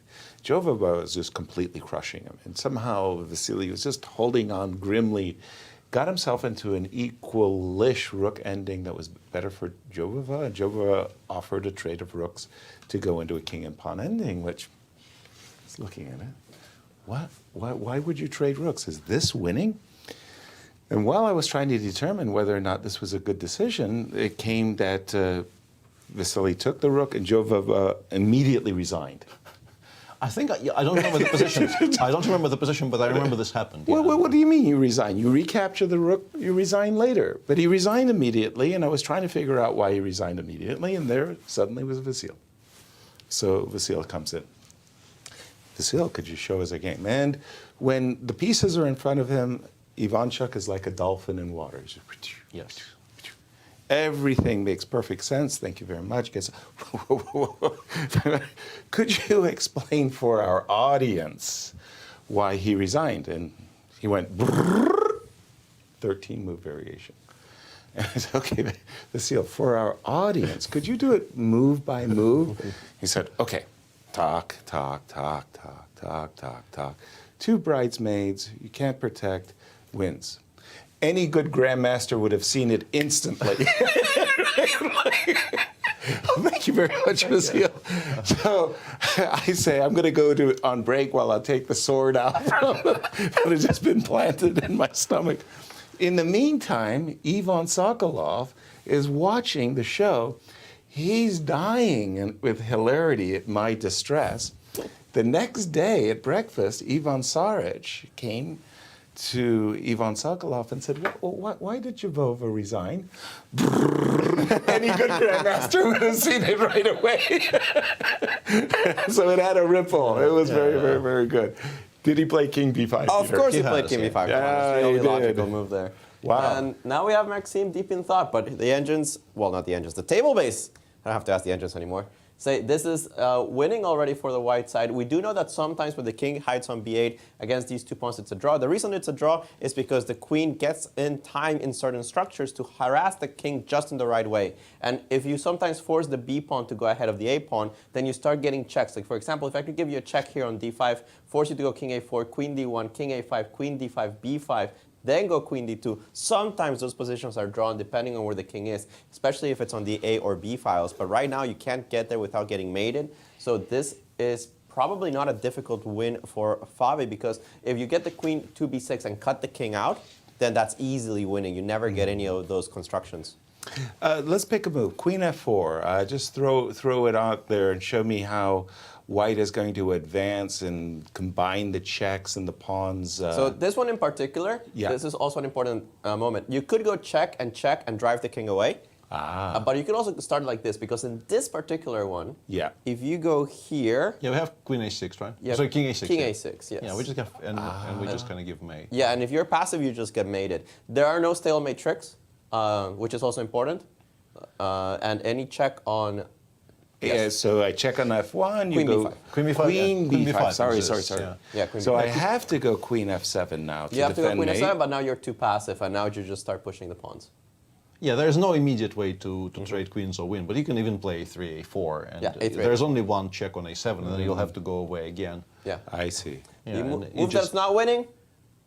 It's not winning. Yeah, that would It is winning. It is winning for the other side. Oh my. And from the Grand Chess Tour perspective, again, this is a massive game for Fabi. Exactly. It's a Fabi massive needs game for a huge win to get to the podium, and for MVL, who is actually the Grand Chess Tour standings. And there we have it. And this is what we're talking about. 26.5 points for MVL. Again, we know the winner gets 13 and 12 and 11 and 10 and all that rest. Ali Reza, at that draw today, important for him. Levon, Wesley. Wesley, by the way, having a result. Yes. He's at +1. He's tied for first. Yeah, and also one thing that we have to mention is that Magnus is out of the tournament. Exactly. So you have to assume quite a lot of points have been returned, sort of returned into the system there, Into because the Magnus seemed to be in decent shape in this tournament and would have finished, I would assume, somewhat well. And there you saw the Fabi score of 20.5. So again, he needs a first or second. Yes. And he needs to see Ali Reza and MVL getting third, fourth, and lower for him to really have a chance at the Grand Chess Tour Championship. King b5, when are the players going to be on an increment? Well, actually they already are. Yeah, but, Fabi is down to 5 minutes, but it's from this point onwards, I think his play will be reasonably understandable, so he can actually amass some time. MVL has played Queen b7, sorry, King b7. King b7. But that? And Yeah, I instantly start, being very interested in trying to win the game on the spot. With mates, right? Yeah, with mates, like Queen C6 and then King A6, and try to calculate that to the end. Queen C6? Yeah, let's try. Queen C6 check. If you go King B8, yes. I think I can play King A6. I don't see why that wouldn't be good. Anyway, you can play Queen E7, but Queen E7 actually probably does allow some kind of a queen trade, right? Queen B5 check. Yes, and again, King I don't A8 want to... only square. Correct. King... actually, even here I can't trade queens, yeah? Well, you can't force the trade. Yeah, that's what I meant, yeah. Yeah. Like I don't seem to be able to triangulate in a way that would trade queens. But we know this is winning. We can, once again, we can play A3, A4 somewhere. And just A4 right now? Yeah, but he also played A4 straight away. He is very satisfied with the situation where the queen is on H4, having no checks to give. Exactly. So yeah, he is just continuing to push. Feels absolutely no need to do anything forcing just yet. There's a funny line I've just calculated. Please, Peter. Queen E7. Yeah, it looks quite reasonable. Yeah, let's play Queen B6 check. Okay. King A8, and I and thought, again, yeah, the C file. Yeah, that's barred. But here, I wanted to go King A6 here, and then I thought Queen takes B4. Queen A7 mate. Okay, okay. I'm rescued there for a second there because I thought this is cute. This is cute. I thought, okay, Queen C6 check, King B8, Queen B5 check, and then King A8. Yeah, and then the king goes back. Yeah, because the pawn ending is losing. Losing, but yeah. But here, actually, I have mate here. I have Queen E8, Queen C6 in the final position. It was such a nice attempt to. Yeah. Okay. Nothing works. Yeah, you can actually win like this, I think. After A4, Queen E7, Queen B6, A4 on the board, Queen E7 hasn't been played yet. That's our analysis board. That's our analysis board. You're in MVL shoes, Alejandro. What's the trickiest line? What can you do to make your opponent's life that much more difficult and miserable? There's not a tricky line. You just play a move and hope that your opponent blunders at this point because there's no setups, right? There's nothing that you can do to your position that will improve your chances. Just pick a random central position for the queen to go to where it's not getting traded immediately, right? Right. Because that's what you want to do. You want to avoid the trades. That's why Queen E7 is clever. That's why I think... Queen E1 maybe or Queen something. E1. The angel was saying Queen H2 or something. Just move the queen somewhere you cannot be traded. Right. And then hope your opponent blunders into a stalemate. This is the only way that you can fight right now. Right. I mean, a desirable move like centralizing your queen is one of the problems that we can force the trade of queens. Instantly loses to this, and then we give a check from C5 and the game ends. Or what you're showing. Yeah, what you're showing is not actually worse. C5 isn't so bad either. All of those things. Yeah, King A7, Queen C5 check. So, unfortunately, bringing your queen into a centralized square like D4, and that's why you're saying, Alejandro, just pick a. Let's say Queen H2, from afar. Go into a distant galaxy. Let me check this for a second. So after Queen H2, yeah, basically only the moves that produce a check win. Like if you make a quiet move here, you're no longer winning. I mean, nobody makes a quiet move in this position. But just to illustrate, this is no longer winning. Yeah, Queen E6 is a draw now for whatever reason. Queen H5, and yeah, once the checks start. Like once you've allowed the black queen to start producing checks without pushing the king back to the back rank, you're no longer winning. But obviously nobody plays Queen E6. But also not only Queen H5. You put the Queen E6 move on the board. There's something smarter. I mean, there's more than one draw, yeah, somehow. Clearly the move Queen D2, guys. Come on. How are you missing these moves? Obviously, Queen D2 is a draw in this quiet position. move is met by another quiet move. Yes. I have no idea why this would be a draw. Right. But like why? Yeah. But it is. It just is. Yeah. So once again, this is just illustrating just how poorly the queen is placed on H4 because all of these positions. Yeah. Like if you could play Queen D2 here, once again, maybe Queen H4 D2 right now is a draw because I don't think it's. I don't think the white queen is worse placed on E6 than it is on G6. And you're absolutely correct. If black could teleport that queen to D2 right now, it would be a draw. Yeah? It's just a draw. It's such a cruel game, chess. Yeah.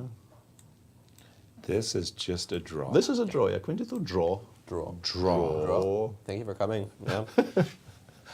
I remember the New in Chess article by Dr. John Nunn, where he was using the table bases to express how 2 versus 1 and a queen ending. And I remember my jaw just dropping on the table. This cannot be true. Yeah. Shout out to Mr. Nunn, Dr. Nunn, actually. What an influence, what a great attacking player, and I learned a lot from all of his books. Agreed. But I did make the mistake of buying one particular book, Pawnless Endgames. Ooh, that was a challenge. No, it was Secrets of Pawnless Endings. My God. 400-page tome. I bet you gained rating points for having struggled. I don't remember any of those positions. Not a single one of those positions do I remember. I also bought it as a kid. I bought it like an 11 or 12-year-old kid. Oh. Queen h2 seems to be on the board in the meantime. No, Queen e7. No, he played Queen e7? Queen e7, Queen c6, King b8 already. All of that has been. Sorry. Let me refresh my board. I don't know why I thought Queen h2 was played. Yeah, and once again, now some quiet moves actually do win. Yeah, Queen d5 I think he played, which is winning. It gives some space to the king as well. You have to be careful not to play something like King forward, because Queen a7 is just a repetition. Well, King b6, Queen b4 is also an issue. Just a quick question for yourselves. Advancing the pawns is undesirable. A move like a4, a5 is... a5 is a draw, yeah. Is a draw. It's a draw. Yes. Just a draw. Yes. Of course. Obviously. my brain hurts. Buy my beer. Yeah. a5 Queen e2 check, and we just never run out of... No, King b6, Queen e7, quiet move. Ah, okay. Yeah. Okay. Hold on. I got to get this again. I suggested the move a5. Check. Only move. But I've been told that this was a draw because after check. Queen... King b6. And the only move to Queen draw... e7, only move. And that's... Only move. Yeah, only move. Absolutely only move, Queen e7, draw. So I get in the advance a5, I get in the advance b6, and I've thrown away my win having done that. Yes, correct. Next question. Next question. Yes, next question. Moving swiftly on. Both of you are off my Christmas Christmas card list. Both of you. I advise you to take it up with Mr. Stockfish.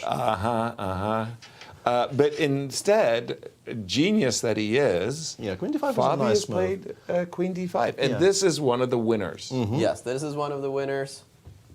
Because... And I think this is a long pause. No, I think I can explain it. I Please. think the point is we're passing the move, and we're also somewhat improving the situation of our king, so that we will have checks from the back. Like if you play, I don't know, Queen e2 check here, for instance. Okay. I play King b6. King b6. Yes. You don't hide on a5. No, You I think I play King b6. I play Queen f2 check here. Okay. And okay, I'm confused because everything is winning, but not in the way I thought. My point was more that my point was completely nonsense. Let me just stop. You had me convinced right up to this very moment that you stopped. I had a point and then it was gone. I mean, I held my breath in anticipation, but it never arrived. Help us out, Alejandro. I can't help you out. You guys have the exact same table base I have. No, I mean, I need you to put it into words, Alejandro. What is white trying to achieve? What is black trying to achieve? Okay, so white is trying to make a queen. Excellent. If he doesn't make a queen, he can't win. Checkmate his opponent. He can't win. Well, no, you can win by checkmating his opponent. Oh, excellent. Yes, those are the two plans. Okay, yes. 2 plans. Yes. Black. Yes. He's trying not to get checkmated. Important. And also not allow the queen. And not allow a queen. Those are the plans. There is no strategy anymore. And this is why this is such a difficult game to navigate for us, right? Because it just comes down to sheer absolute calculation, move by move. And compared to engines, well, we suck at it. So... Yeah, and I want to say, the more I look at this and the more I look at the winning lines on my screen, the more I think this is far from over. No. We're not. I don't think at any point we've called that Fabi is for sure winning this. No. We know it's winning, But this at some point, I thought it was like White had enough coordination to prevent any kind of immediate stability for Black, and we'll just win in the next 5 moves by giving mate or trading queens. But exactly, that doesn't seem to be the case. It's still a kind of a long and tortuous process, and. But it's so difficult from the Black point of view also to avoid allowing these kind of mating ideas. You can't just throw your queen, for example, the e2 check, and if you go back, there will be some sequence that allows a forced trade of yeah, queens. my point here, the one that I meant, and the one that I almost tried explaining to you and then realized I'm an idiot, was queen e2, king b6. Yes. First of all, I blundered queen f2. So I thought queen e3. Okay. And my idea was to play king a6. Very good. And if you give a check from e2, I can play queen b5 or b5, whatever. We saw that, yeah? Whatever you like. Along the way, there is queen h6 check here, which drives my king back again, or there's queen a7 check, and the king is driven back again. So I haven't thrown the win away, apparently, because my screen tells me so. Right. but you didn't make the progress you expected. But I also made 0 progress simply. Exactly. But we all thought queen d5 was a marvelous centralizing move, and MBL, I think, played queen e8 check, judging by the release hand movement. Yeah. This I think it's all the same, because king b6, queen e3, we're still not making any significant progress. But excuse me, why aren't I just hiding my king? Yeah, I think we should be. Yeah, and the engine is very much in favor of actually just putting it on a5 and then perhaps playing before b5 in some positions and making progress that way. Well, for the moment, I do have this massive threat of trading queens, and probably I'm provoking you to move your queen back to e7 or down to e3. Yeah, you need to do something about the queen b5 check threat. Pardon me, queen e3 loses on the spot. Yeah, this is unplayable because we get to trade queens straight away via one of those squares. So yeah, queen e7 or queen e1 maybe, or somewhere. Queen e1 maybe. Yeah. Hold on. Now king a6 is winning. King a6. Because then I have my queen. Oh no, queen d8 is also why do I try to be clever? Just shut up. No, I liked your advice. Don't get into a queen ending. You know, as a good coach. You know, coach, what do I do in this queen ending? Don't get there. Remember. I think king a5 played by Fabi. No, he played king b6. Trying to judge from that overview is difficult. Also winning. Well, yeah, of course, also winning. Everybody, I think it's time that we take a little break for ourselves, and we're feeling a little loopy in this queen and pawn endgame, but we will be back for the finish of this round 4. Please stay tuned. Absolutely.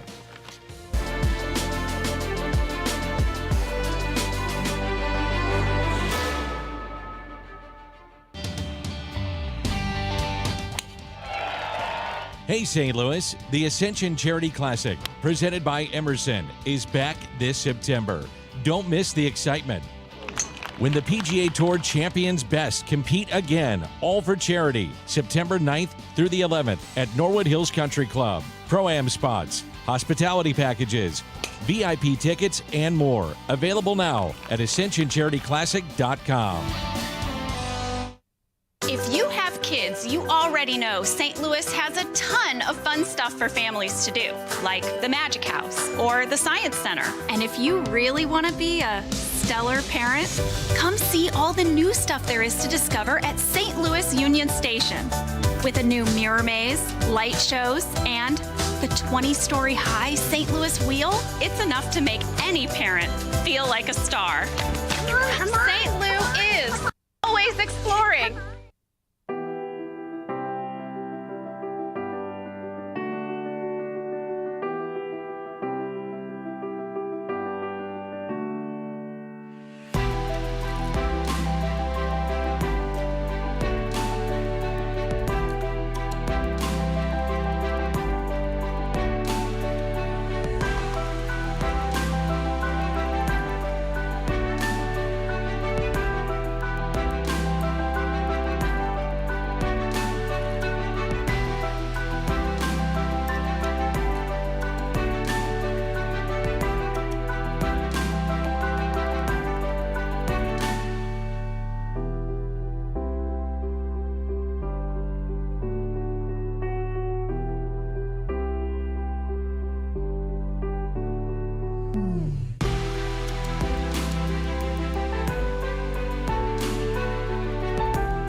Welcome back to our final game of the day. An eventful day in general and a very, very interesting and somewhat educational endgame in process in the game between Fabiano and Maxime Vachier-Lagrave.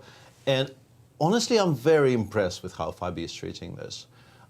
He's doing a very good job. I think he's doing a very, very good job. And I think for the first time in the last maybe 10 minutes, I really do think this is done. Because I think your next move is King A6 against most, like, it's very difficult to not allow King A6. Let's say I go Queen E1. Yeah, I think I can go King A6 here. And I think at this point I will start making progress that is so significant that win becomes straightforward. Because I have mating threats, I have threats of driving the king away from the corner with checks, and then I can just put my own king on b7 and start pushing. So are there mating threats, though, actually, Peter? Yeah, actually, yeah. Queen e4 is annoying me a little bit, but I get the feeling there has to be a way to... No, I actually have to go back? Oh, I thought this was still winning some. I mean, it's winning, but... Right, but in the way where you thought, now we're really, really up against a wall. Yeah, I thought... And we've got it. I have an interesting idea here. Can we take a look at something in this position we were discussing? Let's say Queen E1, King A6, Queen E4. Correct. Can I play... I actually did blunder a stalemate here. I wanted to play Queen D6 check. Very nice. I probably have to go to C8. Yes, and I wanted to play B5 here. Queen takes A4, King B6, and claim that we're winning because I'm threatening mate in 1. And I would be winning if not for the fact that, yeah, Queen A6 or Queen A7, actually. This happened in a candidates tournament between Zoltan Ribley and Boris Spassky, where Zoltan Ribley is completely winning, and he allowed precisely this kind of, and he just slumped at the board like, stalemate. Yeah. Queen A7, so even here, King if MVL keeps his head and continues asking those questions, because I think once the king gets to A6 and you don't give a check to it, I think you're entitled to really feel dejected and feel that your defense probably will not succeed. But if you keep your eyes on the prize and you keep on finding those only moves which don't lose immediately, there is still very, very possible ways for white to throw away their advantage. Yeah. Exactly. Jump right in, Alejandro. We think Fabi's doing a splendid job. We know that from our table base, but at the same time, he doesn't just go 4-move combination win. But you're starting to find them, right? You start to see these combinations that just win. For example, Queen E1, yeah, King A6 wins, but Queen D6 check is much more accurate. Why? If you go to C8, then I have King B6. It's very similar, but you don't have checks on this side. I have Queen C5. So, and again, there's no immediate way to give up the queen for stalemate. And if you go to the other direction, if you go up, I give you a check, I do this, and then I go King A6. What is the difference? Any check here, I have Queen B5. Nice. And anything else, I'm just giving you mate in a couple of moves. So this one wins almost instantaneously. And again, when you think about eye on the prize, you were saying trying not to lose instantly, you're having trouble coming up with moves that don't lose just right away. Queen E1 is one of them. It just loses to Queen D6. The engine says mate in 16 because it can already foresee the trade of queens coming, promoting the other queen. He's played Queen F7. Queen F7 has been played, which is not immediate mate, but there's no check on E1 right now. Yeah, and we can actually start pushing. Yeah, we can start pushing, and I think it is time to start pushing with B5. Yes. B5, and now the point is that if you allow King A6 and you don't have a check specifically from the B7 square, you will just get swept off the board. And yeah, your options kind of diminish before your eyes here with black. You're running lower and lower on resources in terms of available checks. Right. And yeah, this does start looking very, very lost, even you know, from a purely human perspective. Fabi is pretty low on time. He went down to below 2 minutes prior to playing Queen C5, but he is now above 2 minutes again. Two and a bit against 21.5 for MVL. MVL has all the time in the world, considering what the position is, but 2 minutes for Fabi here seems to be, you know, he's balancing on this edge where it's not a lot of time, but he doesn't really let it run to, I don't know, 30 seconds, where it becomes unnerving, right? When you have to start playing an increment. He might win this position even on increment. considering it's a 30-second increment. But you like that cushion. Yeah, of but a you few want minutes. that cushion of like a couple of minutes at least, so that you can Exactly. stop and your hands are not shaking. By the as way, much. Peter, I gotta say, you had Queen sharp C6. sharp eyes on that clock. You were able to just discern the 2 minutes. Not so easy. You've been eating your carrots, like Bugs Bunny. Queen C6, no B5. Admirable restraint. I have to say, on the topic of carrots, I eat a lot of spinach, and yet look at me, like absolutely no change. Absolutely no change whatsoever. Queen C6, you like those apples? It's a strange move. It's a still bizarre, winning, but it's a very bizarre strange move, but as long as the table base says it's winning, That's I'm all just we gonna say ask. it's winning. I find it hard to resist B5 myself. I think I would have played B5 there. Wow. Okay. And if I'm not playing B5, I'm probably playing a check. Maybe I'm messing things up with Queen D6 check and then playing B5. But Queen C6. It's a bit of a strange choice. I don't quite understand what that achieves. Like, what are we preparing that we are now better prepared for compared to the previous position? Like Queen A7 check been played. I guess he wants King B5 and then ask MVL which square do you like. Anything to recommend for Queen A6? You can't give me. Yeah, it goes to F7 or G7. No, again. Queen A6, Queen C7. Ah, there's that thing. Ah, that is so beautiful. Yeah, Let me show that. Queen A6, Queen C7 check, and you think, oh, I've got this all in hand. Queen B6, and then comes the cold shower of King. Yeah, King B5, Queen C4 check. A8. Yeah. Oh my goodness! So there are still plenty of Fabi did not fall pitfalls. for it. He played King B5. MVL instantly replies with Queen E7. Yeah, and we're still winning, but actually Queen C5 was a very good move earlier, and I think from what I've seen, C5 appears to be maybe the best square on the for board. the queen. On the board, because you can play Queen C5, then you put your king on A5, and that pretty much removes all the checks because they all allow Queen B6 with a queen trade. Right. And then you can start pushing. But he was already there, and he abandoned it for this somewhat difficult to explain move Queen 6. So we're sort of back to the drawing board. We've had this position actually. He played Queen D5 in it, right? We had this a bit before. Yeah, we definitely had this once before. Mm-hmm.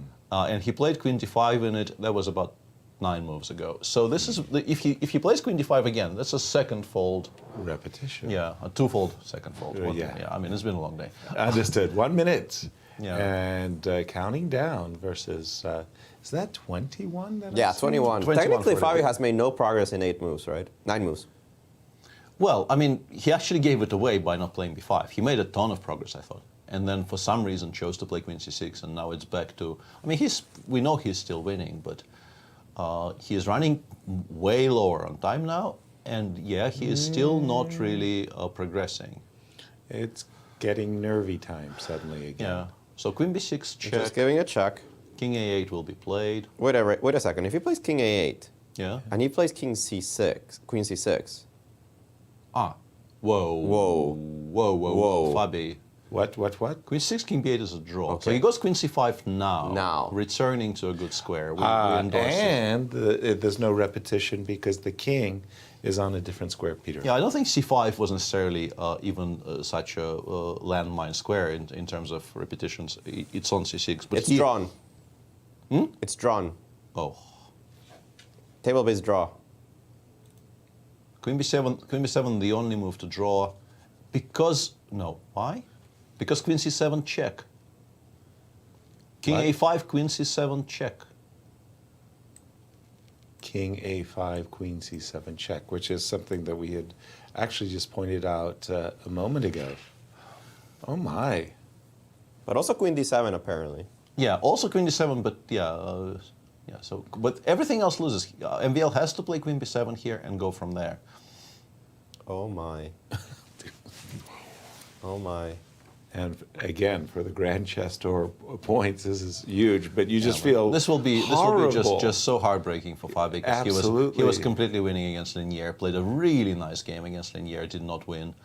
Then lost that game to Wesley yesterday, and he's found it. Queen B7 He's found it, guys. Yeah. Wow. Well, I have to give a hat tip to MVL. That whole with his king on G8 to march his king all the way across the board to A8 and avail himself of this opportunity, that's very, very skillful. Yeah, he gave himself outs, so to speak, Exactly. using the related parlance. He played to his outs, and there they are on our screen. Yeah. Oh my. We're kind of stunned here. We've had a stunning day. Yes, yes, we did not have. I mean, for those of you who are joining us late, of course, I'm referring to the fact that world champion Magnus Carlsen forfeited his game earlier in the day and withdrew from the Sinquefield Cup. We're going to wait for Magnus to explain his reasons for doing so. And then we've had these types of experiences today as well, Peter. It's some been, misses by Hans and this one too. Yeah, Fabi, King A5 played, and I'm pretty sure, he just blitzes out Queen C7. I mean, Queen D7 apparently is a draw, but nobody does that. If you see Queen C7, you play Queen C7. Exactly. And somewhere around here, Fabi will have this kind of a horrible, horrible realization that things have not gone according to plan at all. Queen B6, Queen E5 is just a straight up perpetual. You can't avoid that kind of a pendulum mechanism there. Help me on this one because I'm... Queen C3, Queen C8. Queen C3, Queen C8. Absolutely, there it is. Yeah. Gosh, I was looking at Queen E1. Yeah, he's played King B5, but we've been there. We've been there already. Oh my God, this is going to be devastating. Right. Yeah. Queen He's B7. down to, yeah, and after King C4, I think it's still possible to misplay this. Yeah, there's like only the moves that you would expect to be drawing are drawing, but they all do draw. Like Queen E4 check is a draw, Queen A6 check is a draw, and as a kind of a bonus option, you can still play Queen C7, which is so disgusting. Like, how is a quiet move in this position still a draw? But there will Queen be C7? But there's no Yeah. immediate draw, right? Yeah. There's no immediate draw. There's not like a perpetual that white can't escape. You give me a bunch of After checks. Queen A6, there might be. I have a feeling Queen A6 might actually be a perpetual. Queen A6? Yes. I think that this might actually be a perpetual. He played Queen E4. The most The most human. natural. Yeah. Then I assume Queen D4 will be played. Exactly. Right? Then let's say Queen C2 check. Right. King B5. Queen E2 check. Yeah. King A5. Okay. Oh, we've run out of checks, yeah? The only good move is Queen E6. Oh. And that's good news for Fabi's fans. Yeah, because MVL can still make a mess mistake. that one up. Yeah. Right. Queen E6 is far from obvious. No, yeah. Exactly. This is what I meant about that whole Anish Giri Wesley So game, where with the table base is going minus 47 and triple zeros with each. But this is if we assume that MVL holds from here, which I think is actually a favored outcome now with Fabi on a minute. But I was blundering. Queen D4, actually Queen C6 is an easier draw. You were blundering. It's gone. Yeah. Queen D4, Queen D4? C6. Yeah. Instead of Queen E2, of course. Because King A4 is B3? attacked.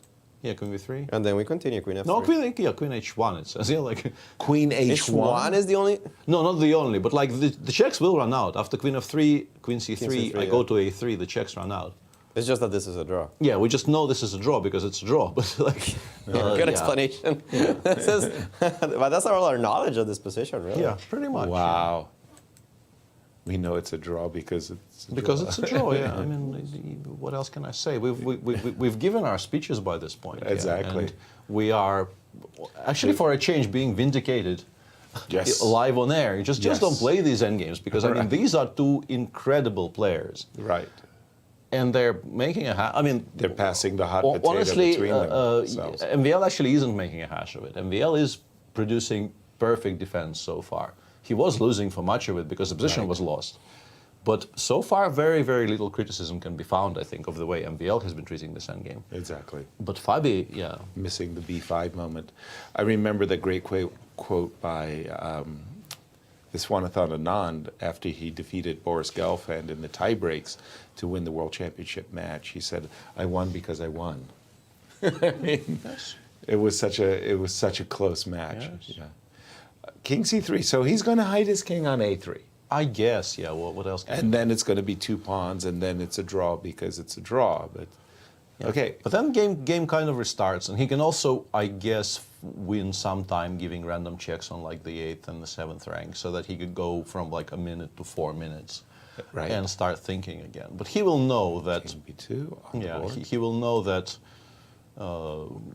he may have missed, or probably just already missed, an actual winning position, and now it's just searching for chances, as opposed to converting. Let me ask you this question, Peter. Do you think that, I mean, obviously the players are aware of the whole Dr. John Nunn article, that this is, but do you think they are both aware that at this point they know the game is a table-based draw? I think so. I think this position is the one that we've all were kind of introduced to when the whole concept of this not being winning was brought up.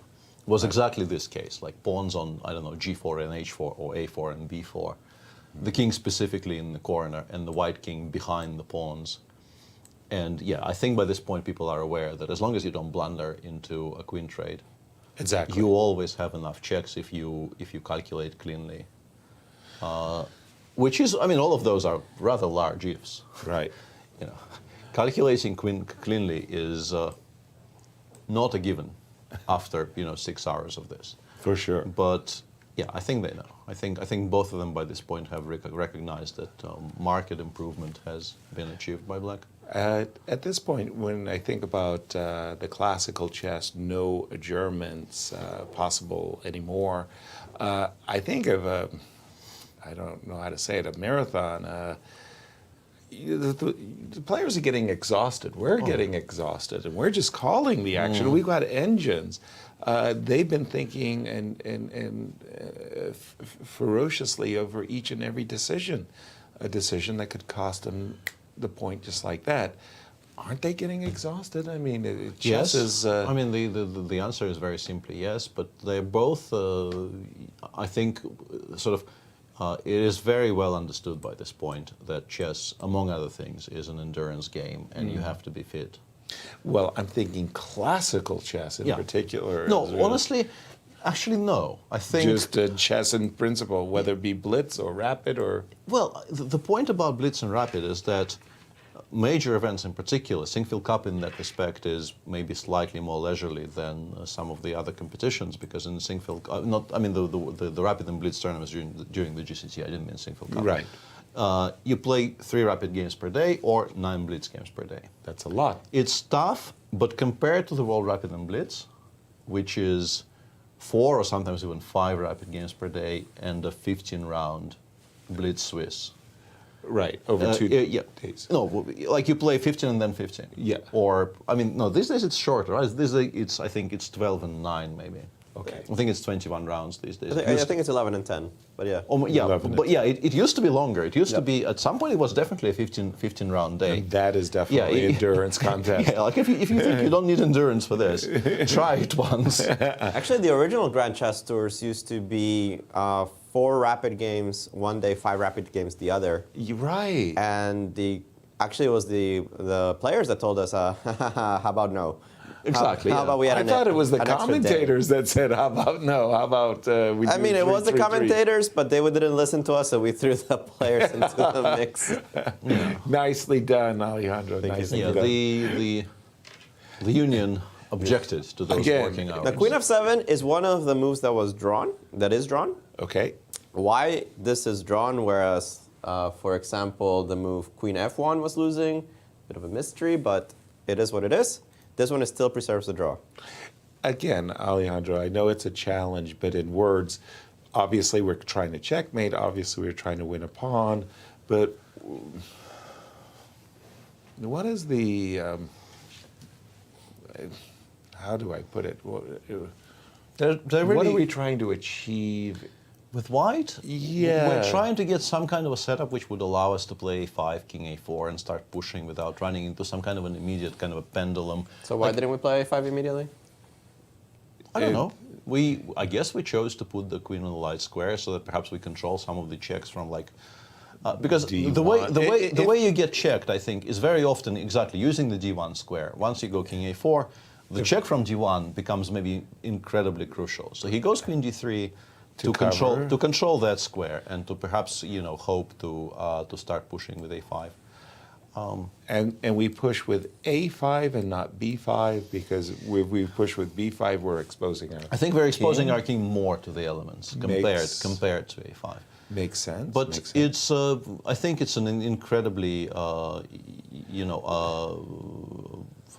Let me play just some bad moves for just a moment, if you don't mind. No, not a bad move. Okay, I'll play another. This one, this is now a loss. No, b5 is a draw. Don't play b5. So we shouldn't be playing for a5 and b5. Yeah, we play a5, and then if black doesn't react properly, now for some reason all the checks are winning. I still don't know why, but all the checks are now winning. Wow. Yeah, it's still extremely possible to misplay this as black, of course. Easily for both sides, and we do have a5 on the board, and once again, 3 minutes now? 350 against 19 and a half. Very good. So Fabi did gain some time as we expected, like he got the king into the corner, checks ran out, he gained some time by shuffling. Okay. And now he has a bit of a buffer. And importantly, we restart the counter. Ah, yeah. And that as well. The 50 move rule. We were actually halfway. We were 24 moves in. Wow, I didn't even realize we had gone that far. For the 50 move rule spans, any exchange or trade of anything, and the 50 move counter starts again, as it does with any pawn move. So we were up to 24, Alejandro. In this position, 5 moves draw. Like queen a1 check loses. If you want to give this check, you lose. And it's an easy check to fall for. After all, it's a check. Why would this? Because apparently we've lost balance. We need to return the queen to good squares from which it can give checks. Okay. So weirdly, as I understand it, and once again, trying to make sense of how the computer approaches these positions is a very, very ungrateful task. But what I'm getting from what I see on my screen is that the queen has to be on the 6th. It likes f6, e6, and also it likes the c6 square. So in the current position, queen e6 is a draw, queen c6 is a draw, or you can make any move with the king. Right. Actually, just passing with the king move doesn't lose.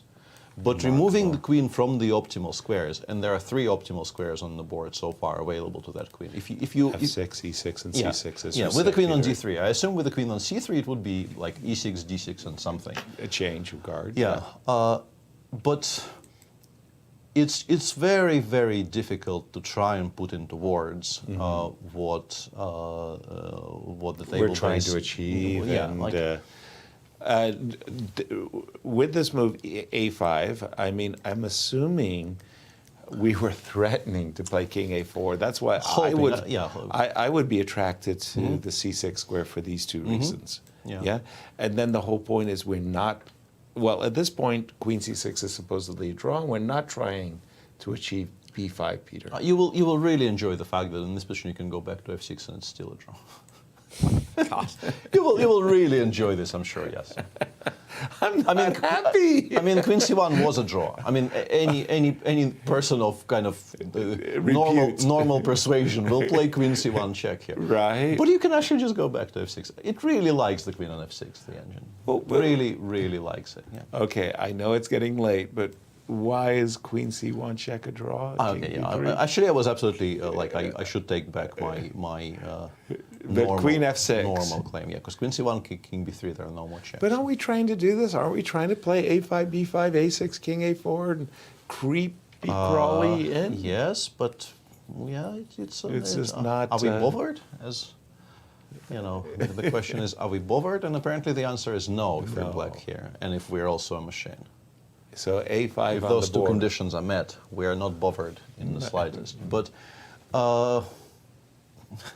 it's going to be fun to watch. Yeah, it's definitely going to be fun to watch because so far MVL, as we keep on mentioning, MVL has not committed a single sort of result-changing mistake. Where Fabi committed 1, I think. So far. Ooh, queen a1 check. He's gone queen a1 check. We've established this somehow loses. We have no idea why. Like, why after king b3, queen f6 here we have lost? Like, it was a draw with the pawn on b5 and white to move. He didn't go queen f6. He's gone queen e1. Queen e1. And now he's lost. This is lost, but once again, like, do we know why? Do we understand why? Well, nope. According to, we've got 5 moves that win. Queen d5 check is a winner. Queen a6 check is a winner. Yeah, queen d8 check is also a winner. And also king c4 important. King c4 I can understand because there's not that many comfortable checks, right? Yeah, you have to start giving poor checks. Yeah, Poor you checks, can't give good checks from e6, so you have to start giving poor checks, and the king starts making progress. Yeah, this I can relate to. King c4 makes perfect sense. This move I would find very, very attractive. Yes. As well as maybe queen d5. But once I see king c4, queen e6 check, and the interference check, check, check, then I'm very excited by king c4. So let's actually try to keep count. Please. And for our viewers, we're not doing this as a criticism, but just as a way to keep us awake here. So the current, the count currently is 1-1, I think, right? Right. The change of the evaluation from win to draw happened once on each side so far. And if am I right in saying queen d7 is also somehow queen d7 is also winning? Yeah. King c4. There we go. Yeah, the most natural move, king c4. Okay, so we're back to white being completely winning, and now we're waiting for, you know, if the mistake comes, it comes from Fabi's side now. Right. Because MVL's choices against perfect play no longer matter from here on out. Exactly. Okay, and from MVL's point of view, I can imagine queen h4 check is desirable. Yeah, I think king c5 there would be quite annoying, right? Because you cannot give a check from the fifth. You can check from e7. I will play queen d6. I'm sure I've already blundered into a draw. Like what I'm saying is probably completely incorrect. It's probably queen h4, queen d4. Actually, why are we giving you opportunities to give more checks, right? True that. Chime in on this one, Alejandro. We've seen the potato passed by both players now once apiece. Well, yeah. Well, yeah. Yeah. Okay. What's the over and under for what's going to happen next? Will five throwbacks, I think. Will Fabi play perfectly from this point and reestablish? Look at you. What's a second four? What a trainer you are. A man who stands with his... It's just so hard. The end games are so hard. Even if he plays well king and B8. wins. King b8. Now a bunch of moves are winning, including such gems as queen g6 and queen f5. Queen f5 and queen g6. Queen g6 is winning now. No, I mean, that would not be on my agenda at all. Please tell me that queen d6 check is winning, because that's the move I find queen d6 is winning. The most attractive. Yeah, queen d6 is good. Okay, good. Yeah. Most logical moves here, I think, are good. Is king b5 winning? King b5 is not winning, actually. King b5. Never mind. Not every logical. Because that kind of is a logical move. King b5 is a draw, but king c5 is winning. Yeah. King c5 wins, but not king b5. Because I think allowing the check from e8 specifically is very poor. Well, that makes perfect sense. But king c5 Fabi has played something. He's played queen d6 check, I'm pretty sure. Yeah, he's played queen d6 check. So he is still good. It's the most human move. Still very good, yeah. Looks so logical to we talked about those ladder checks and the reposition of the queen, Peter. This is a perfect example of getting the queen in better on a better square. I'm currently having fever dreams of getting Fabi here and getting him to explain all his choices. Oh, come on. Like get him in here. Don't let him talk about anything that preceded the queen ending. Yeah. Just show him the queen ending and tell him to explain why this move was chosen over that move. Right. I think that's what he badly needs in his life after this game. Be prepared to run out of studio. I mean, he's very fit, but he's also small. I think I can take it. Okay. Oh. Boy, okay. King b8. What's the trickiest? How does MVL trick into some of those stalemate that we have seen previously, Alejandro? How can he lay a trap, or can he? Well, not right now, because now. Yeah, when we come closer, maybe. When we come closer, we'll take a look, because right now every move is winning. Yeah, every logical move is winning. Wow. Okay, for me, the most logical move is queen d4 check, just so that when I start to position my king up the board with king c5, I would like, once again, my idea here would be to play maybe queen d7, and he's played queen d4. Queen d4 played. He's played queen d4. He is preparing. He's preparing to start marching forward with Exactly. I think you have to go to b7. I think if you don't go to b7, you might be like in more trouble. But I mean, it's all very, very subjective here. The position, as we know, is just lost now. But I think b7 is the most logical choice to, you know, offer some kind of protection against king b5, king b6, and ideas of that nature, like to have something to meet king b5. Exactly. King a8 just hanging in the corner. I mean, they're all the same. King a8 and king b7 are the best defenses. And he has chosen your king b7, Peter. And now Fabi is back to you know, trying to figure out exactly how to make progress. King b5, queen e8, I suspect is just a draw. Yeah, like apart from the queen checks, the only move that wins now is king c4, d5. King c4, which you can d5. sort of understand why it doesn't throw anything away. But you're also, I don't think you're There's making no much checks. progress, right? Yeah, there is a check from h1, but I guess then we play queen then e4. I go queen e4, and and we then have I'm a happy discoveries. camper. Yeah, we have discoveries. Right. So yeah, you can understand why king d5 is not stupid, but it's That's also actually not kind a of move that you look cute. at. Yeah. Yeah, kind of cute because you are beginning to set up some mating patterns too. Down to 2.5 again for Fabi against 15 on the clock. Yeah, d7 check. I think MVL will play king b8 very, very quickly. I think anything else would be kind of strange, although there is no real difference between b8 and a8. Both of them are the same. And after king b8, the moves of the king forward are all a draw now. You again do another You check. have to reposition the queen again, yeah. And then, for example, after king b7... Now you can play a6 check, actually. Now you can play a6 check. Yeah. A6 check. And it's mate in a bit, yeah. That is very, very important. These patterns, they should just be hardwired into the brains So I guess of our after queen audience. e6 check, we are sidestepping this. We're playing queen, let's say we play king a8. Exactly. And shockingly, it seems like the winning plan now is, in a lot of positions, actually just to play a5, a6. Jesus. And to create mating threats, and somehow black runs out of checks. But, I mean, how confident can you be that the black actually does run out of checks? I would be a little bit worried that by advancing my pawns to ahead of the head of the guard, so to speak, that I could be spoiling it. Yeah, A6 I think would it would not be a come. very legitimate worry here for white. That A6 if you would do it not too come. early, you throw things away. Easily. I'm just going to refresh my board, everybody. Apologies for that. But we do have queen d7.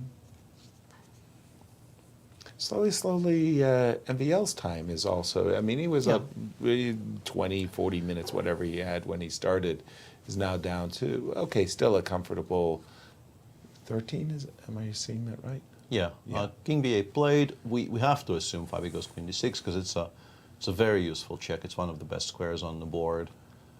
Generates threats. Also supports the idea of a5, a6 in a bunch of positions, which should be quite useful, I think, even from common sense point of view. So yeah, I like queen d6. I think queen d6 is likely to happen from what I've seen Fabi do in this endgame. And then, yeah, then he will at some point just have to start getting it, putting finishing touches on it. Exactly in this position, Peter, how many winning moves does white have? 7. All the checks and some of the quiet moves. Not all the checks. Well, I mean, the checks that don't blunder the queen, yes. Like Yeah, check. Yeah. Nicely played, because, you know, it brings back warm memories of me making such statements in the presence of Gusti, yeah. He never lets them go.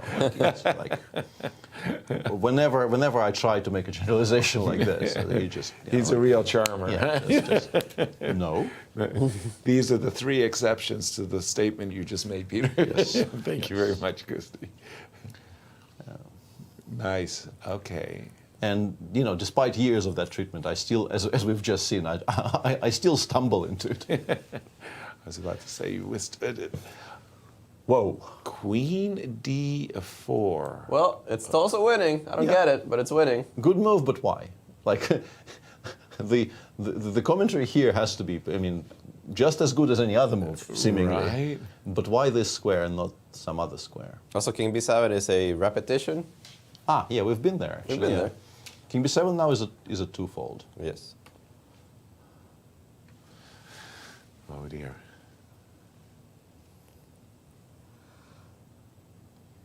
I feel like one of those moments where, you know, the tension is so high and you just, you're screaming for a break. It's like, you know, like, absolutely. And can also, we adjourn? Yeah, and what we've just seen on the board, on the screen there is, I mean, maybe it's a minor point to a degree, but I've honestly lost track of time. Can somebody tell me what time it is right now? It is 6:15. So they've been playing for 5 hours and a quarter. Right. And Fabi has been playing on about like between a minute and 3 for the past, I think, 30 moves. That Which sounds fair. means that if he actually does need to get up, it's tricky. Right. It's tricky. So the last hour, he's yeah. basically stuck at the table, is what we mean to say. And we saw their MVL arriving at the board with a bottle of water. Yeah. I don't think it's an option for Fabi anymore. No. I don't think you want to be taking any liquids in. Not at this moment. No. Okay, once again, come on, guys, do your best for our audience. Put into words what White is trying to achieve. He wants to bring his king forwards to protect himself from checks from behind as well as in the front. So he wants his king, I think it's in kind of safety, right? It's kind of okay on c4 in a lot of cases because the checks aren't that great. The closest I've come to moves that taken together constitute a winning plan was this idea of placing the queen on d6, and then I think in a lot of positions just playing a6 and generating legitimate mating threats. Which is what we've had. So queen e7, this is a twofold again. Queen d4 is actual draw now, but he will obviously not play that. Right. Has plenty of options. I think he gives a check from d6 now and asks the question.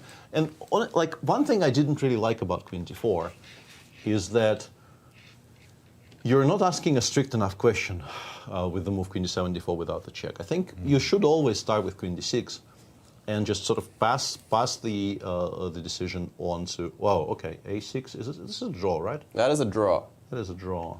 Why is this a draw? Whoa. Well, first of all, I can pick up the pawn, and the pawn endgame is a draw. Is a draw, right? So this is just a draw with queen f1. I think he wants queen f1, queen d3, but I guess it's not working. But I mean, once you play queen d3, the checks just restart, right? Yes. a6, there you go. Yeah, it's a very... So this is the second time that... Yeah, so 2-1 to Fabi. That Fabi has thrown away the win with the move. Yeah. Could he actually have missed the fact that after, let's say, queen f1 check, king c5, queen takes a6, queen b5 check isn't winning because takes and king b7, and we're just in time to establish their position? I mean, after 5.5 hours and very unlikely. Like Fabi doesn't miss this, right? No, the thing is, sometimes you just you stop, right? Like any queen trade is winning, and you realize in the back of your mind that no, that's not true. I need to check those. But you've been playing for so long and calculating so much random stuff that it is incredibly possible to misfire something basic like that. No, I think by this point he's probably realized it, so he will play queen d3. But then the checks start. Yeah, but then you've broken up the chain, you've given the black king potentially a very safe square on a7, and the checks just restart. Like queen d3, we go, I guess, queen f7, and we start giving checks from everywhere. Yeah. Yes, all a draw somehow. Queen e6, also queen c6 now is a draw. Queen c6 which is really rubbing it in. Like, oh my goodness, I didn't expect that to be the case. In general, going backwards can't be... Yeah, once you start getting shifted backwards, and like you're just inviting before b5 here with black, because once before b5 happens, and it looks like eventually, because a6 is quite weak. I need to protect the a6 pawn. And now your king really has no cover. So like all perpetuals are a draw, and shockingly, even queen c, like queen e6 I understand is a draw, but even queen c5 is a draw in this position. Wow, just a shocker. Yeah, like truly. Yeah. Wow. I must say, at this moment when the king was on d4, just prior to, I just love this move, king b5, king d5. I like that idea of you checking on h1 and getting, but some misfiring going on here. I'm just going to refresh my board, everybody. Queen e2, queen d3 on the board. Excuse me. Queen e2, queen d3 on the board. Yep. Yeah, Fabi probably never actually. And now queen e7. Whoa, queen e6 check is a losing. Queen e6 check is losing because? Because it's losing. Why? Why are you asking me this? I guess king c5 and you run out of checks. I think it's very Makes simple, sense. actually. I think c5 is maybe the best square on the board. So the drawing move is queen e2, e7 only. Everything else, white I wins. think we're about to see a 2-2 on this. I mean, if he goes queen e7 if he here, finds it's queen extremely, e7, extremely impressive. you just tip your hat and say, well done, young man. That is just amazing. I think a lot of us would go queen e6 check in a But actually, blitz game. Queen e6 check, how do you proceed after king c5? Queen c8 check? King b5?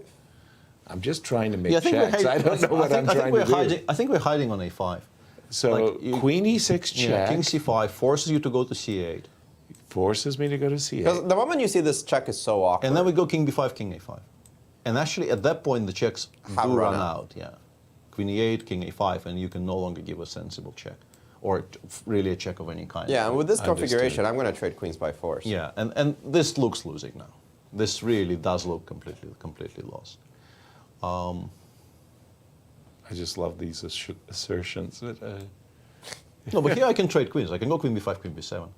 Yeah, queen b5, queen b7. Yeah, here we no longer have to think anymore. Very nice. That's what I'm looking for, is an opportunity to just put it to bed and say, I've got this.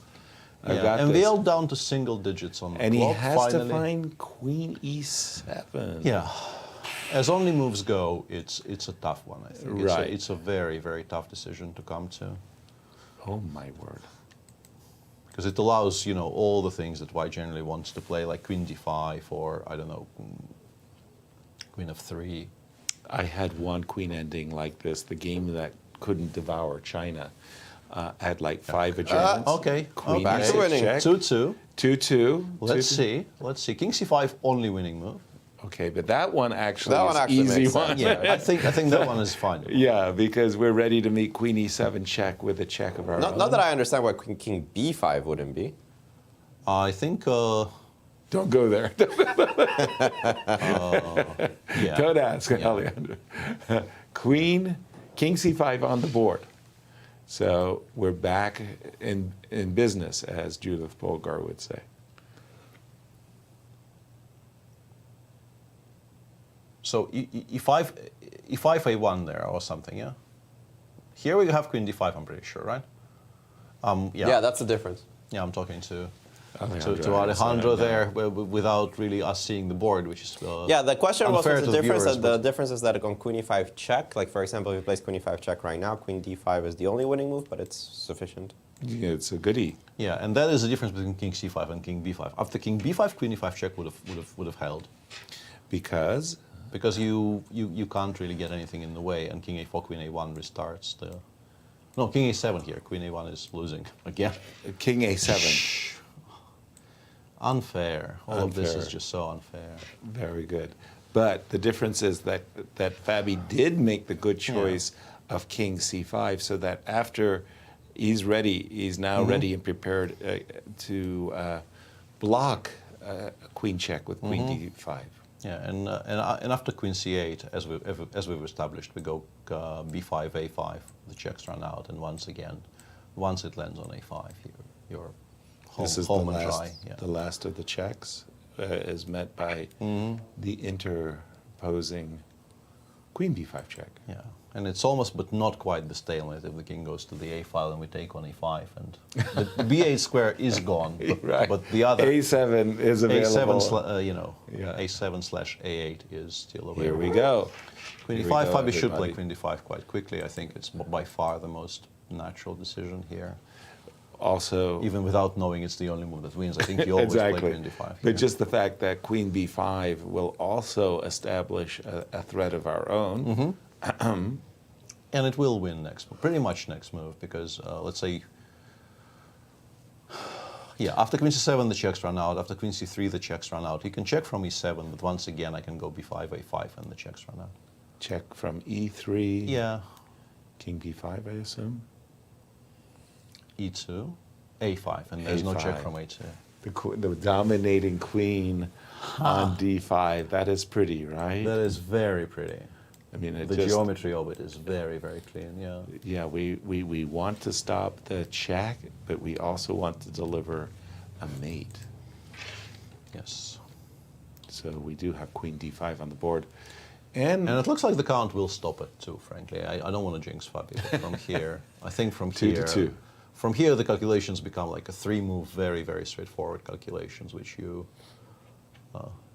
very, very relieved Fabi should take it home from here. Exactly. There we see our deputy arbiter keeping an eye, making sure the clock and equipment is all working. Have you ever had that where, you know, obviously we have these electronic clocks, they are battery, they're not, some of them now are hardwired, so they go into an electric socket, but your clock just explodes because the battery died. Nobody well, explodes, knows. no, but there was a very, very famous incident which sort of went into the chess lore very much that, you know, potentially you can maybe even argue produced ripples that changed chess history altogether. There was the candidates matches in Kazan in 2011, I want to say, maybe 10. That was the one Levon defeated. No, Levon lost in round 1 to Sasha Grishko. But he defeated in one candidate's... that was 2009. Magnus. That was 2009. That was a different one. Okay, pardon me. Yeah, and 2011. in the first round of that, Vladimir Kramnik was playing against Timur Rajabov. I think they drew all 6 of their classical games. And I think they maybe even have drawn the first 2 rapids. I'm less sure on that topic. And then I think in the first blitz, Timur had an absolutely winning position. And then the clock actually did die. And now after, A7 check now wins. I think this is findable, yeah. Right? A7, yeah, that's A7 check now is pretty good. Pretty. Yeah, this works. King A7, Queen C5, and we are finally done with this. Home and dry. And so I can go back to my pointless story. Yes, a wonderful story, yeah, please. and I'm enthralled. Midway through that game, the battery in the clock died, and the game had to be stopped. Obviously, it was not restarted. I mean, it was restarted from the same position. It's not like they started from scratch. But the incident and the pause kind of interrupted Timur's flow so much that he did not win that game and ended up losing the match. And suffice it to say, he was not very happy. Right. And perhaps some grudges were born for future. Not Vladimir's fault, though. I mean, it just happens that the battery. Do we really have to discuss the sort of the nature of grudges and how they don't really conform to logical reasoning? Not always logical at all. A7, the winning move, and he found it with 1 minute and 90 seconds on his clock. Yep. Wow. And that's it. And that's it. Oh, what a marathon, relief. guys. What a relief for Fabi as he gets on the scoreboard and pulls down a very important Grand Chess Tour rival. That was a huge result for the tournament. Huge. Smiles by the players, but my gosh, for Fabi, he needed this one. He absolutely really needed did. this, yeah. And at some point it almost eluded his grasp. I mean, arguably did elude his grasp, and then uneluded it. Uneluded it, yeah. And there we see Leonard, our photographer, and Anastasiya, anxious to ask the players to come into studio so that we can torture them with our queen-ending questions only. Yeah. Are we actually doing this to Fabi after this? No, I don't think we are. I hope not for Fabi's sake. But I do like the idea of just bringing him into those 2 moments and say, "Are you aware that you blew it terribly with this?" Actually, I'm pretty sure the answer will be yes. I'm pretty sure he will readily say, admit. I knew. Like maybe he doesn't know exactly where it went from a win to a draw, but I'm pretty sure he's aware that this wasn't an entirely mistake-free conversion. I'm sure. Let's take a look with this victory, our current standings, Peter. Absolutely, and once again, we have to take into account that some people played more games than others. Yeah, but as things stand, it is Wesley So on top on 2.5 out of 4. Fabiano Caruana is on 2 out of 3. Am I? No. That's not right. 5 is actually on 2 out of 4. But Correct. He got 50% thanks to his victory today. Yeah, Alireza is also on 2 out of 4. Yeah, but Jan Nepomniachtchi and Hans Niemann are on 2 out of 3. We probably should at some point introduce like with the maybe the number of rounds played in brackets after the score, maybe, because we can still keep it in mind now, but by round 6 everything will get completely scrambled. Lanier is on 50%. Yeah, Lanier is on 2 out of 4. Maxime Vachier-Lagrave is, I believe, actually in the minus now. This is actually. And the remaining 3 players are all on -1, just from a different number of games. Exactly.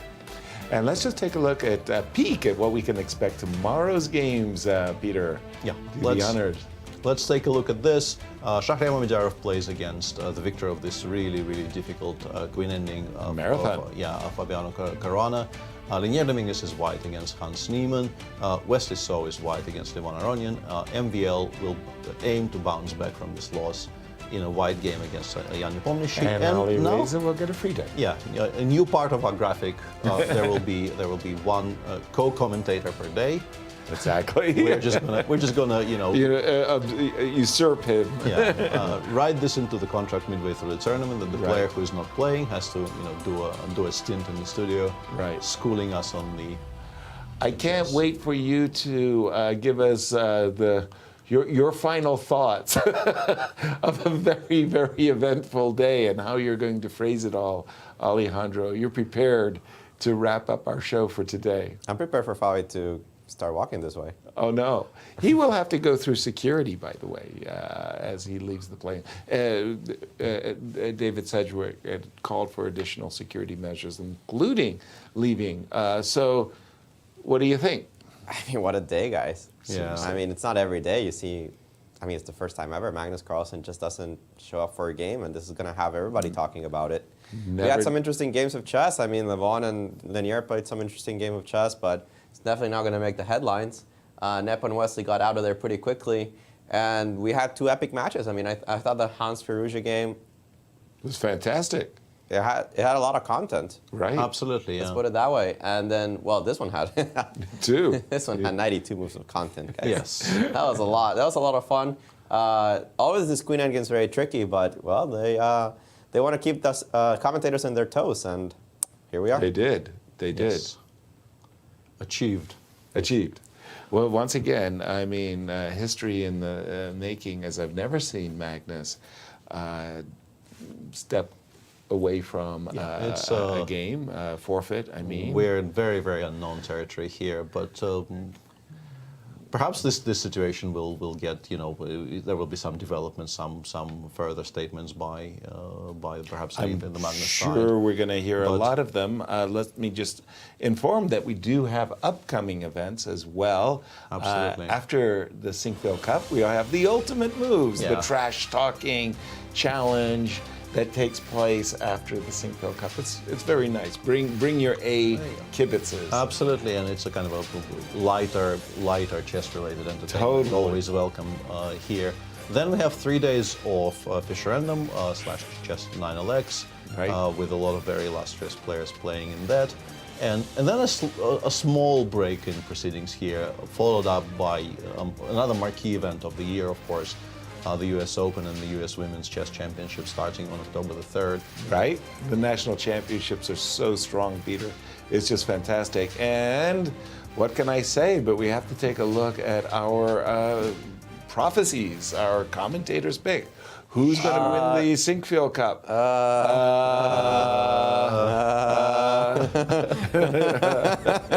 I don't know about mine, man. Well, I mean, you look good through round 1. I mean, I got to tell you something, boy. Well, maybe we should allow him to repeat. We should be like. I don't know. This is 3 rounds in. Can I repick? Can somebody show me the standings right now? I mean, you got to buy in. I got to tell you something. I mean, if this is not force majeure, what is? I mean, seriously. Look, this doesn't fall under the definition. I don't think of this as an act of God. If you're going to call this an act of God, we've got issues.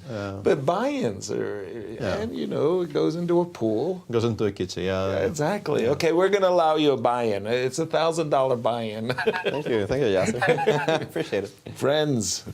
What are they for? Exactly. Nobody knows. Nobody knows. The question, the answer to that question. A question for you. Are we waiting for Fabi to join? Yes. Is that what we are? Yeah, he is on his way. And We're I have about been to get him informed. mic'd up. I think I can hear him. I can see him, guys. So we'll need a couple of minutes. Ooh. And we'll pounce on him the moment we get this queen ending, and we'll get our table bases ready, and we'll ask him every question under the sun. I really feel like we should commit to the bid, but we won't. just pound him into the table. That's what I like. 3 degree. And we're going to jump immediately to Alejandro almost as Fabi's in studio.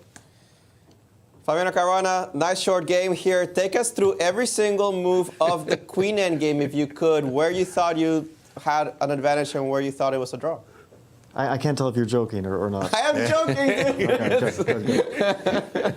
But tell us a little bit about the opening novelty. We actually loved this. How did you come up with this move, Rook C1? We saw a lot of correspondence games. We know that you use those very often for your preparation. When and how did you come up with this move? Well, I realized something, which is that, I mean, even though I play pretty awfully recently, I do destroy one opening, which is the Najdorf. All my wins are in this one opening. Yes, maybe you shouldn't tell that to your opponents. You have a lot of them coming up. Well, Maxime is one of the few Najdorf players remaining. So, yeah, Rook C1 was an idea from the candidate's preparation. I expected him to know what to do, but even if you know it, you might not remember all the details, and it remains very, very difficult. He played the first move correctly, and then after Queen E4, well, Rook E5 is the most natural move, but Rook E8 is the best move, and it is a forced draw. But it's a very, very complicated forced draw. And so yeah, he couldn't remember, and he came up with his Rook E5 F6, which looks terrible, but I couldn't find the refutation. And also is terrible. I mean, okay, now I see Queen D4, but it's not. Queen D4 is not even a move I considered. If you let it run a little bit longer, it does think Queen D2 is even stronger. But Queen D2 FG, I didn't see the way here. FG in this position. We just take, Take. Yeah, but take Queen D6. Isn't this Bishop C1, Bishop D3? Yeah. Bishop C1, Bishop D3, because there's mate on F8 at the end. For some reason, I thought that with the Rook on E5, this would hold for Black, but with the Rook on C, it doesn't matter. Rook on C5 or E5. Like I was trying to get this with the Rook on C5, and with the Rook over here, yeah. Yeah, because I thought Bishop H6, Queen E5, BC. Like this is the line I was looking at. And I thought I need my queen on C5, so I have Bishop C4 check. And okay, now I see Queen D5, Queen E4. What's wrong with Queen E4 here? Well, like this idea of Queen E4 and with a pin didn't like enter my mind. This is like why I rejected it. And I thought Queen H2 was strong, but after Rook C5. You have to go back, basically. Yeah, I can play Queen E2, Rook E5, Queen D2, but I still didn't see this. I was kind of convinced that I need this position with the Rook on C5. That's why I played Queen D2 immediately after repeating once. And yeah, King H8 was kind of what I thought he should play. I thought I would have a big advantage here, but he was defending like this whole Rook E5, D5 was a remarkably good idea. Yeah, especially considering that after F4, he still can take the bishop. What's that? Considering that after F4, he can still take on C4, yeah. Yeah. Yeah, I thought that it would be a very bad endgame after DC, but like I didn't have another option because D5, Bishop A6, Queen F4, and it just turns into a mess if I take on A6 instead of F4. Ah, okay, yes. Like it's kind of the first, but then Queen F4, and like it's a big mess. His king is no longer in danger. Yeah, I can play this Bishop B5. I was thinking about it, but my pawns are moving slowly, and I don't know. Like I didn't think I would be able to keep control of this situation. And then eventually you got to this queen endgame, and we are not going to talk about it.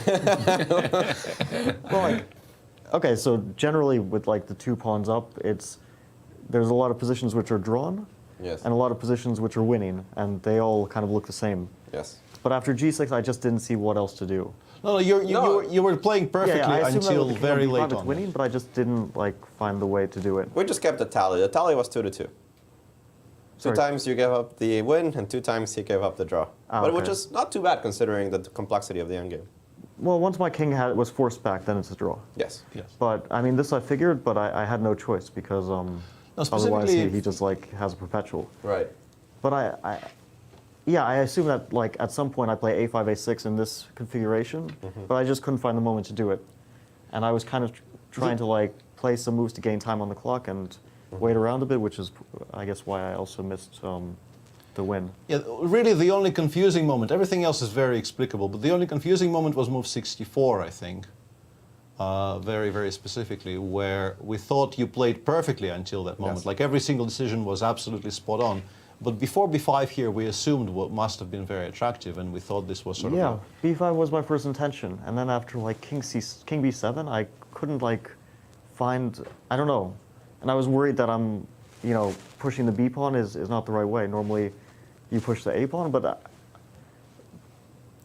I just didn't see the win here. So, and I thought, okay, he's going to play king b7 immediately, and I have to find a win with 2 minutes, and now my king is a bit more open, so that's why I didn't go for this. And I had this idea that, okay, maybe I should be kind of patient and wait around a bit longer. But yeah, I guess it's winning somehow here. Fabio, a big victory for you for the standings, not only of the tournament, but the Grand Chess Tour in general. How are you feeling after this marathon game?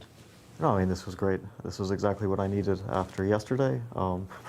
Playing 2 very difficult games in a row, so I am quite tired as well.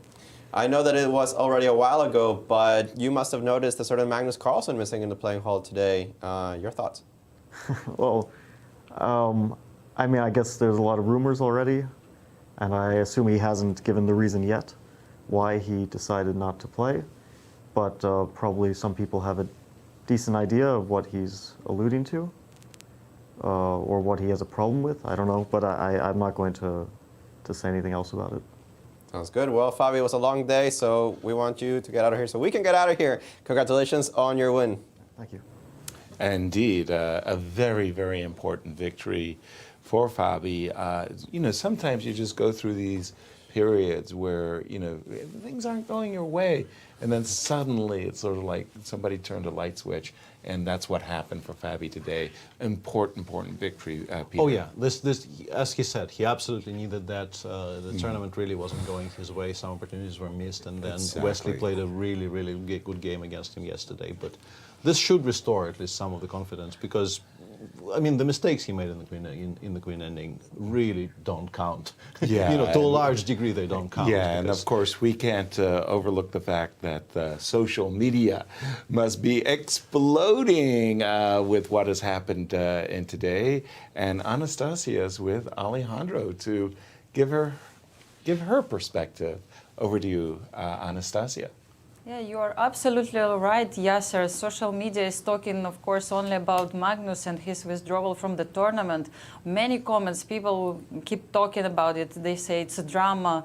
Sinquefield Cup will be never forgotten, this one for sure. And of course, I mean, this day started like a normal day. I saw Magnus today with his family, with his mom and dad, and Peter Nielsen walking nearby Chase Hotel. We couldn't even imagine something like this would happen today. So, of course, everybody is talking about it. All players also gave their comments. You can find those interviews in our social media. You can check St. Louis Chess Club. You can check Grand Chess Tour. I highly recommend everyone to follow our accounts for more news, for more backstage content. So welcome to our accounts. Don't forget. Yeah. Thank you for that, Anastasiya. Now is the time, I would say. Your job just exploded. You went from being very, very nice, happy, quiet, to suddenly, you know, your next 24 hours is going to be overload. We'll get you on national news in no time. Absolutely. Interviews galore coming up. Well, for us, I think it's a very good moment to sign off. Peter, you were great all the way through this queen ending. It was a challenge. As long as you say up front that you're an idiot, you're kind of okay. I think it's very important to lay the ground rules as early as possible. You're off the hook. You're off the hook. Thank you, everybody, for joining us. Tell your friends where you're hanging out, and we'll see you all tomorrow. See you then.